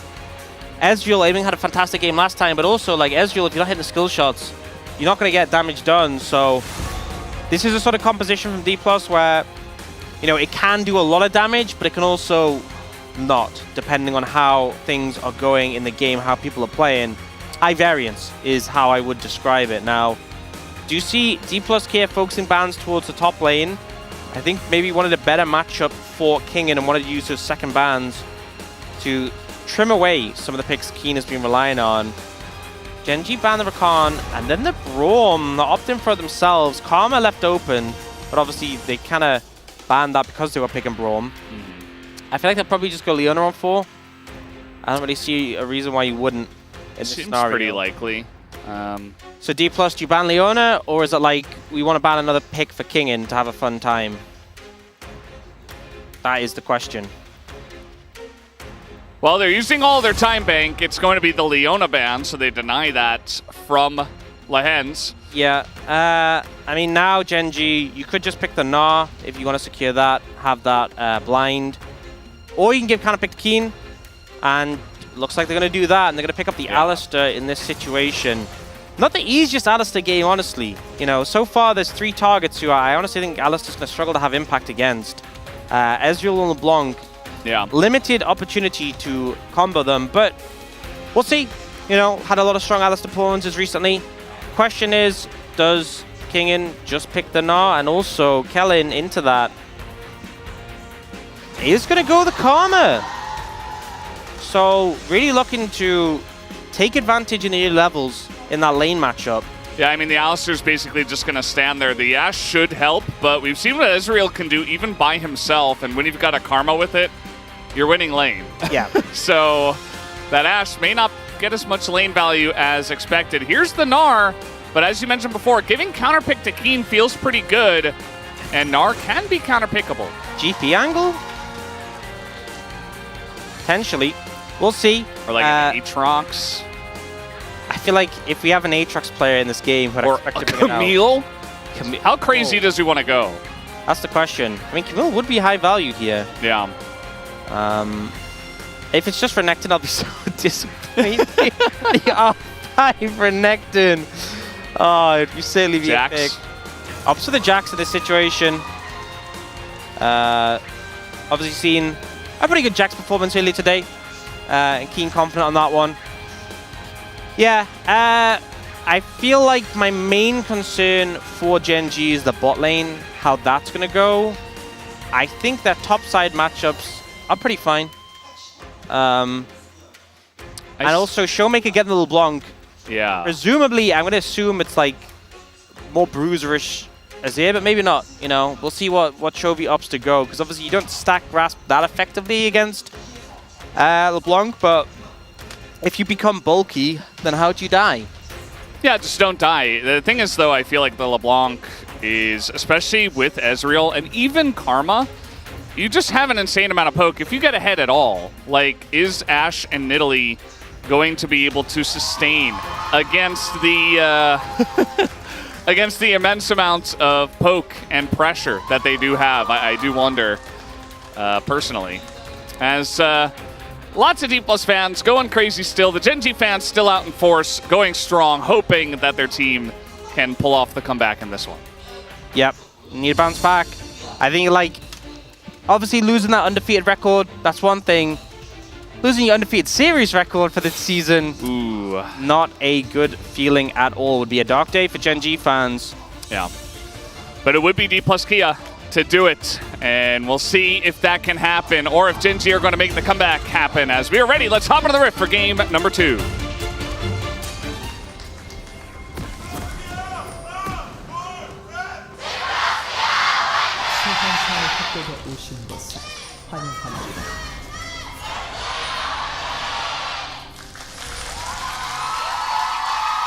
I think that's the loudest fan chant I've ever heard. You know, it's funny, you would expect like T1 or even Gen.G, as they are going to catch this ward but not kill it. Okay, there you go. Yeah, so this is actually big. If you look at the bottom left, you can see Aiming's XP bar. Yep. Get quite a bit of XP from the wards, and since they changed bot lane XP, I think it was post MSI when they did that. It was before that, right? Was it before that? I can't remember specifically when. But they definitely, sometime in the last 8 months, they definitely changed bot lane XP. That's all-encompassing, okay?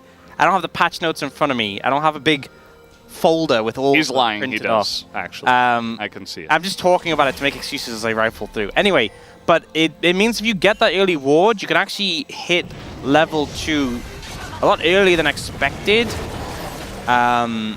So they might actually be able to. They would typically be able to catch Pays and the Hens off guard, but Pays and the Hens have done this swift move of not being bot lane.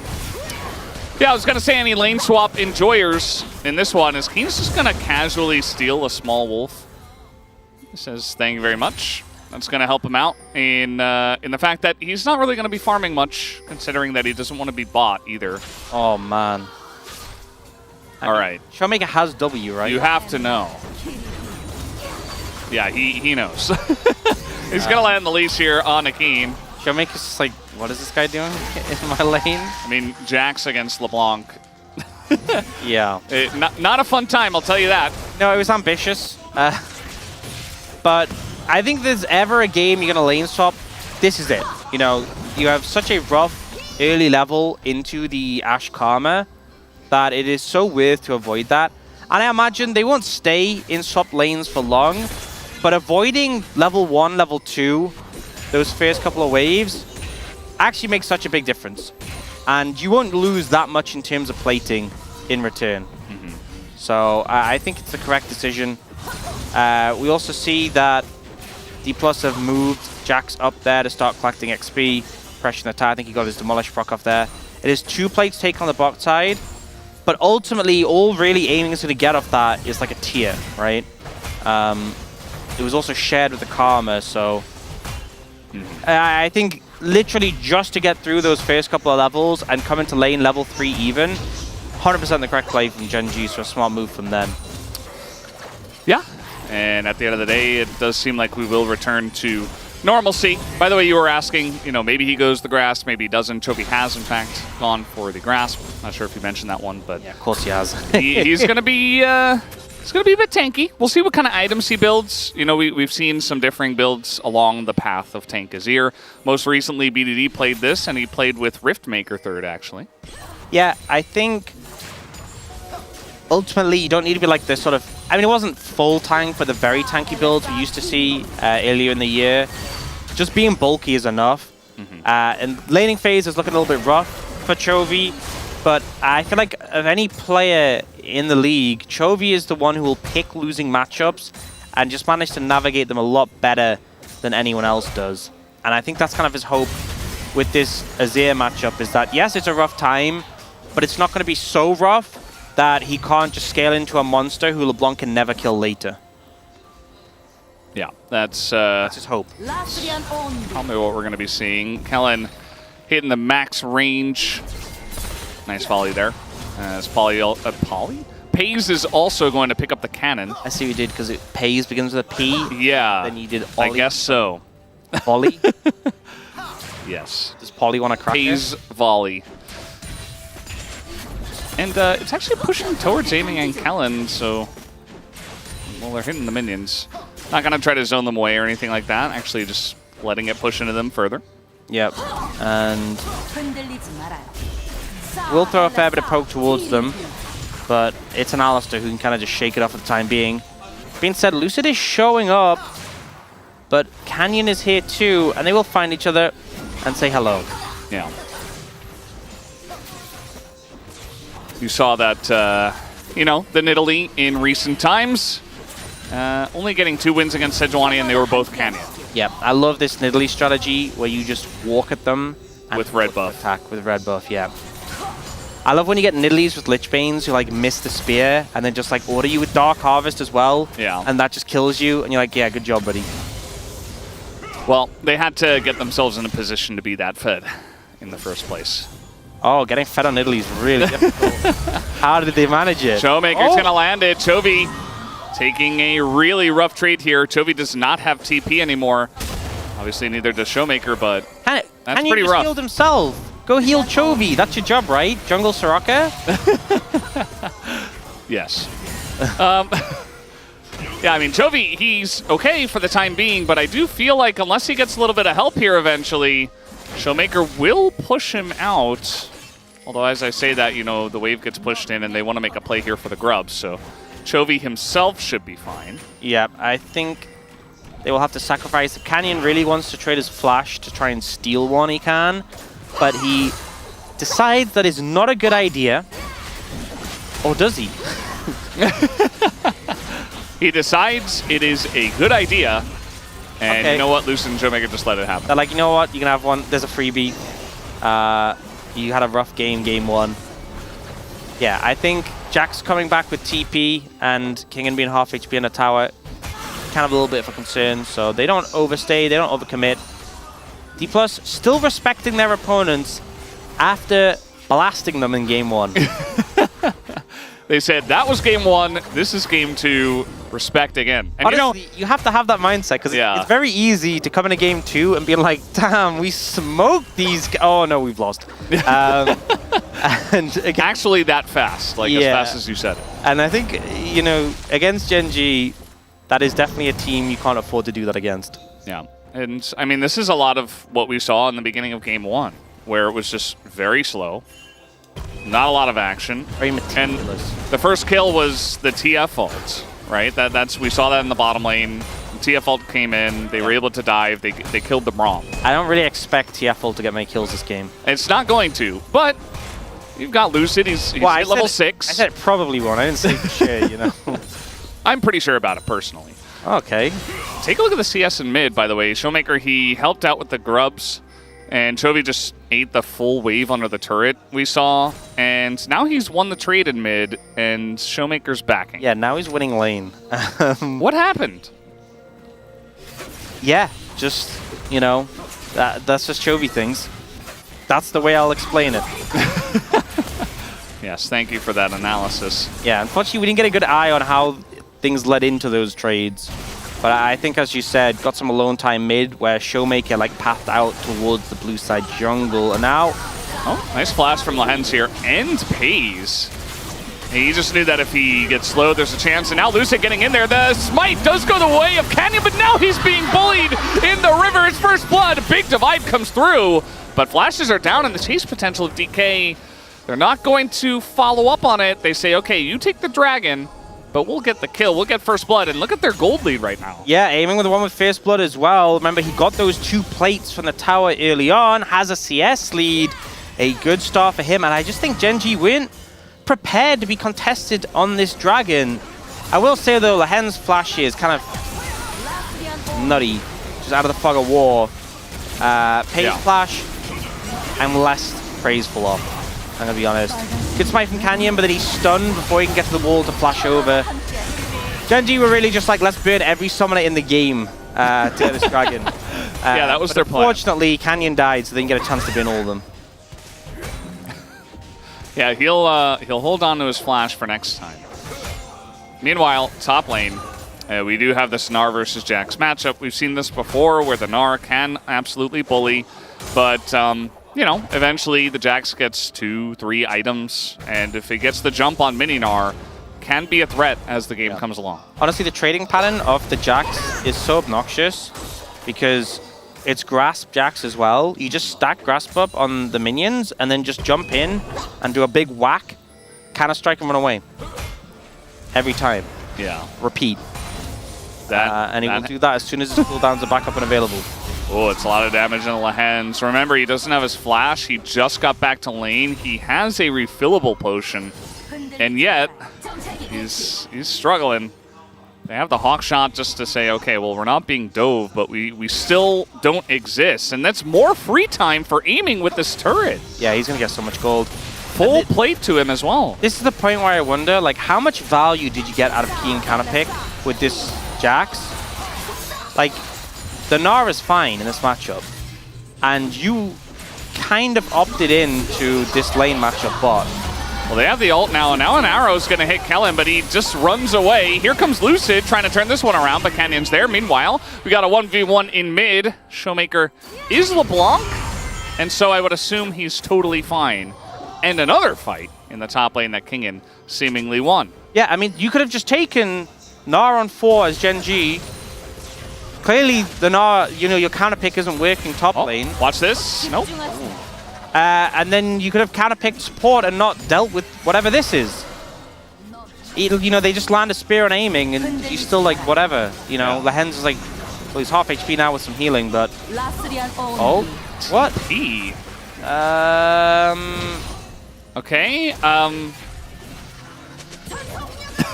mean, I guess he was gonna TP into mid anyway, but yeah, doesn't really do much to TP down there. The scenic TP.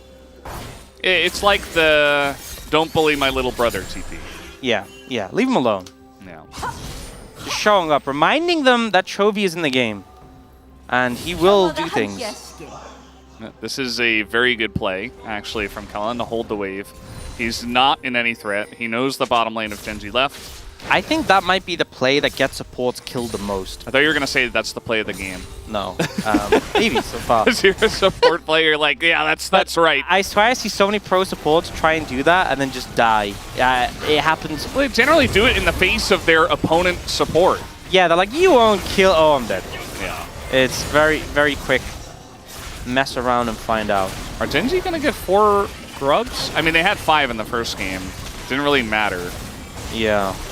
You know, I think grubs are only useful if you get to hit towers. I'd say that's accurate analysis, yeah. That's my job. That's what I'm here for. Yeah. And yeah, Gen.G didn't do too much of that last game. Aiming already has Triforce, by the way. That's pretty early. Pretty strong. Yeah. Level 9, so Q maxed as well. I mean, we know how strong Ezreal can be, but this is a very early spike for the Ezreal. It is quite early. Oh man, that's an item I mean, I guess Ziggs builds it occasionally, but we don't see the Luden's gun very often. We have a Sejuani back here, by the way. That's why the vision is being toggled. Also, an Ezreal just thrown up into the top lane. Oh, little demolish from Chovy. It kind of feels like it's Chovy versus aiming now, and who's going to end up more fed. Well, currently it's definitely aiming. Yeah. But Chovy is playing Azir. It was actually, I wonder if he goes back to the Azir, even into LeBlanc in this matchup. He chooses this matchup because, if you remember, it was Azir that was able to turn the game around up against DPlus Kia. True. In their matchup in round 1. Yeah, just get a 5-man shuffle. It's that easy. Yeah. It's that straightforwards. Yeah, both. Chovy has now picked up Leandries.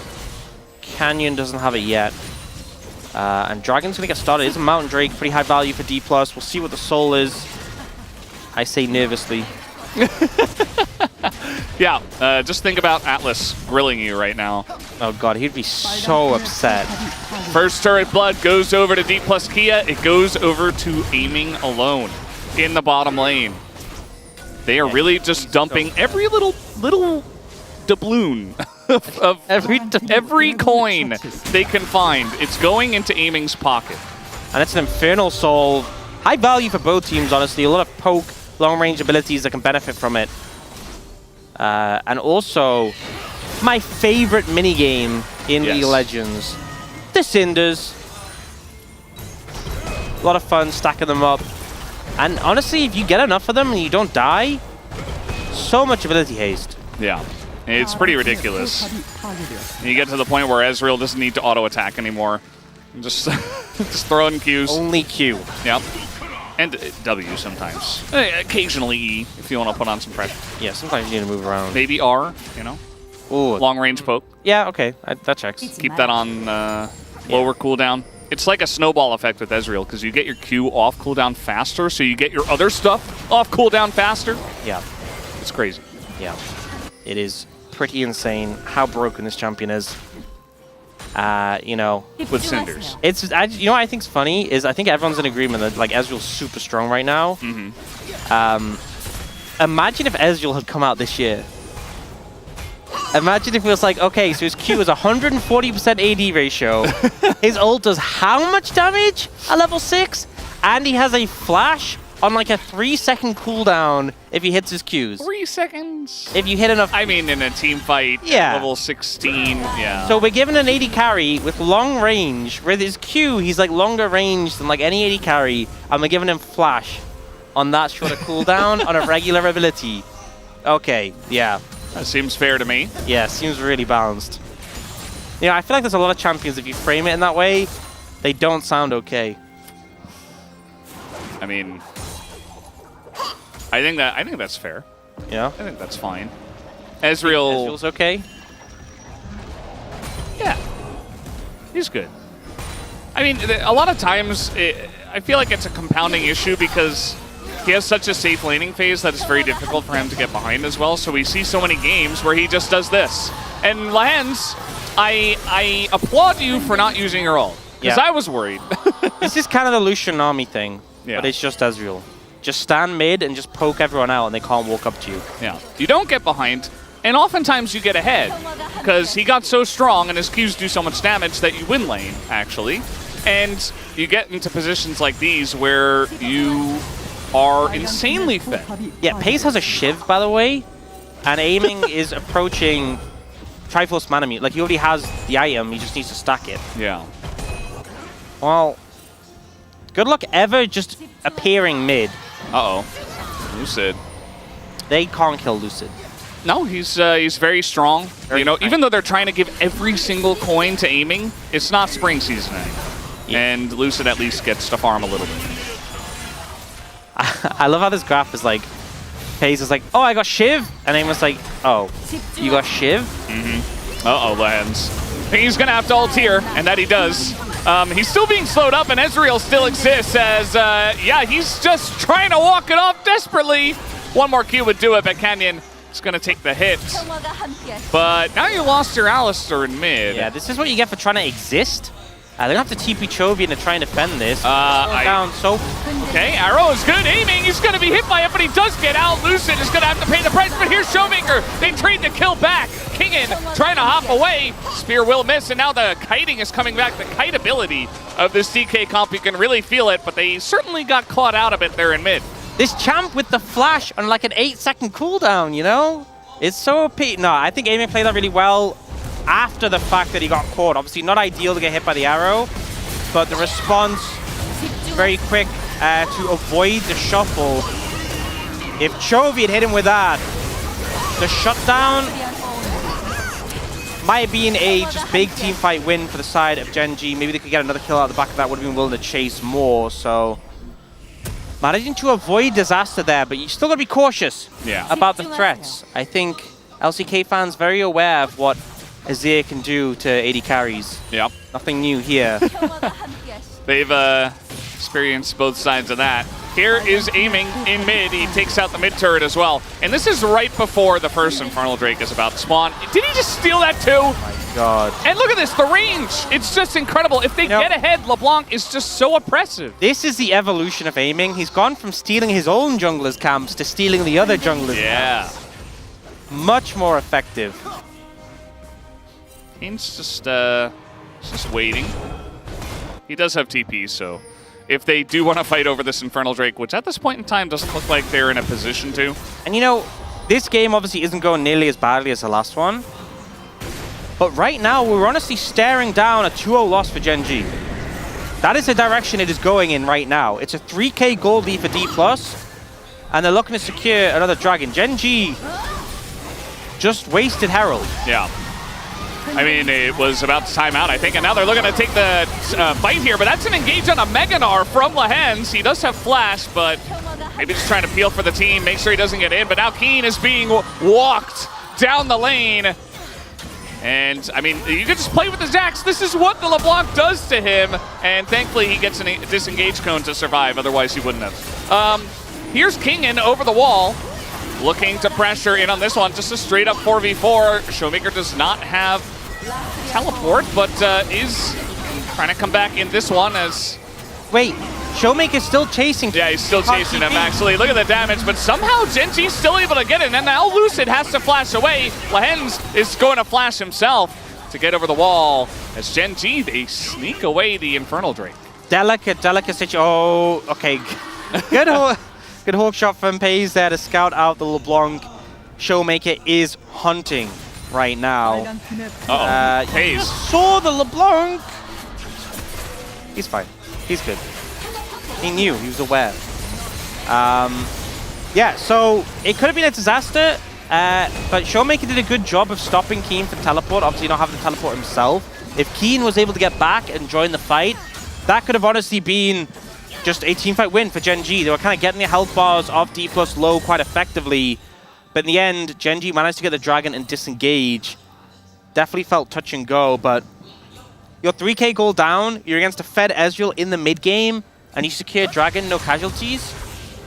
I'll take it. Yeah. They'll take it. I really don't know how they managed that, but it kind of was a stalemate into a bit of a poke war, and perhaps aiming wasn't really hitting all his stuff, and Showmaker wasn't there, so they didn't have the LeBlanc to help out, and Lucid was trying to near the dragon, but he was taking a bunch of damage as he was doing it, so eventually Pays had confidence to step up and start autoing him, and then eventually Lucid just had to abandon ship, so kind of turned into this really awkward stalemate for DK where they just kind of had to all jump ship, and oh, and it looks like Shovi Gen.G got the going the more tanky, like actual tank I am, Azir build. Yeah. Has picked up that Negatron cloak already. So we saw Aiming get hit by a spear. It didn't really hurt all too much, but then he did miss all of his Qs. So yeah, it's got to be good about hitting those. I've heard that skill shots do less damage if you miss them. Yeah, I have heard that as well. He does have a Vamp Scepter, so any amount of damage he takes is just going to be taken back. And Pays, if you're ever caught in this situation against LeBlanc or Ezreal, this is what's going to happen. Yeah, you just can't challenge him in the mid lane. And what are they supposed to do? Because now Kellen has Mikhail's. This is actually a non-cleanse Ezreal into an Ashe, but it's because you have Kellen rushing this item first, so if an arrow connects, they have the easy answer. And with no flash on the Hens, how else are you going to close the distance on this Ezreal? Yeah, you don't have the engage support, but actually, look at this. Some vision here on a Kingen, and he's going to utilize his own disengage cone to survive. Well, I feel horrible about it, but, you know, what am I going to do? Just avoiding as much action here as we possibly can. Either way, not going to kill the Gnar this time. And, yeah, we're just still sitting here at 2-1. But DK, a very natural lead. Slowly but surely taken here by them. Well, that spear did some damage. For now, you know, and then he'll heal it up with Vamp Scepter. No, he's actually recalling, so wouldn't even need to. Another turret to fall. That's the third tier 1 turret taken down by DPlus Kia. This feels very gradual pushing advantages, and I feel like with how that composition functions, you know, the Gnar side lane pressure, the poke, and the threat of the LeBlanc Ezreal, they will just like pick apart a team. They will just like peck and jab and bite here, but committing to a full 5v5 is dangerous, and I think they are very aware of that. Abyssal Mask finished for Chovy, so if he gets up close and personal, we'll have a lot of value with that one. Yeah. Definitely going for this more bulky build. We have the Seekers who can build the Zonyas. We'll have a bunch of armor, bunch of health, bunch of MR, just to try and mitigate all this damage that Showmaker and Aiming are doing right now. Yeah, and you know, a lot of damage was done since the last dragon, but there have been no kills since the last dragon. So we're kind of resetting here as once again we're trying to engage onto the Alistar. And it has kind of worked for DK. They've gotten value out of it, but not necessarily the best target on the Rift. Yeah, I mean, they do a decent job of trying to force the ult and get him low. They're looking for it here. Yeah, I mean, they're going to do it again as Lehens does get in front of that, so Peas doesn't have to flash or cleanse. TP also going to be forced here by both of our mid laners, as both of them will be ready for this Infernal Drake fight as the spears, man. Canyon just keeps hitting Aiming. Yeah, Aiming standing next to terrain, so he can't actually see the spear coming. Worked against him, bit of poke there from Chovy. Aiming is going to heal up a fair amount. Oh, now they engage onto the mini Narking and in a lot of trouble, but so is the Lehens! Lehens goes down! Just like that, Showmaker sees the angle, and Lehens didn't have ult, and they knew it. As now trying to pressure on a Chovy, Eing into Chovy, Aiming gets McHale's though, and now they're being walked by both Karma and LeBlanc. The issue though is that's only damage into Keen, and they have heals from this Nidalee. Yeah, Chovy's tankiness paying a lot of dividends there, but the TP flank coming in. Yeah, they wanted this move up, but I don't think they're gonna get it, and they might just die as well. Chovy by himself, he's very tanky, but it's not gonna matter all too much. Taken down, Keen is in the back line here trying to do something, but he's tethered up by both Karma and LeBlanc again. Another one-team fight for DPlus Kia, and they will get this Infernal Drake. DPlus managing to navigate it. A great TP from Kingen in the extended trade. Gen.G probably thinking they've won it out. They have in Italy, they have the sustain, but now health bars are low, and they hit a contest. See if they can. They land that spear on a Lucid, and that might be the angle. The true shot for us goes wide. That one hits Canyon, but now they engage on the Lucid. He's in a rough spot. Showmaker goes down. Aiming has to try to 1v3. He's got a situation, but that's not going to work. Aiming goes down, and Gen.G win the fight and the Drake. A series of overstays. DPlus punish Gen.G, but Gen.G strike back. Not going down 2-0 in this series yet. They will take the Dragon, secure that third, and move straight over to that Baron. This is the team we've been waiting for all day. They've finally shown up. They're finally here as the DPlus Kia fans are like, oh, that wasn't great. Gen.G starts off like this. And this was so scrappy. I think big things to note is obviously Lehens not having the ultimate becomes such a vulnerable target. Showmaker just one-hitting him. And then Showmaker's waiting for cooldowns and Kingen's low. So the fight gets a bit slow from here.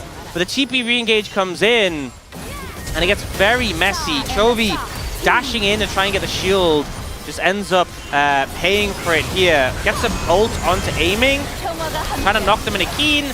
Keen can't do more to follow up. And it looks really solid for DPlus off the back of that. But here, health bars are low, and Pays just remains untouched pretty much this entire time. I think he's saying we have to stop them. And no, they did.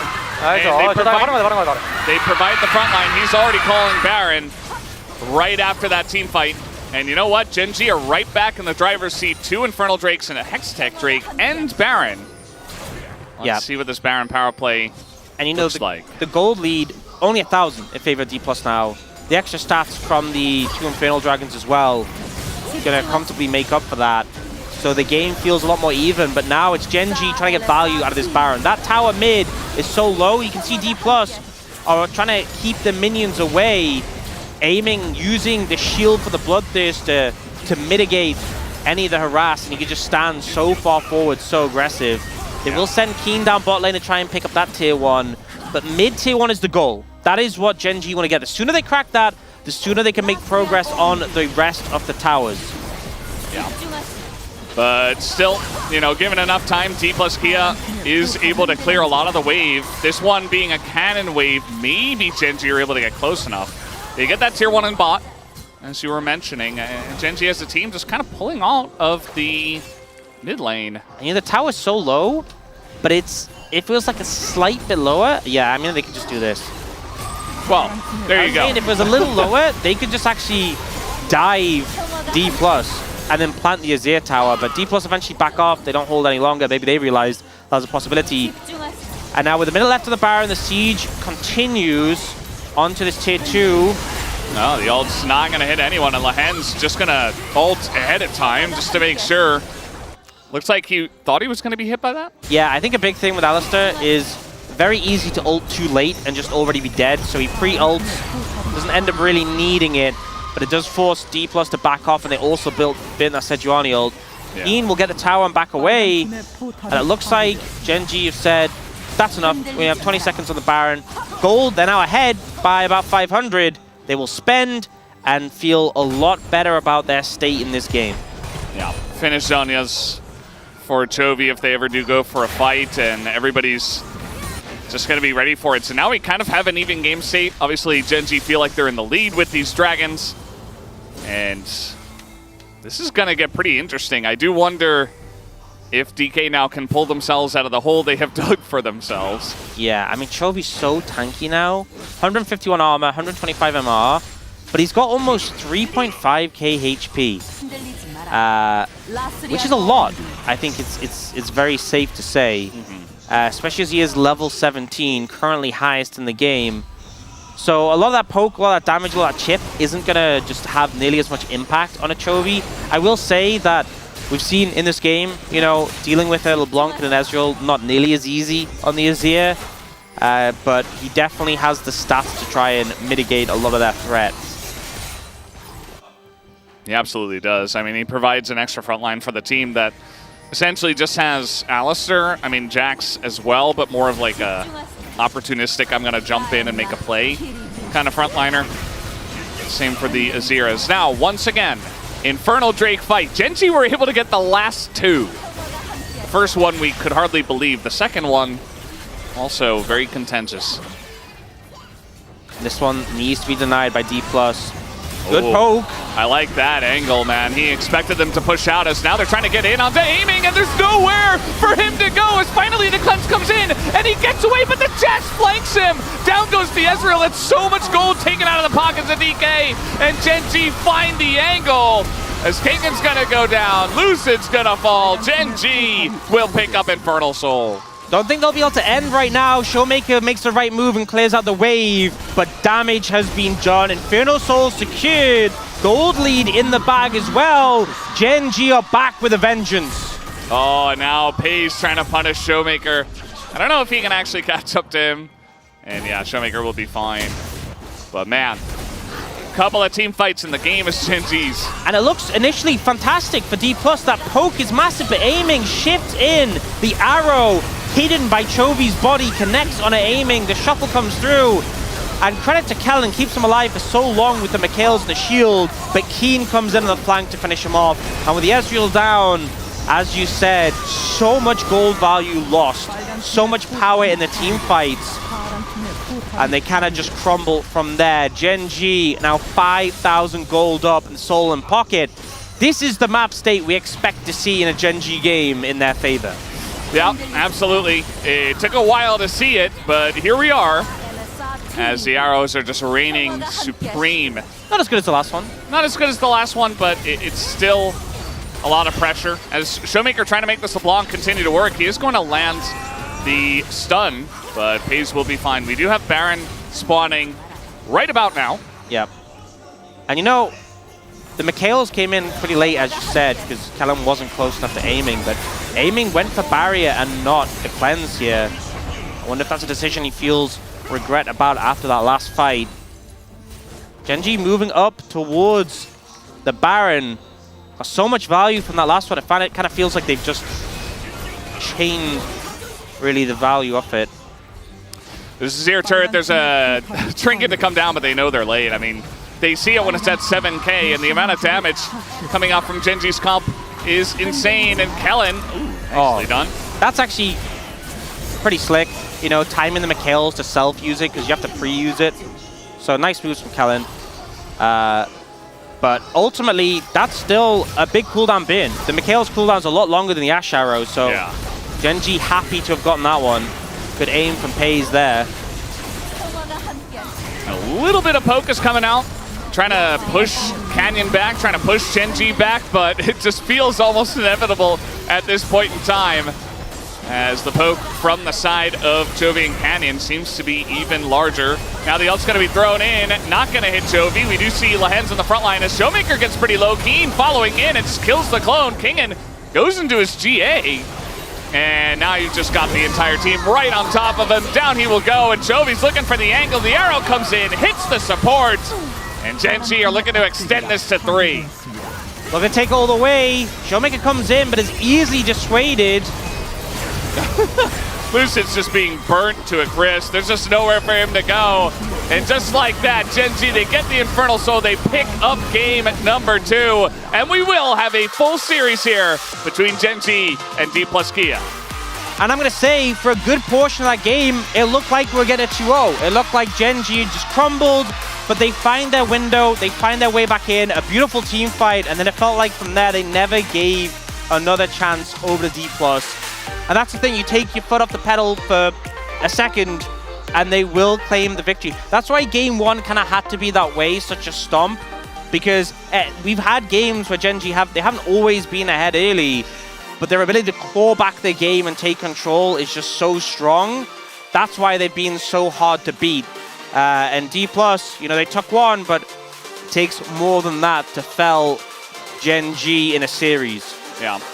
You see the damage pretty high for aiming and even Showmaker, but unfortunately in key moments, aiming gets caught, Showmaker not able to do enough, as Gen.G were able to just stick together as a ball, and they get the job done one way or another. They claw their way back in game number 2, and they bring us to a game 3.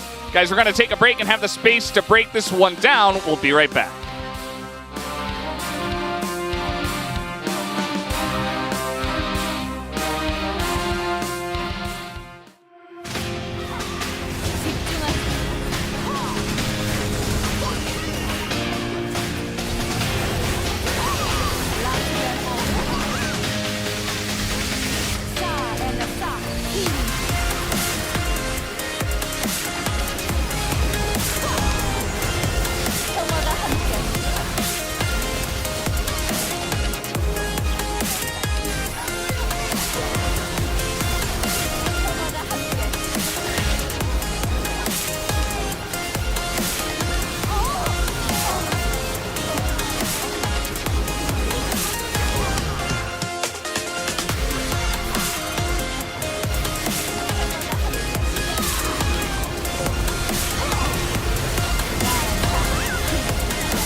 나리만 박을게. 날리 힐 좀. 나 2호초 2호초. 이거 나를 빼도 되긴 해. 대항을 한번 주지. 때려 놓고. 나를 빨리 다 뺐고. 이거 천천히 나르부터 나와야 돼. 르블랑 개피야 르블랑 개피. 나 이거 미카엘 넣거든 얘네. 나 이거 텔. 보자. 나 텔로 올게 이거. 나풀 떴어. 벨은 없어요? 해줘. 한 번 뺄게. 나 탱 끝? 나 탱 좀.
Lots of records were broken with the game number 1 victory for DPlus, but in game 2, Gen.G now tie a very important record. Tied for winning streak with Bro at 1-1, which is our score right now. Gen.G and DPlus, I had to get the Bros in there somehow. Gen.G and DPlus. No, you didn't. Go, yeah. You didn't have to do that. I wanted to do that. Welcome to the space, Degon alongside Chronicler and Atlas. Pretty standard, slow, patient beginning of game number 2, but then explosive plays on both sides, specifically Pays. Huge, huge, huge. I gotta say, I was with the casters. I think that one was still way too close to comfort for Gen.G. I think DK have shown again that they are, in fact, a team that can stand up, which in of itself is crazy because I know they've been doing that a lot, but I still can't really believe it. It still doesn't feel real. I'm actually happy in the way that they lost this game because that was like, there they are. They're still there. We found them. And it did look very much like Gen.G were just on the same route as in game number 1. But whew, sometimes the clutch plays just come out, and that's just how it worked out. We do need to have a look at this draft, though, and I think that some of the adaptations were really good coming out from Gen.G. I think the added setup for this Nidalee really helped. Yeah, and I'm still not too big a fan of Nidalee and Azir, but I think that like in game number 1, when you look at the drafts, you go, oh, that's a Gen.G draft. This was an example of that as well. The counter pick of Keen specifically is, I think, one of the things Atlas is referring to. I think that works super well. I think Keen is an incredible Jax. So that was quite nice. I also think that the trend of drafting Sejuani with absolutely zero engage is not it. Like, I would rather just see the Rel. I know Rel isn't necessarily... I know picking a Rel into Alistar feels kind of bad, but the Karma, to me, it means that you have to play for bot lane. And DK, take the lesson from game 1. Don't play for bot. I mean, there was a lot of gold on the Ezreal. There was an opportunity for aiming to carry, but then huge play by the opposite AD carry here as we take a look at highlight number 1 in the mid lane. This fight starts off okay for DPlus, but my goodness, keep your eyes on Pays. Gen.G do going, or DK do rather, going into this. Yeah, no, exactly right. Showmaker even able to get like the first kill, and you're thinking at this point that it is kind of okay. But you saw Pays already in this moment is able to dish out so much DPS. His spacing, like no one seems to be able to get anywhere near this guy. And this is referring back to what you were talking about there, Chronicler. Like the fact that they don't have any engage from support means that there's no way to sort of turn on the Ashe, see Syria and shut her down. And you can see here, like, I mean, the cleanse, look at the cleanse, look at the plays, the moves. It's like Pays is just... he's a monster. It's like the side steps and then immediately goes back to deal damage. I think that's the biggest thing. Like, he doesn't have any sums, right? He's low on mana, then tries to get a little bit back. Will be able to do so thanks to this this blue buff. And if they lose this fight, I think they lose the game as a result. Right? Look at the gold lead. Look at the deficit here. And then ult doesn't hit. Showmaker doesn't have an angle. And he just stays alive. And obviously, I think Kenyon does a lot of heavy lifting here. The heal that Nidalee has in these type of situations, absolutely incredible. Everyone on DK is low, but I think they're right. I think they need to take that dragon at that point in time. Because otherwise, you still give over Soul Point. The problem is, they give over both Soul Point and a bunch of kills. Yeah, and I mean, the fact that the health bars were very low, I mean, that sort of helped Pays out in that moment. But we've seen this so many times that as soon as it's even a little bit one-sided as far as the amount of people on the map, that should mean that a team has an advantage. I don't think you're going to blame DPlus for thinking that this was going to be their free dragon to take. It's also dragon, not baron, which was what they did last time against Chovy. that one I wasn't such a fan of. Yeah, lots of threats there that DPlus had to siphon through and figure out who was important. Now, in the second highlight that we have for you, around the same area, we saw the highlight from 180 carry. Now watch the others aiming, shifts forward. Oh dear. No. Oh dear. Because he get an amazing ultimate.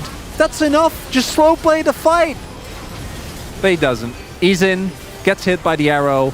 And it's a tale of so many Ezreals. The amount of E forwards, you know, that have echoed throughout history in not a very good way at all. And once again, we're going to add another one to that list. Yeah. Many of them on there, but aiming joining them now. All right, well, let's see who the POG is here for game number 2 for Gen.G. Should be pretty unanimous here. Yeah. Pays on the Ashe, 4th of the season.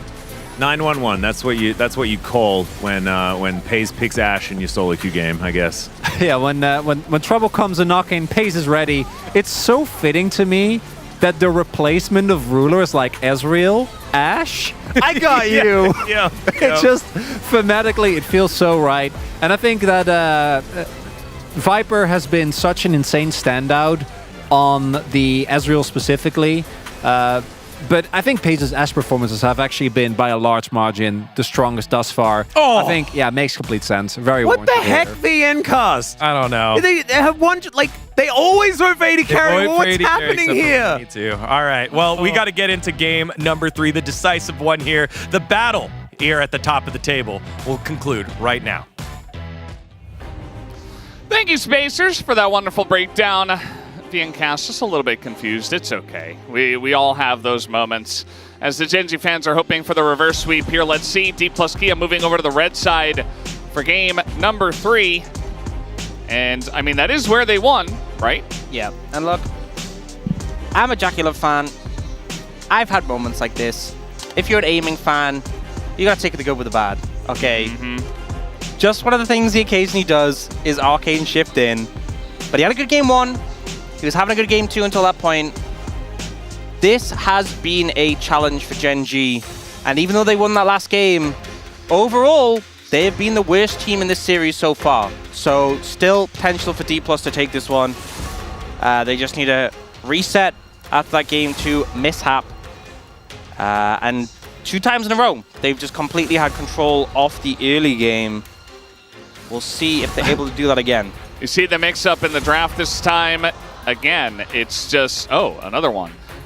Lee Sinban instead of Sejuani, and now Ezreal instead of the LeBlanc, and they'll still first pick Nidalee. We've been talking about this Ezreal needing to be banned, though. It's so strong. I feel like one of the problems is Tristana's still really strong. On 14-14, she's nerfed. That's going to free up some space in the bans. Rumble's scheduled to get nerfs as well, so I think just the early bans are so saturated right now. But Nidalee gets picked, and DPlus toying with the idea of an Ashe. You can't arcane shift in on Ashe, but you also can't arcane shift out. Yeah. And they opt to go with the Callisto, which I think has been one of Aiming's better picks. I'm going to say I'm not a fan of him on a mobile carries, but he can make the Callisto work well. And Lucid's bringing out the Viego. So a lot of skirmishing power in these 2 picks already. If you get a 3v3 on bot side, very easy to just have them run away with it. Yeah. At the same time, though, Viego hasn't been one of our top-tier picks. I know that Lucid does like it, kind of like Cuz, but it didn't have success there, even against Pro. Again, that's not all because of Viego, but pretty interesting to go for those, as now it looks like we're going the Senna angle for the side of Gen.G alongside of Chovy's Azir. Interesting they don't prioritize the Nord. DPlus in this series and the last one have banned Nautilus first rotation 3 times total. And with the opportunity to take the center Nord, Gen.G decline. Maybe concerned about playing Nautilus into Kalista Renata. Not a fun time. So they don't lock it in. They lock in Chovy's Azir again. Obviously made the big play of the last game. Well, I mean, to be honest, it was honestly Paze, but the shuffle coming in clutch to punish Aiming. But DPlus Kia have a very powerful 2v2 in the bot lane. And my real question is, what are you going to pair with this Senna to be able to outmatch that? And also, do you just have to swap to avoid the early levels against the Callisto Renata? I guess we'll get to see. Right now, though, top lane bans coming out. The K'Sante getting taken away by DPlus. They will be getting counter pick for Kingans, so trying to eliminate these blinds that can be taken. Taliyah gets banned, and Showmaker finds this hilarious. He's like, they think I was going to play Taliyah? Yeah. I don't think he was going to play Taliyah, although with the Viego, I guess, maybe. Look how devious he is looking. I mean, the thing is with Still Viego, banning Nautilus, even with Renata Glass. With Viego, like some of the good pairings, Ahri, you know, works well with it, but even he could bring out the LeBlanc again. LeBlanc, yeah. I think you should ban that here. Not Taliyah. Honestly, the fact they have no setup for the Taliyah kind of makes... I mean, I know Taliyah's pick locked into Azir. I guess that's a thought process. The TF ban... You know, Kingen shows nothing emotionally. Somber-faced. We don't get the same read as we did from Showmaker. You don't have to blind pick your top laner right now. There's really no reason unless you really want to get Gnar as fast as you possibly can. The fans are going crazy every new hover. Ziggs! Oh! Yeah, bring out the Ziggs. Good matchup into Azir. Azir is one of these picks where he's not short-ranged, but he struggles. A lot of his counters are those long-range picks like the Xerath, and Ziggs is a good matchup as well. Normally you make up for that by shuffling them, but Ziggs, the satchel can make it very hard to approach. That being said, Ziggs and Viego, both champions who like setup. No engage from DPlus Kia right now. And Gen.G go for the Maokai bottom, point-and-click CC for that Kalista. And the Renekton to basically ensure that Canyon has all the setup needed. The Desk talked about this. Landing a spear is going to be very simple. Why are they all laughing the whole time? What are you picking? Okay, GP could be the choice here. It is the hover. Will it be the lock-in? Yes, it will be. GP into Renekton in the top lane. Into Renekton Nidalee, I should say. I like the champs. I like some of the champs DPlus have. I think I'm a big Ziggs fan. Yeah, me too. But they are very much lacking engage and just CC in general. Teams in pro, I was going to say in LCK, but just in pro, tend to like having engage and lockdown, and they have handshake, Viego W, Fate's Call, Ziggs satchel. Not working with a lot in this situation, I'm going to be honest, so may have some struggles if they don't pull ahead in lane. That being said, Kellen's last Renata game had a fantastic performance. He was playing the engaged Renata. That's what that sign says. It says win with a period. Well, they have been doing a lot of that, generally speaking. This one literally says do it, and I mean... And by it, they mean win the season. Yeah. It's like do it for us, basically. Get it done. It's kind of difficult. Yeah. I don't know how you would translate that one. I'd probably get it done as close as you can get. Well, this looks like a pretty good comp. Yeah. Yeah, I think this looks like Gen.G are pretty happy with this one. And this one, like I said, matchup bot, they should have a lot of strength. Matchup mid, I love the Ziggs, but I don't see it meshing together so well. Let's see how it goes. Game 3, Gen.G, DPlus Kia.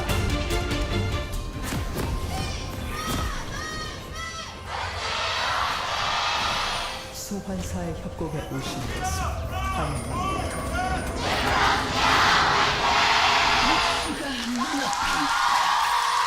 All right, here we go. The DPlus Kia fans, they want a series win. They got their crying out after the game win. They stopped the record. They made their own it's just like, piece of history. When you watch your typical blockbuster film, yeah, starts off all pleasant, and then you get to the midpoint and some disaster happens. Oh no, everything's going badly. Whatever will we do? And then the redemption arc, the final Act 3, right? This is the Act 3 game. DPlus fans want the whole trajectory. They want the whole just absolute cinema. It's a lot to ask. I'll say that. It's a lot to ask. It might happen. It would be crazy if they beat this comp with what they picked. Yeah. I mean, there was a lot of laughing going on. I feel like there are some power points for the side of DPlus Kia, but as a cohesive 5-man unit, I like Gen.G's comp a bit more. Here's my one pitch, and this isn't really a pitch like I think this is good. This is a pitch in that I think it would be very funny, okay? Okay, if hilarious. FaZe doesn't have flash, and Kingen cannon barrages on top of him, and Showmaker ults on top of him, I think he just dies. Oh, also Showmaker go on Presence of Mind cut down on the Ziggs. I'm a big fan of this. I'm a big fan of this. Wow. Especially when you have bulkier targets to cut through. We've seen a lot less people go on the Seraph's Embrace on Ziggs because, you actually want to do damage. But Presence of Mind can sort of help you in those longer fights against tanky targets to keep the mana up. But also, cut down is so good now. Such a good rune. If you're above 50% HP, you take 8% extra damage. Like, what's there to complain about on Ziggs? Not much. Not much at all. I would say it's pretty good. Kingen and Keen hitting level 2 at the same time. And already Keen trying to zone him out of XP, which he is doing. I think 1 minion fell as Kingen was out of range. But we had the zoom-ins. Not 100% sure. Either way, That's kind of what Renekton does early on. Yeah, and also Showmaker with the pool party Zig skin, which we all know is the best skin. You know, it does make the bombs look smaller than they actually are. Pace has not. Nice splish noise. It does. It has some good audio. Pace is not lost on Senna. Hasn't happened. And Renata Glask. Kellen's been having a nice little redemption arc of his own. And Renata Glask is definitely his main champ. Yeah. Definitely had some great performances on it. So far, Lehens has 4 CS. Yes. And Aiming has 21. Which is a lot more. Indeed. Than 4. They have actually just let Pays take a decent amount of the farm because there are circumstances where the Maokai just won't get them. And even though obviously getting souls on Senna is big, the gold is more valuable. Like the purpose of fasting Senna is that a champion gets the gold and Senna gets the value from the souls. But if the champion isn't going to get the gold, Senna should just take the farm. Yeah, absolutely. And they're actually getting the push back now. And you see that... And it's actually, they haven't even gone the support item on Senna. So it looks like this was their strategy to sort of share the farm when they knew Maokai wouldn't necessarily be able to contest. So it's interesting to see who will end up getting a support item later, is what I'm wondering. Because something that I think, you know, Bloodsong has been nerfed so much, and specifically for Senna, the effect of it is based on your base AD. It's a Sheen effect. Senna's base AD never changes. It's 50 for the whole game. So she does get less value than other champs. That being said, I think they might just be sending Pays back to pick it up. Like they've navigated the lane. They say no, and that's a handshake. Pays will be kept around for now. A recall for you. And, I mean, this is Kalista Renata. Kalista, nearly 70% win rate. It doesn't get played all too often. Actually, it doesn't... It has decently high presence. It's at like 74%, 75% before today's series. And it's only 9 and 5. Yeah, I think a ton of Kalista bans, ultimately. Yeah. And then often if Kalista's picked, they're like, you can't let them get Renata, you know, as it is such a strong duo. And Pays has now picked up a support item, so we'll be going that Bloodsong. And Lehens will be returning to farm. They're still down in farm, don't get me wrong, but this is such a lane-dominant duo versus such a scaling-heavy duo. So I think you have to go into it accepting you're going to be at a deficit, and it's about minimization. The strategy they did there clearly was attempting to share the farm when Lehens couldn't reach it. And now Lehens is going to be able to get it back and hopefully have enough money to make himself bulkier so that he can walk up and contest the farm without getting bursted. I feel like this is something Gen.G have been very good at, honestly, since MSI. And I think that bot lane has been playing so much better, basically MSI onwards. But they've done such a good job at knowing how and when to mitigate bad matchups in the bot lane or when things are just going to go terribly. Lane swapping was a huge factor in it.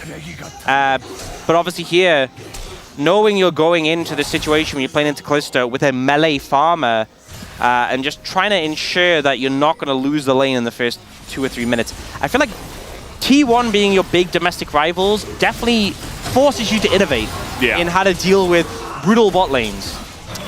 It definitely has, and they have learned over the last couple of years. In fact, they've won some championships in that time. Pays is just running around the map, getting a ton of souls. There's not too many kills happening, so Jonas Strong is just highlighting Pays going everywhere, getting souls, got them on the dragon, killed the dragon, went up to the grubs, got the grubs. He's sitting at 27 souls already. And you talked about mitigation. I mean, yes, it's GP, and he's going to be getting some gold naturally, but this Renekton is a big problem right now for him as he's down more than 20 CS. Yeah, and this is one of the sort of concerns is that even though the bot matchup's obviously good, mid matchup solid, he's not having a good time in top. And yes, like DPlus's composition has late game champions, but I feel like, as I said before, the entire top side of DPlus would love someone to hold people in place. I feel like those champions thrive off them. Like most of the pairings you put with Viego have hard CC. Yeah. as a core part of their kit. And Ziggs, we've seen paired with Leona so much because Leona has hard CC. Yes, she does. I just wonder where they would have changed it up. It seemed like they didn't want to play Maokai into Nidalee, so they picked Viego. They go Kalista Renata in the first other 2 picks in the first phase, and then they pick Ziggs GP. Yeah. So either you go for like the R you were mentioning, or you got to pick something with a lot of CC in the top lane that wasn't banned. It kind of feels like that sort of solo queue draft where everyone's thinking about their matchup and what is best for their matchup and not about the composition as a whole. Whereas Gen.G is very clear. I mean, he's got some good wave clear. Nidalee's there as well to give cover. But it's clear, like, the center Maokai, like, the Maokai in particular, like, you're not picking that because you're like, oh, I'm going to have a fun time in a Kalista Renata. You're picking that because you're like, I want my Nidalee to play the game. And eventually she will, because Lehens can just press R and force fights, or if Kalista tries to get anything going with it, speaking of which, just going to press R here as the Cannon Barrage comes down, but do they care is the question. That's the RNG, and actually now King is totally fine. A lot of damage already done to Lehens as now the Ziggs bomb from downtown. Showmaker going to pick up the kill. Easiest gank ever from Showmaker. Walks a couple of steps and just grabs that cleanup. But ambitious dive from Gen.G. The Cannon Barrage came in. They could have just taken that. But instead they committed fully. And now Keen, no ult, has flash. TP will come in. And DPlus, they make the correct decision to back off. I mean, they back off, but they don't have to fully disengage. Yeah. They back away, they do extra poke, and now they're still here. But they don't continue the dive until they die to a Ziggs ult. Yeah, that's true. Now we're getting a little 1v1 here between Lucid and Canyon. Lucid in a bit of trouble, though. Maybe not expecting this. Has to flash away. Meanwhile, Showmaker kind of getting into the thick of it. As, the sapling and a force fates call. And Aiming's like, man, I'm out of here. Yeah. Backing. He's leaving. I've had enough. Well, he's not actually. He's going to collect the wave. Canyon has spotted Kellen and will just keep forcing him away. Do it again. No, okay, they're not. Yeah, so a lot of poking and prodding in this game so far. You know, we haven't had many kills, but both teams trying to find angles and just being matched so far. We got Lehens up against Kingen until Pays makes his way up. Oh, man. Showmaker went the Archangels build. He did, yeah. Yeah. I wasn't going to mention it. Now he's going to have an insane amount of mana. Yeah, you know what? You can have too much mana. You know? You can, yeah. You can definitely have too much mana. It is what it is, you know? Definitely APA, the Ziggs Savant, who knows what to build. But I just feel like, you know, you get so much more value by prioritizing damage. And in a game like this, like, who's really jumping on top of the Ziggs? I guess Renekton, but Ziggs is very good at dealing with Renekton. Yeah. Extremely good. Throw down a satchel, say goodbye. Throw down some mines. Now, we do have a lot of grubs going the way of Gen.G. Looks like they will. Wait, he's... Oh. I thought he'd just gone for the Saras, but no, he's gone Tyrion or Ludens. So based, Showmaker. He is pretty based. He generally has really good builds. He wants to do the damage. You know, that's why I felt so upset about it. I'm like, come on. He built well the last time he played Ziggs as well. That's on me. That's on me. Yeah. You know, I take responsibility. Ox sussed. Yeah, very. Honestly. A Hextech Soul does come through, though, so you did well on that one. Now, we do have, you know, a bit of plates traded here, but it's 6 grubs for Gen.G, as I was mentioning before. Meanwhile, Lehens is probably dead. He is very alone on the bottom side. Honestly, okay, well, they have the TP, so now they have to back away. So that's just a turret going the way of Gen.G. Meanwhile, DK not able to get too much else just yet. Yeah, and I feel like one of the hallmarks of teams playing around Ziggs well is how often they can get them to contribute towards towers. That tower bot is so close to being taken down. If they'd moved Showmaker there, it would be gone. They will utilize his ult just to defend this top tier 2, but I'm going to be honest, it wasn't going to die anyway.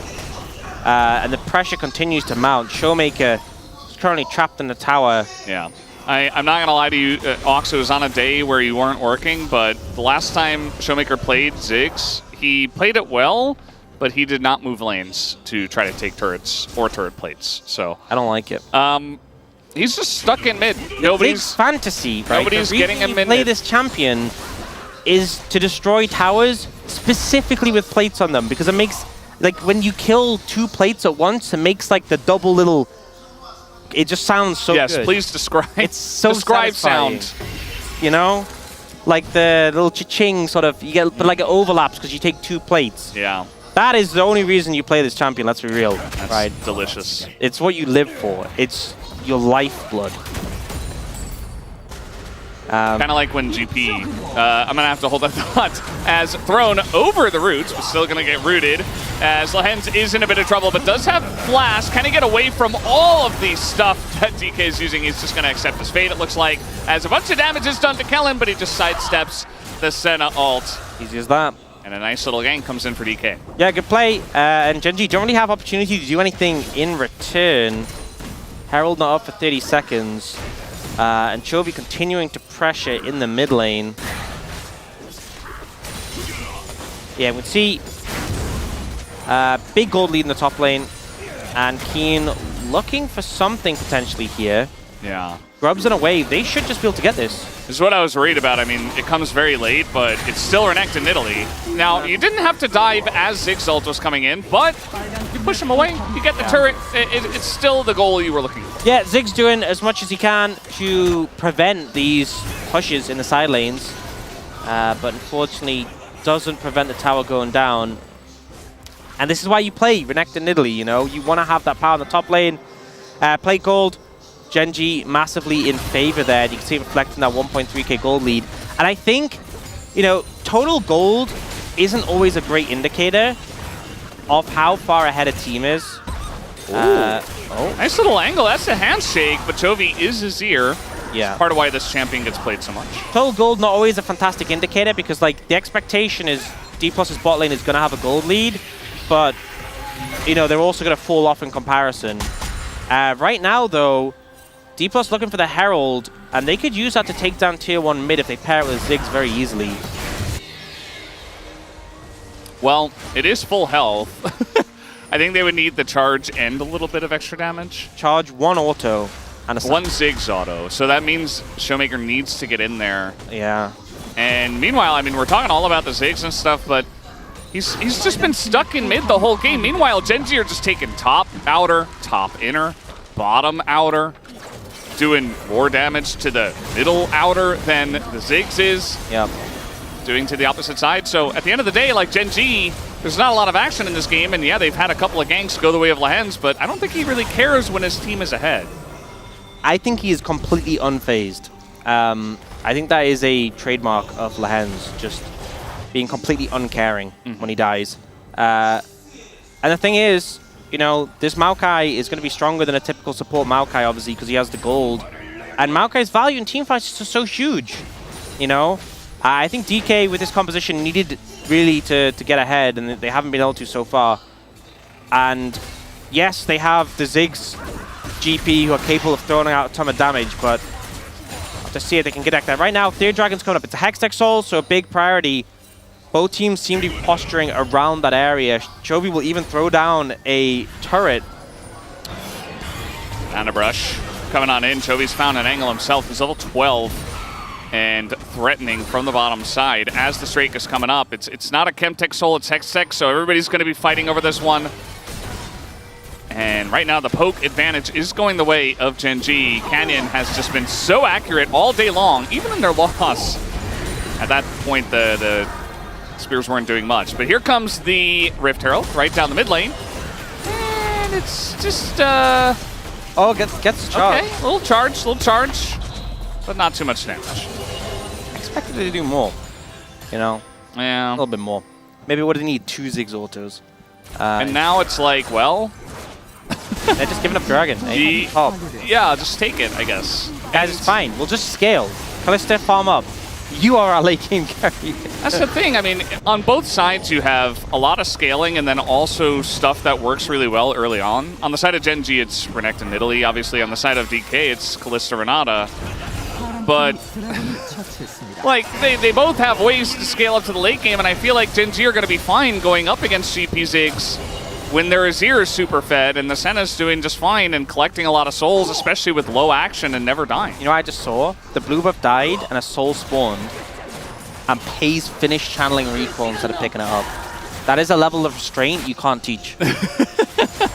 That's just natural. Yeah, you're either born with that level of restraint or you're not, right? Yeah. You can't force someone to do that. And that's why Pays is the GOAT. Now, little fight actually brewing up here, and they have Maokai, so you press R, you enable your Italy. It's all the stuff we talked about. The Renata does come out, but Kellen's just dead. TP comes out here from the side of King, and they're trying to get on top of Keen, and they will get the reset. Lucid, little angle for him, as now the barrel's going to be hitting this front line, the Hens, though not going to be fully committed to, as Chovy is barreling up the river. But Showmaker also did TP for just that tree.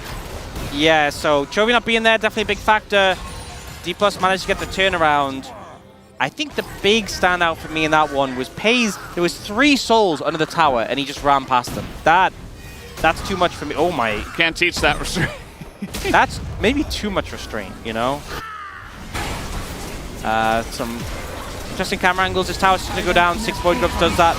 Oh boy, and look at this. Man. Gonna be ego caught as Chovy just gonna put him down, and no chance, no redemption for him. And Kellen's just on the run. You might get the little disengage cone, but I mean, kind of still on the chase here. We got a root coming in, but nice fancy feet from the side of Kellen to get himself out of dodge. Doesn't even have to burn flash, you know. I think Kellen was always getting out with the flash, but the fact that it doesn't have to burn it is pretty big there. And Gen.G, 3,000 gold ahead, definitely setting the pace on this game. Yeah, look at the tower. 3 souls. Doesn't care. Unfazed. He's like, I'm going for kills, right? I want the souls of champions. And he got one. Gets on there, and then they have to disengage because they're kind of playing into both the Ziggs damage, the GP damage from the ultimate and the barrels. And then here, just very slick from Chovy, slams the tower, flips Lucid over, and they just kill him through the Renata W. It feels like they wanted to use engage flank Renata there, but the tower died so fast, and Chovy went forward that Kellen just ended up having no effect, and Lucid just died. Yeah. The rest of the team couldn't even get there, so there was no play for DK, and they got baited into a really awkward spot that just left Lucid dead. And Chovy, meanwhile, we've talked about how there's not a lot of action in this game. 244 CS in 20 minutes. He is Chovying real hard right now, I think it's safe to say. I mean, the numbers are insane, and the Chovy has gone off the charts at this point. Yeah. I think especially it's something you can do, particularly with like a Senna on your team, because, you know, the Hens are still farming, but I think he missed that cannon. He can give over the farm to the Azir.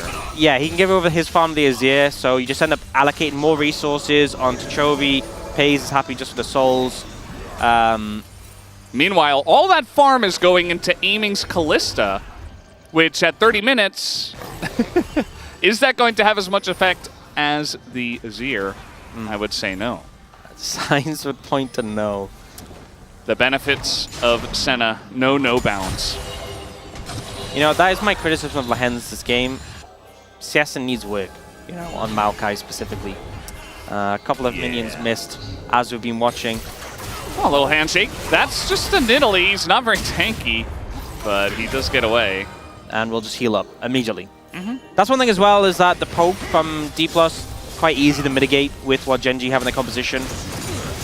King. Oh, they know he was in the brush, and now Kingan's in a lot of trouble, has to flash away. They're following out of the turret. Yeah. Be careful about that, but they get the flash. Good flash. Pays actually threw the root in the sort of direction where it would hit him, or if he flashed like straight along the wall, it would also hit him. So good flash from Kingan, holds his nerve, gets away, but before she does burn that summoner spell. This is such a funky game too, where like, if you look at the scoreboard, Gen.G are down a kill. Yes, they're ahead in gold, but it almost feels like they have Baron buff. Yeah. Like they're sieging mid and bot at the same time, and they're putting on all this pressure, and DK are just playing extremely passively. And we haven't really seen any action since the top fight. Yeah, this kind of feels like Gen.G, just like the slow and controlled crushing, you know? Like what the LCK was known for back in the era of Korean dominance, when you just get choked out of a game. Yeah, no vision, no pressure, no anything. No farm, no nexus. Yeah. Eventually. No wins. Yeah. It kind of has that vibe, and we've seen Gen.G do this a fair few times. But considering how scrappy DPlus Gen.G series tend to be, this is them definitely going back on their comfort zone and DPlus struggling to break them out. Especially considering we've had 2 games back-to-back prior to this where DPlus were in complete control for most of them. You know, obviously the second one did fall on their faces, but for all the early game, they definitely were the ones leading the charge, and now they are really at the whims of Gen.G. Like, just look at the way the game is playing out. It's another free Hextech Drake given to Gen.G. Now it's mid-inner just gone. Yeah. Everybody on DK backs at the same time. Nobody's there to stop the push. And they're just losing everything on the map. Like, everything. Yeah. Even parts of their jungle given over. Trying to make a play here on the Baron. It feels like DK are really just buying into, okay, we're just going to bank on GP Ziggs as the game comes along. How are you supposed to challenge Gen.G? You see, you know, Canyon overextended, which we did in the blue jungle, and what happens? You handshake him and he hops away. Oh, again, Canyon, a little bit overextended. He's killing all the barrels that they're trying to send on him. Like, he got all 3 barrels in a row. They had to commit 4 people up here just to get the tower. Yeah. And you know what? They got the tower, but now they have to back, and Kellen's almost dead. Oh, hit the engage. The engage Renata. Here it is. The flash on in, and they actually take 2 of them as Gen.G are caught totally off guard, but now the 3v5 being fought here by the side of Gen.G. Couple of kills go their way as they take down the bottom lane, and now the sweep gets Lucid as well. Gen.G, they say 3v5, no problem. It wasn't even a 3v5, Lance just didn't do anything. It was like a 2v5. He was there, he was helping. They just smoked them. I mean, there is a big gold lead, but DPlus, it feels like they burn everything to kill Canyon and Pays. And you know what? I'm going to say it, the comp doesn't give them many tools. They made it work. You know, they found the angle. The problem is, when you throw your 30% HP Renata in, you don't leave many options to get out again. And Keen just flies in and explodes the bot lane of DPlus. And then Chovy says, you know what, I'm here too. Lahen's just like, I'm here, get me in the picture. I was there. Yeah. He wants to be there when the Nexus explodes. You know, he's doing a good job of pressing his Nature's Wrath button. Yeah. So big thumbs up, 2 thumbs up to Lahen's for doing that. You know, respect. Hey, sometimes that's all you got to do. He's had games where he carried. This isn't one of them. He got ulted by Renata, and then he pressed R, and that's all you need to do. That's all you need. And then he said, you know, Keen, go kill. Yeah, and Keen did that pretty good. This Renekton is very strong. 3 full items in the bag. Yeah. I mean, he reserved counterpick. The issue is that, oh, we have Keen in actually an awkward spot here, but who's trapped in with who is always the question. Another Nature's Grasp is going to come in, and you know what? Kellen's just dead. He's not able to do much. He doesn't have the hostile takeover either. I found it so funny that, like, aiming, like, he, like, hesitated there. He was like, well, should I stay and help you? And it was just like, you can't help him. Just let him go. Yeah, Lucid's zoned away from the pit. Can't do anything. It's a relatively slow Baron with only 2 people hitting it, but it's still enough to zone them away. Lahen's throwing in some saplings as well. And some poke over the wall from Canyon might just be enough. And DK, they're just going to say, nope. They send it to Ziggs ult, but it's not going to be enough. As Smite comes in, and Gen.G solidify their lead. Such a suffocating game. And again, I think DPlus didn't give themselves options to respond to this, but Gen.G are just crippling DPlus right now, giving them no real option here. Kellen ends up in a bad spot. Aiming's like hanging out like, well, should I help? No, I'm gone. There's nothing I can do. I will live on. But the problem is, so many tools being there from DPlus, already in the deficit. It looks like they're going for it again. They're just trying to find any avenue for a pick. I don't see what else you can do in this situation. Yeah. Well, DPlus Kia, they got to fight over this Drake. They can't let Hextech Soul entirely go over for free like the last couple of Drakes. But now Kellen's caught out. Doesn't have Flash. He does have Fate's Call. But the poke is coming in. The Nature's Grasp as well. And now Kellen is dead again. And in goes the Nidalee. Canyon's got Zonya's. As the counter barrage is on top of everyone rather, they're just jumping on barrels, and it doesn't seem to matter. Yeah, they lose Canyon. I don't think it is going to be relevant, but maybe they stall out the Dragon until he's back up. It's only going to be up for 20 seconds when he's not there. There's Hex Gates as well. But Kellen was... that was certainly a choice of the direction you could go. You know, if you think of 360 degrees, yeah, there's like a 30-degree angle I wouldn't have gone in, and he opted for that one. Big damage on Pace. There it is! Oh, here it is! The combo, well, it's at least one circle on top of him. Chovy goes into Zonius himself. He's in some trouble, but he gets the divide, and it doesn't matter, as he will go down the handshake on the Keen. He's in trouble.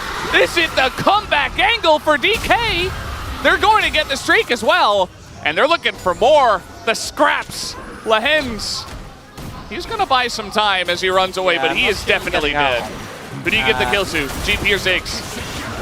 Ziggs, I guess. It's Ziggs, sorry. Why did I say GP? Of course it's Ziggs. I'm a Ziggs player.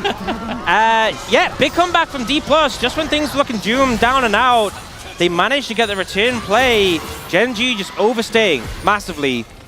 And we see in this play, Kellen, the ult gets forced. And I guess maybe he was just trying to disengage Keen, but he just immediately dies. Yeah. And Kingen flashed out anyway. So it is what it is, you know, sacrifice for the team. But here, Paze, there is no reason at all to be here. Barrel and bomb. That's it, and he's out of the fight. Yeah, I mean, you're just so squishy as a center. And there's not much as the mobile pick you can do against Ziggs ult or GP. Well, I mean, it wasn't GP ult, but yeah. Yeah, no, just a barrel. And King is dead. He is trying to trade one back, though. He nearly does. Jeez, man, he's got some damage himself. Now with 3 items. Finished off for this GP. And it does stall the game out. You know, Hextech Soul being taken by Gen.G. Honestly, I feel like anyone can win this game now at this point in time. I think next Dragon's really going to be big, but there's been a lot of objective bounties. They're picking up more now. So much gold on the map that they're just taken away. I mean, they got the objective bounty on the Drake as well. Yeah, I still have apprehensions about DPlus's comp, but things are much better. The Renekton and the Nidalee are going to fall off. The GP is gigantic. I mean, doesn't have a lot of CS, but at least he's got 4 kills. This is that horrible point where when people are playing Fasting Senna, the Senna's level 12, right? They haven't really been funneling that much farm on a Paze, that much solo XP. So, you know, when you're in a game with like a level 16 Ziggs and GP, they will just one-shot you. You get so much stats from levels. Yep. That Paze is a super vulnerable target. You know, so I think this is probably one of the weaker points of the game for Gen.G, which is also when they coincidentally ended up completely bombing that team fight. Well, I guess DPlus were the ones who threw the bombs, and now Showmaker has Rabadons. Rabadon's done. GP looking for IE eventually, very, very soon. Looks like, I thought he had a Noon Quiver. Anyway. It does have crit now. Yeah, but he changed it, I believe. Well, he doesn't have a Noon Quiver now, unless I just missed Saw, which is possible. Void Staff finished for Chovy. Note that he is not Tank Azir in this game. Yep. I don't think he really needs to be in this one. I think the Zhonya's value from Canyon and Chovy pretty high. You can dodge a lot of this burst damage with those. DPlus, difference in gold is not that big right now in this game. And it really comes down to this next Dragon fight. I think if they lose the Soul, playing against a comp who, when you're lacking Engage and they have Hextech Soul, it's so painful, you know, to play into. Especially with like Nidalee Senna who can apply it from such a distance. But DPlus have shown they can win a fight if the conditions align. They're much closer in gold. It all comes down to Showmaker and Kingen connecting on the right targets. And by the right targets, I mean Paze, specifically. Yeah. Or if you can somehow 100-0 Canyon. I mean, he has Zonius, which is going to help, as you mentioned. I mean, you definitely can. There are ways, but as you mentioned before, like if he takes a bunch of poke, even like half his health, he's just going to heal it up with 2 heals. The Luden's procced, Paze, Edge of Night. Uh-oh. I don't think they're at the point yet, but they can't be far off where you can just double send ult and Paze has to flash or he dies. I'm sure if they land even a little bit of poke, they will consider that. They should do it for a science experiment. I don't think they'll do a science experiment in Game 3 of Gen.G versus DK, but I see what you're saying, Ox. You don't think this is the time? I don't think it's time for the volcano experiment. Science waits for no man. And you see the position right now. I mean, DK, they're trying to get vision in this pit. They can't exactly do that. And now Kingan's in a really awkward spot. He's got some barrels, but it's going to be denied. And the rest of the team is just being zoned away. Fate's call already used. Now they're trying to turn onto Keen as the flash handshake is just going to go wide. The flash stun from Viego, also not great. But now Canyon in a massive hostile takeover. But this is a very broken up fight. The Ziggs is alone. Canyon survives. Down will go Showmaker as Keen gets a kill. And that is going to be huge for the side of Gen.G. You see the scraps of DK just running away, and Chovy is looking to join up. Get him out! Oh God, he is dead. Aiming is dead as well, and there's just no hope for these guys. Kingan on the run, the TP into the bottom lane. They want to end the game now. Yep, they want to close this one out. Looks like Gen.G will not lose a series today. Their game streak was broken. TP into the base. Get cancelled. Oh! Actually, that's enough. That saves the game, I think. That actually saves the game. The wave's small. I'm not certain Chovy could end if GP didn't get back, but with GP back 100% he can't. I just want to credit Keen here. Keen's play here, phenomenal. So he goes for Kingan, and then you see the Renata's thrown at him, manages to roll away, dodges a handshake, flashes the Viego stun, and in the meantime, DPlus are pulled so far away from Showmaker. Showmaker ults, he gets jumped on by Chovy, trying to close the gap and goes down, and Keen still survives longer, kills Kellen, stuns Lucid, and single-handedly wins the fight. And you know what, I'm going to say it. I was talking about Renekton falling off, apparently not. Keen just refuses to fall off. Especially in fights like that where it's very broken off, or very broken up, and you know the rest of the team is trying to chase you, you're dodging everything. You're still very tanky on Renekton. And he's got GA now. He's got Sterix. He's figured out how to be tanky. Just don't get hit. Yeah. Just don't get hit by skill shots. Just dodge. So tanky. 121 stacks right now for the Senna. That's a lot of range. Yeah. And with a Hextech Soul, I just don't even know how you approach. No flash and pays though. Maybe the science experiment needs to go now. They're going to have to throw something into that pit as they don't have any vision and they're not going to throw anything into the pits. They'll just hold on to their ults. Save it for next game, I guess. Yeah, I think they really need to get the Edge of Night Shield off Pays to do the science experiment. Yeah. No, but like, I know I'm kind of joking about that, but genuinely, throwing those two ults down on a flashless Senna is probably your best way to start a fight with this composition.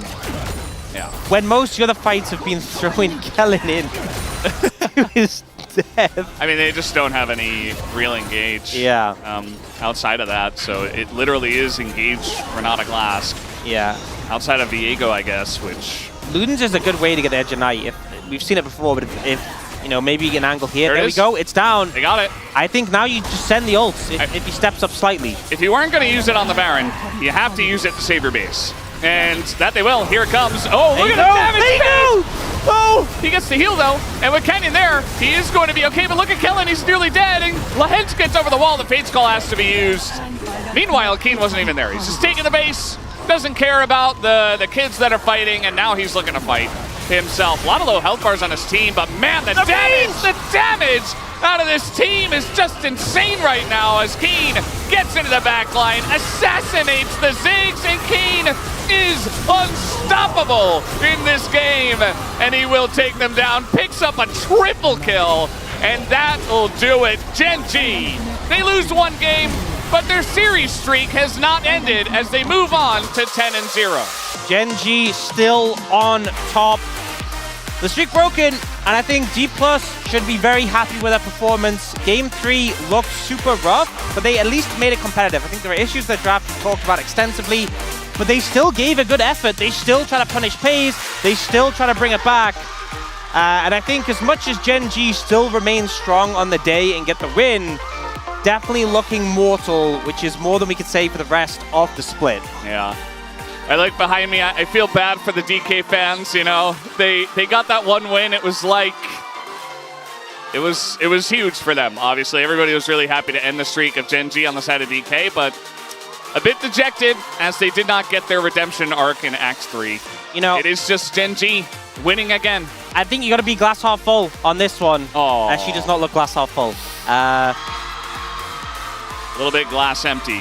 Gen.G look glass overflowing at the moment. Yeah. It is very full. But I think that's the thing you got to take away from this as a positive. DPlus have given by far the biggest challenge to Gen.G so far. Yeah. Obviously, taking the game is a no-brainer. That's the biggest challenge. But also just in the games, really making them work for it. And that is the goal. As we're looking in the second half of the split, closing the gap on Gen.G and going towards playoffs and thinking we can beat them. Because I think with the first half of the split, a lot of people were just ready to write off Summer and say, well, I guess they get 5 in a row. Yeah, I mean, for sure.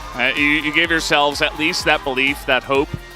And, I mean, the season's not done yet. Unless Gen.G are actually going to go 18-0.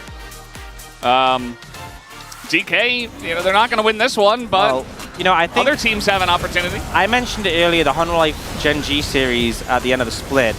But more importantly, we do have next week Bro against Gen.G. Next week, Wednesday. Yeah, I think don't miss it. Bro Gen.G, maybe that's the one.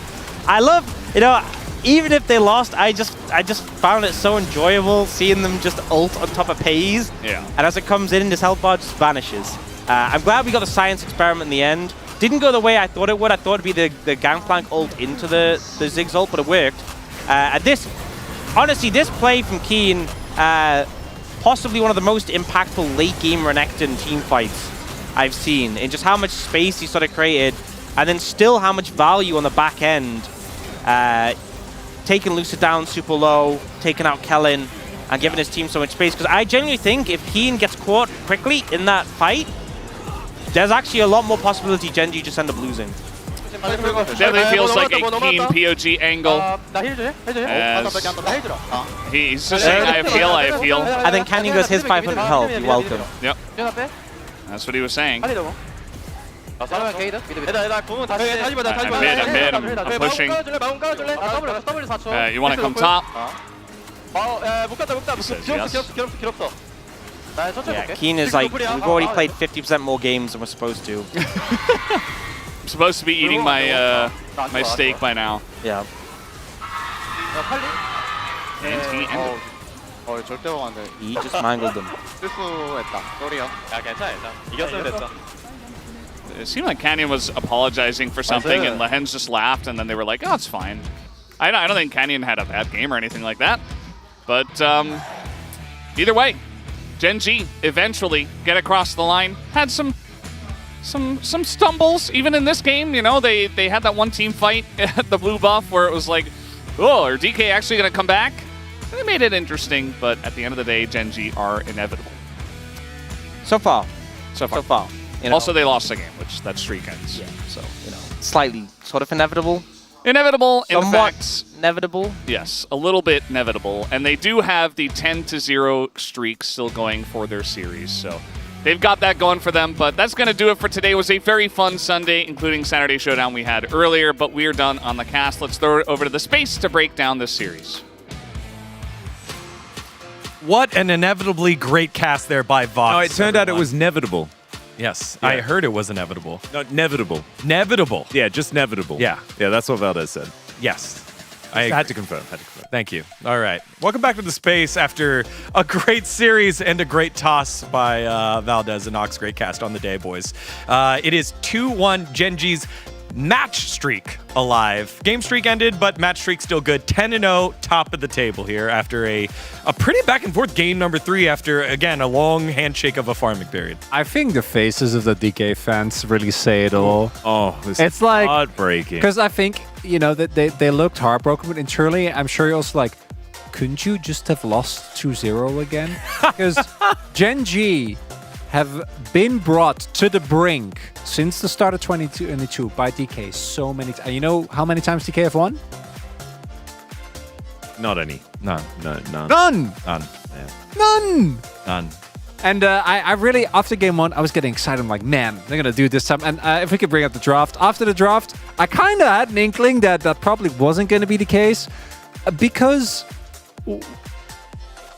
what does it do? It's high octane, okay?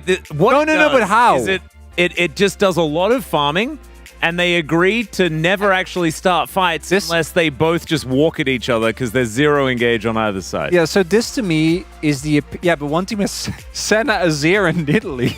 The other one's got Ziggs and Gangplank and stuff, you know. Yeah, but so as the causes were highlighting, and again, I want to reiterate this, there are like 5 out of the 5 champions on DPlus need setup. And 0 out of the 5 provide setup. Like, literally, one CC bot would have brought this whole composition together. And instead, I think you kind of see it's a snowball comp with no way to snowball. Yeah, I mean, the engage for DPlus was a Renata face planting into the enemy team. That was how it worked. And that didn't work because she would evaporate on her way there. Shocking. Yeah. That is kind of what happened over at the Baron. But let's take a look at the highlights from this game. First one at 24 minutes on the top side of the map. DPlus starting to gather around, and they just kind of run into each other, which is what you wanted from DPlus, but only on their terms. Kellen gets chunked down early. And we do see a DK that, and credit to them, and they made so many good attempts, but this is a bit of desperation, and it's as Atlas was saying, just yeet him in. Flash. And this is when it worked. This was the best look. And that they don't even win the actual fight. Like, yeah, they kill Canyon. Yeah, that's nice. You know, they kill Pace. Keen. And then the crocodiles. Lames is just like, I'm waddling. I'm waddling. He doesn't do anything. It doesn't matter. Oh, man, they blew everything just to get 2 of the carries. And then they realized that they're still a Renekton and Azir. Yeah.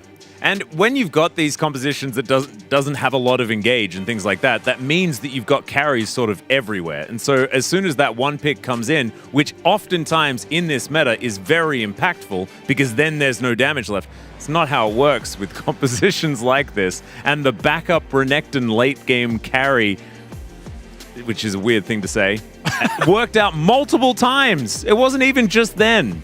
Yeah, despite the large damage charts for the side of DPlus, Gen.G's comp just came together a little bit better as we take a look at the last fight here at 32 minutes, where Gen.G, remember, they're the best team in the world. Just imagine that you have just a little bit of CC, you know, a little bit of setup for DK. This isn't a split emulsion. That's what this is. It's all just, it's oil and it's a mess. Oh, and no. Look, all they need is CC. They can turn on Keen, and you get the resets for Lucid. He can pop off. And again, full credit to Keen. He played that exceptionally well. But if you have one piece of setup, like, this fight is winnable. Yeah. And they don't.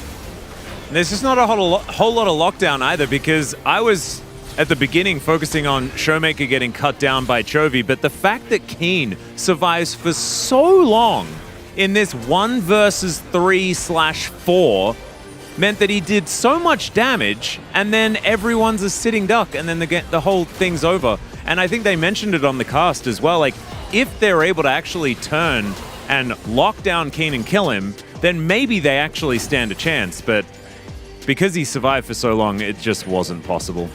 Yeah, I love that little cute moment there. King keeping the game alive, right? And they also had the one good moment for DK, which was when they got the jungle fight where they blew up Pace immediately. So I think there is still a ton of good stuff here for DK. Oh, yeah. I'm just a little worried because I know DK, so I might see a little bit of spiraling happening because they got so close to finally taking down Canyon and then not doing it again. Yeah, didn't quite figure it out. I don't think that this is really going to affect them because I'm sure they're used to it by now. It's been the last 3 years of this exact situation happening, so I don't think it's going to phase them. Hopefully, we're going to see DK just get back on the bike again and everything's going to be okay. Oh, with that victory, Gen.G go up 2-1. Let's take a look at the POG here from this match, which will close out the series, and it is Keen. Yup, Croc on the top side of the map. Croc. Yeah, self-explanatory. It didn't start off with the best KDA. I don't think we're at a particularly noteworthy game early on.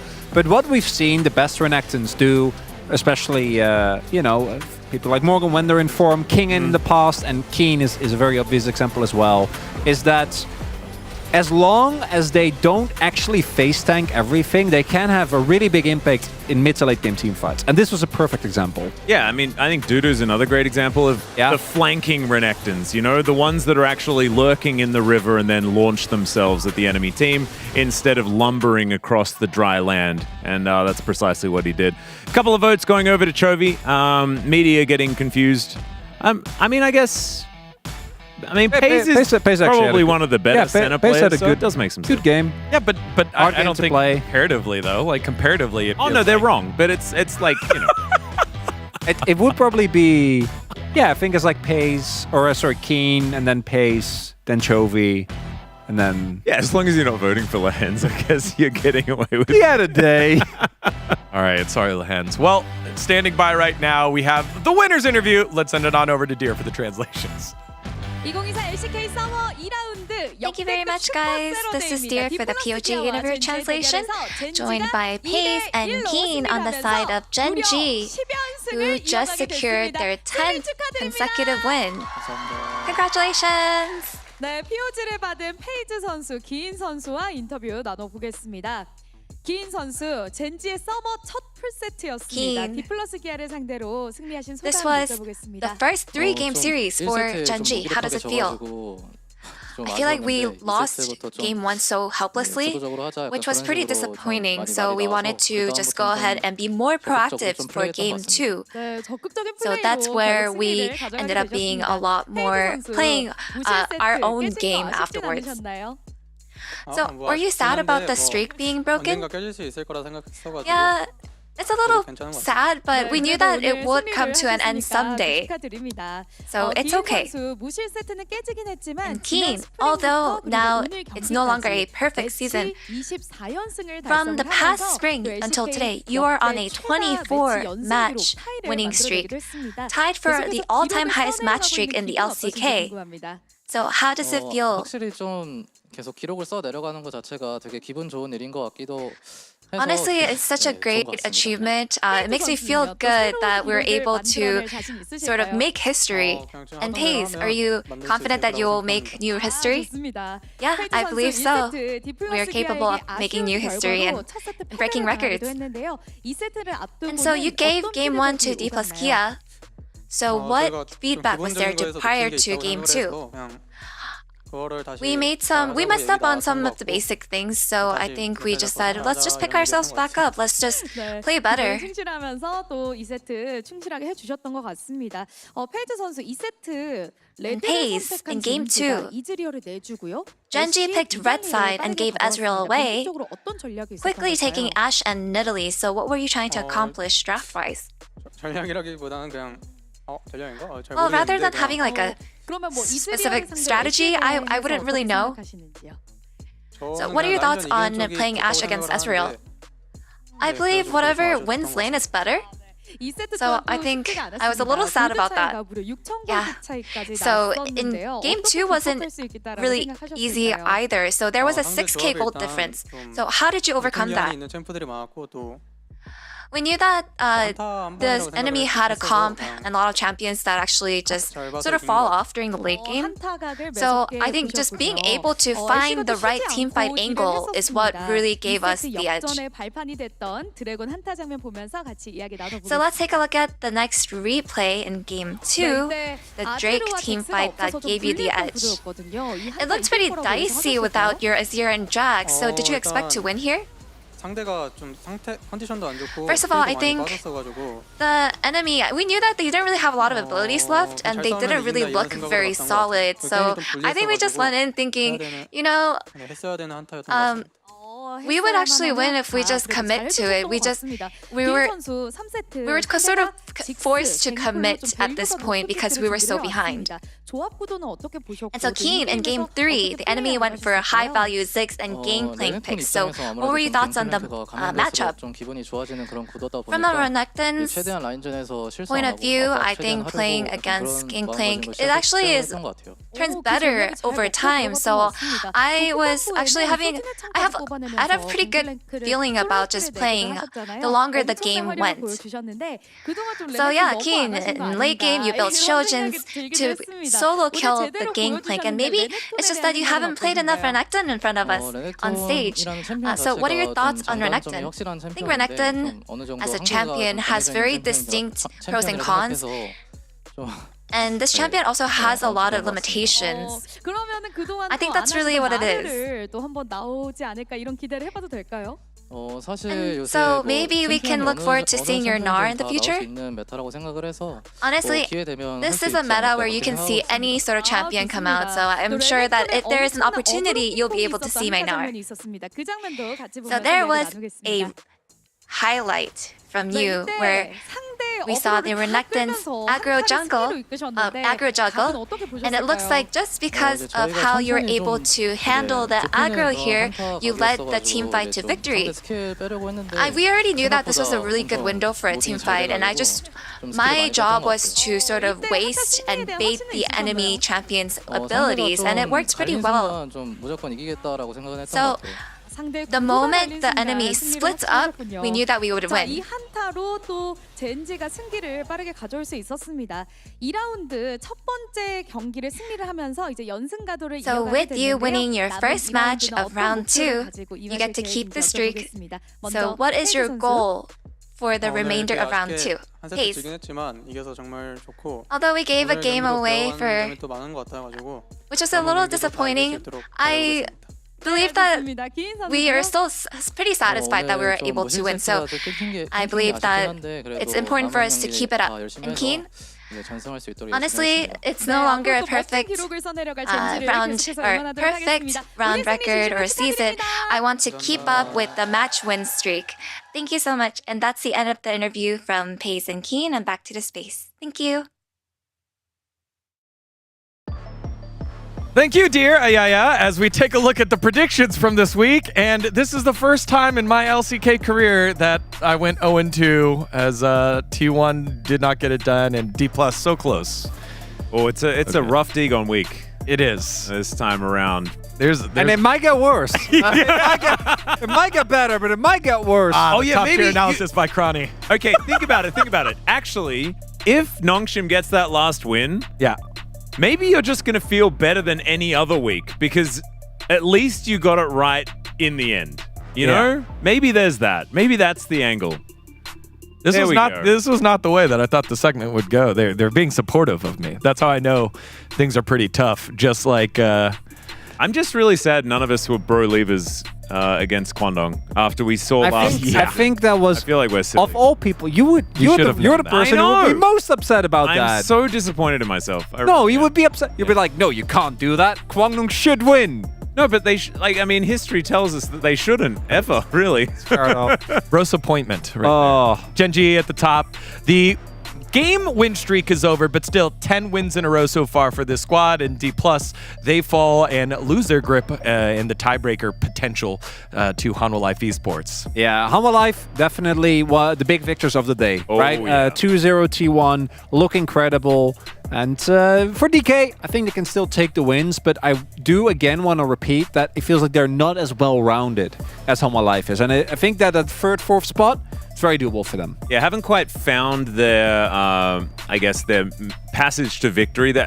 I think they've sort of flirted with it, and we've seen these moments of glory, especially in game number 1, right? But it's when they're playing around topside, then they sort of divert back to playing through aiming and giving him all of the resources, and that hasn't been working. Treat him like Ghost, and they'll be fine.